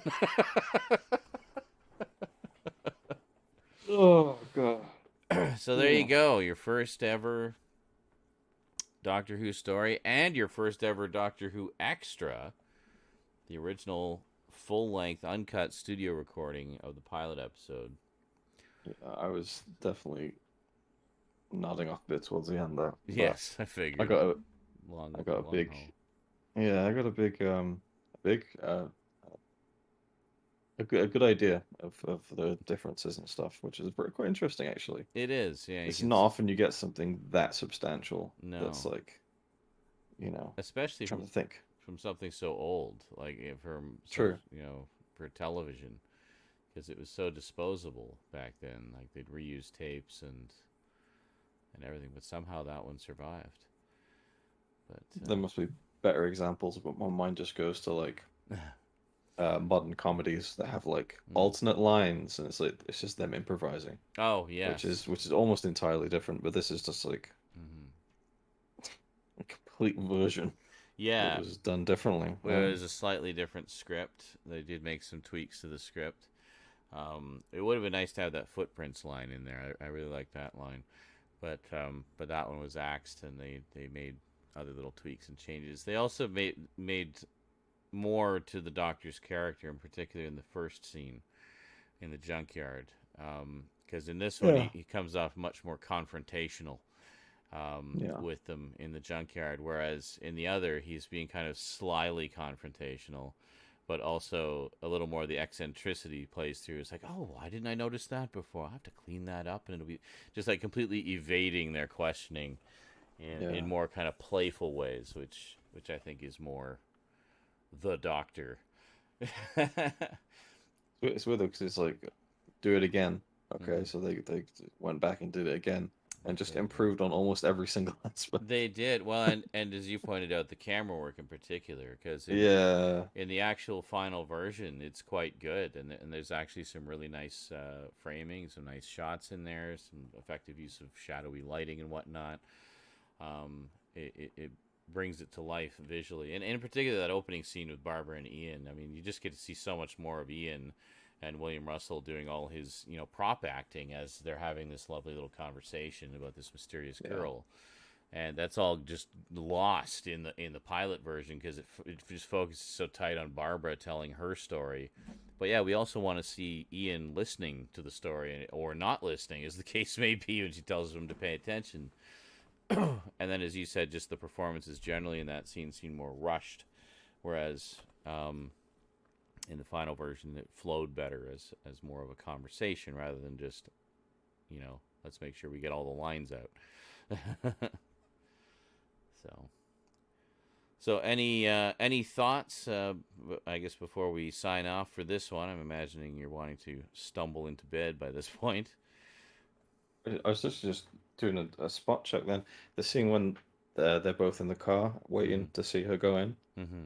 in the first version, Mm-hmm. the lighting's quite. I can't even explain that. I'm not good with lighting, but like there's a Mm. shadow over his face. I noticed that. Yeah, it obscures his Whereas in face. Yeah. the next, the when they redid it, it was a lot more nice looking. I don't know. It was. Uh, Yeah, you could see them both clearly, yet you still had that mysterious, shadowy night kind of atmosphere to it. So yeah, I noticed that too. There's a lot of little technical differences that they definitely improved upon. So what? So the edited pilot, what is that consisting of? The edited pilot, I believe, is well, the only take of the beginning from the first run through, Oh, and then the best bits from yeah. and then the best bits of the. I think it's just the second take, basically, because the second take was the better of the two. Yeah. The first one where they couldn't close the doors. Oh. That was just like one flub after another in that one. So Is that like put together after the fact, like for the DVD or something? Or yeah, yeah. Well, and yeah, I okay. think there's kind of because basically they just found the studio recording. They didn't find like the copy they sent to Sydney or whatever. So it was basically just Yeah, reassembling it how it likely would have been yeah, presented. So okay. that's basically what it is. But you've seen literally every frame that is in there. Whenever I maybe nodded off for a second. So it might, yeah, like it might be use bits and pieces out of. I'm pretty sure it's just the second take though, because you Yeah. can't really edit around that because of the differences in the ambient sound and things like that. It would be too jarring. But uh, but yeah, and then a whole different thing with Susan at the beginning with the ink blot and her drawing Mhm. something on it that she quickly crumples up. So I guess humanity isn't ready for that yet, whatever it was. And but in the final version, they just kind of stay focused on the book that she's borrowing from Barbara about the French Revolution. So they have their little conversations, a nice little setup, and then as they leave, she opens it up and looks at it, and it's immediately like, "Well, that's not right." Yeah. So, which I think is a kind of a funnier. It's a less obscure way to kind of get the idea across of what she's all about. The Inkblot scene did go on a little bit too long, I thought, just to kind of get to the point of it. But whereas well, that's not right. I mean, that's just a you know, quick little shot and a line, and you're off and running to the next segment. But yeah, well, and I guess it gave a little bit more room for the doctor to do a little bit more as well, because then they had more time to spend in the junkyard. Whereas I think the car conversation flows pretty much at the same pace. The classroom scenes were redone in the second version as well. I noticed Caroline Ford's performance was a little tighter there. The timing was a little better with the responses from the teachers and stuff. So you can tell I've watched these like a million times, eh? I mean, to be fair, you have been a fan for like what 40 years. True. Literally 40 years. But yeah, it's interesting. Well, to me, like as you were saying, like the production process is just as fascinating to me as the show itself. So I love all the behind the scenes stuff they managed to unearth. Yeah, I And know that some people aren't like that. Like I remember a yeah. friend of my dad's. We were over his house once, and Lord of the Rings was on, and he Mm, was like, "Oh, this." My dad's friend was just like, "This is amazing! Like, it's mm-hmm, just." He was in love with it, and I was like, "Did you know that like they're both like mm-hmm. set on different spots on that cart, so it's a forced perspective shot to make it seem?" He's like, "No, shut up! No, he's like, I don't want to hear about it." He's like, "Honestly, I just want to think that it's real." Like he was, I don't care about the behind the scenes. Okay. So some people just have no interest in that side or whatsoever, whereas, And in his case, he just wanted to fully immerse himself in the reality of it. So which is fair. that's But that's fine. Yeah, but I mean, I remember watching. I had well, I still have it. Actually, one of the first DVDs I ever bought, the 20th anniversary special edition DVD of Tron, and that is a wonderful set because it has a feature length, like 80-minute documentary about the making of the movie, and they introduce everybody in it. and I was living with the step family, and I put it on, and I'm watching it.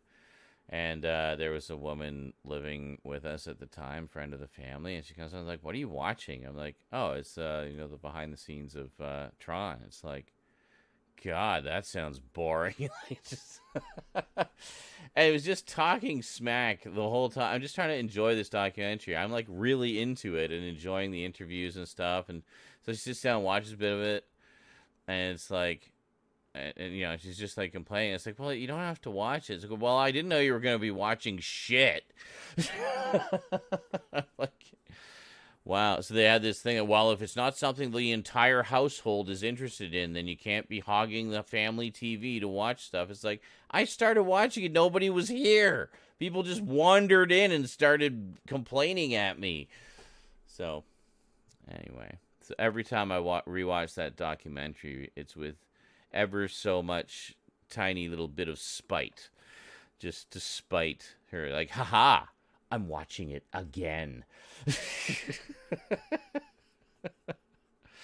just think that we were able to like separate the two and just find fascination in both the final product and Yeah. how it was made into that final product. Absolutely. In some of the later ones, when we get to the 70s episodes, they actually did find more studio footage, like just raw, uncut studio tapes. And on the Blu-rays, they just put the full tape on there because they've got the space for it. So sometimes you get like 3.5 hours of raw, unedited studio footage. And I'm just like, yes, please. More, please. Do you have any more? It's just total fly on the wall stuff. Like you're hearing all the floor directors, shouting at everybody, and actors going over their lines, and little bits where they improv, little bits where they screw it up, or bits of scenery falling off, and they have to stop and fix that, or just all this, wonderful chaos of how they made made TV shows back then, and being British, very strictly going by the clock. So they would have until like 5 o'clock, and that is it. They would literally flip the breakers and turn the lights off. So you had to be out of there by 5. And if you went into overtime, oh boy, did you have to fill out paperwork. They did not like giving overtime. So, yeah. So pretty interesting stuff. I remember there's one like that on the Hitchhiker's Guide to the Galaxy DVD where they found some of the studio footage, or like a janky VHS recording of it. And they were running really close to the wire that day in the studio, and you can feel like the tension, like everybody trying so hard not to fuck up their lines and cause them to have to do any retakes. It's just like so much. It's just so tense, and the director's on edge, and everybody's on edge, and then they have to do the scene, be funny. It's just it's crazy. But I love stuff like that. I love it. It's just. Yeah, I mean, they could have just done like a featurette where it was like they just do some side by sides, like, here, look at how this was different, and here's a couple of clips as examples, which would have been cool. Yeah. But they're just like, no, just dump the whole thing, which I love. Like, well, they do that as well. Like I know on the DVDs they had kind of edited highlights of those footage tapes, and then they had sort of some factoid subtitles and stuff to give you more information and whatnot. And I think they include those edits on the Blu-rays as well, just because they poured over most of the DVD extras. But then also give you the uncut footage if you are like us and eat that stuff up like, a nice steak dinner. yeah, I mean, probably of my own volition, I probably wouldn't have watched that, I don't think. But as soon as we're doing this, it's more of an occasion, I guess. Yeah, absolutely. And it is really interesting. And there's like commentary on episode 1 and a commentary on the unedited studio. Like, they've really gone all out on this shit. And a commentary on episode 4. So you kind of get the summation of everything.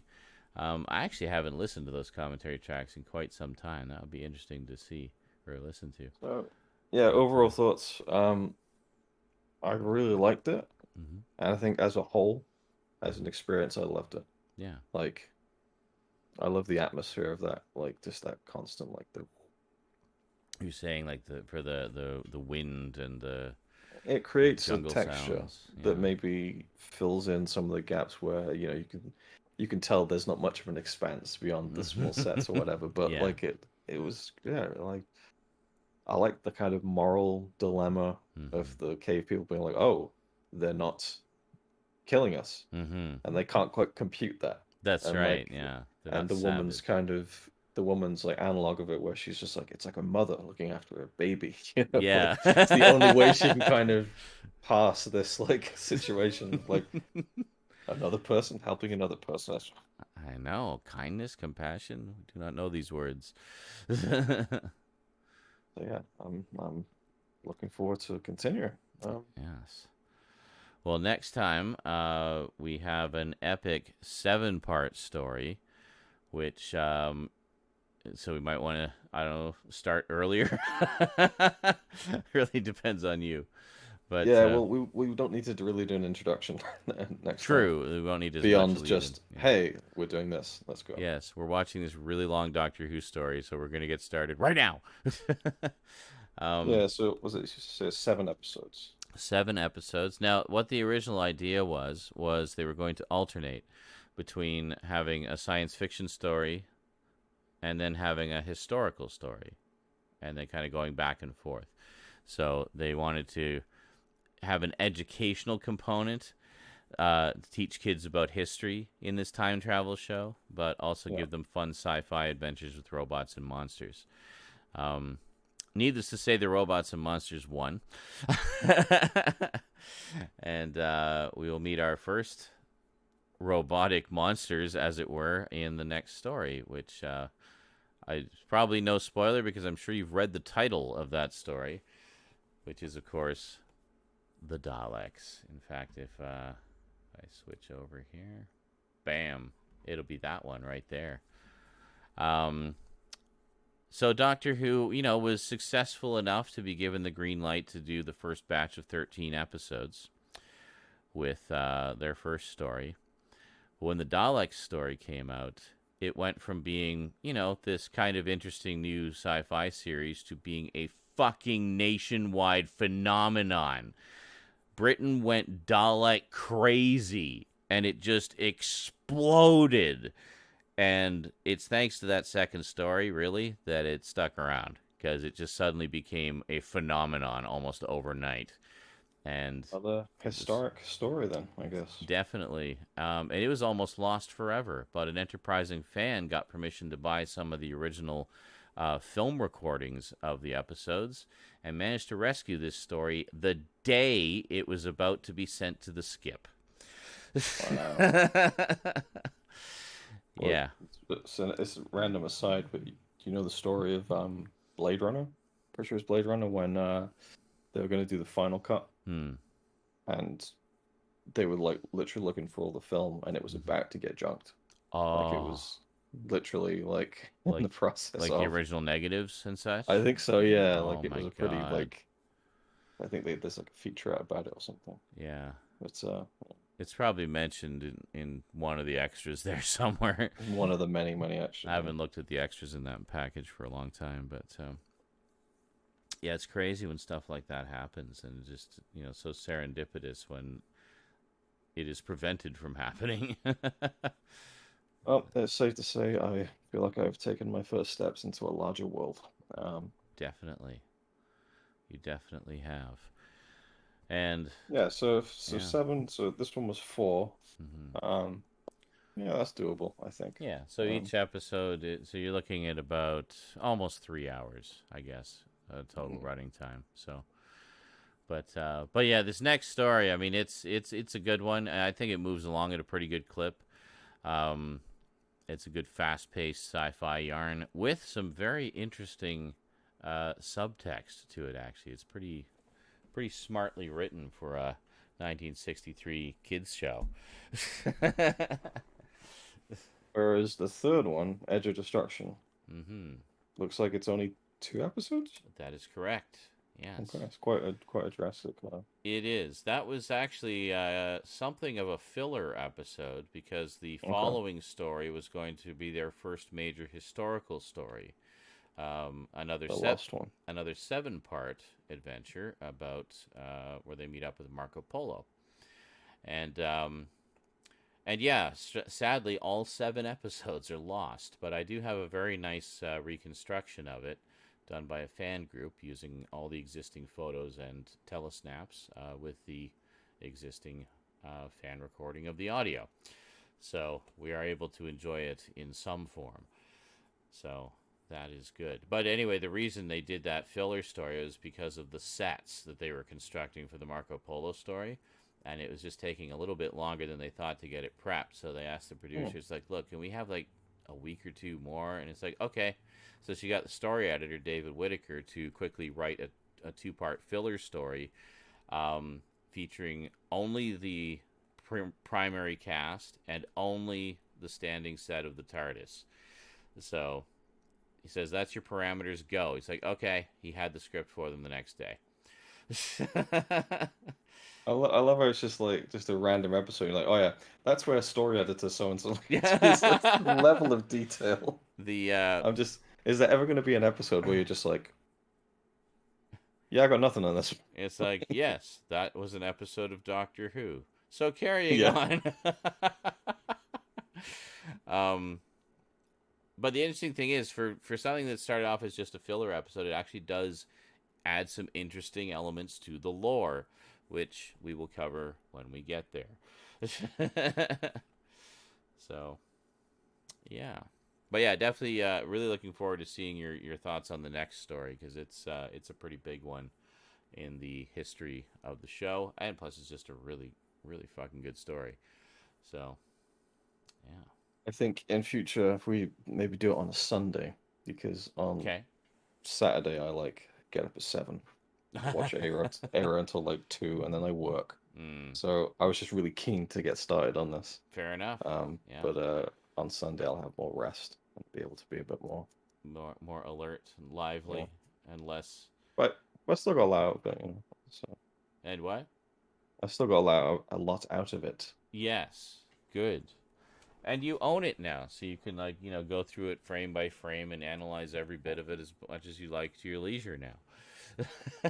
I'm sure you'll at least be listening to some of the commentary tracks. I think I'd like to, but time-wise, I don't know if I'll ever get around to it. It's That one is of those true. things. That is But it's true. it's like it's nice to know you have it. It is. There's a comfort to that. So definitely getting your fivers worth out of it, I guess, so far. Yeah, no kidding. Seems like the other 2 discs have like a lot more like documentary stuff on them. Mm-hmm. I think they put most of the documentary stuff on the disc with the 2-parter because there's just more disc space. Yeah, it's loaded. But it's got a lot of stuff about the story of the creation of the show and whatnot. Yeah, there's like an hour-long documentary about that. And yeah, a bunch of other stuff too about the backgrounds. And the nice thing is, this is before this was put out before Verity Lambert passed away, so we actually have Verity Lambert herself on one of the commentary tracks, which is quite nice. Get to hear it from the lady herself. So, all right. So yeah. So anyway, let me know when you want to do the second one, and I'll do the same thing I did for this one, and I'll put up an event notification on the Discord. So anyone who wants to join us can, and have plenty of advance notice. And yeah, there you go. So that definitely sounds like it'll work better. I mean, if you're a little more well rested by then. I mean, this is how I'm going to watch stuff anyway. I'm not going to be super animated while watching stuff, but Fair enough. Yeah. definitely as far as getting towards the end and struggling a bit with staying awake. Yes. But yeah, I'm glad we watched that unedited one because that was quite fascinating. Yeah, I thought you'd find that interesting, like from a production standpoint, sort of see the differences and the different creative choices and things like that. I love stuff like that. And I know you do too, so I'm sure we'll watch all of that stuff whenever it crops up. Alrighty. Well, we're going to sign off here, folks. Any last minute donations in the pot, maybe? Possibly, so I can pay my rent this month, maybe, you think? We just did a nice 5-hour show for you. So that'd be great. Wait, Stormfighters. Storm fighters. Oh yeah. Well, I You was asked me to remind you about that 5 hours 5 hours ago. ago. Now, can I actually remember what it was? So I think my gummies were just kicking in, and I went out for a smoke, and something popped into my head about just the voice of Helge Tough Kid saying, "Fucking storm fighters," because I know that's a moment we've had many times. So And then it just like occurred to me in the head, Storm Fighters. That sounds like an action figure line from the 80s. Like, Storm Fighters fighting in the storm. Yeah, Storm Fighters. Available now from Hasbro. And that's what popped in my head was I had a jingle and everything. Storm Fighters. And that was pretty much it. Thank you for reminding me. I mean, like, A, that was hilarious. B, I'm also just thinking of that time when Tough Kid was like, I've been transported. Oh yeah. Yeah, it was what you hit a riff to go, I think, and then It's like utterly confused. and he didn't realize you were gonna do that, and suddenly he's like teleported into the air. Where are you? I don't know. 0 point. I was transported. I was transported. It's like it's randomly teleported. What the fuck? Oh my god. So much random fun. Well, I was going to play some more Fortnite after this, but it's too late. So maybe we'll just hang out and do some clips, and I'll beg for money some more. How's that sound? Sounds like a good time to me. Alrighty. Well, any last words before we wrap this one up, Luke? No. Okay, then. Like a line to quote from the show, but I didn't retain any particular Excellent. witty. There's some Quotes. good ones. Like the thing with the ignorance sprung to mind, but I forgot the wording. So what the hell was it? Your arrogance is only outmatched by your ignorance, or something like that. Someone typed it in the chat earlier. I tolerate this century, but I don't enjoy it. That was another one. Yeah, there it was. And where the hell was? Yeah, there it is. Your arrogance is nearly as great as your ignorance. That's what it was. That's a good one to pull out for the internet arguments. Alrighty. Well, have yourself a good night, Luke. Thank you very much for joining us.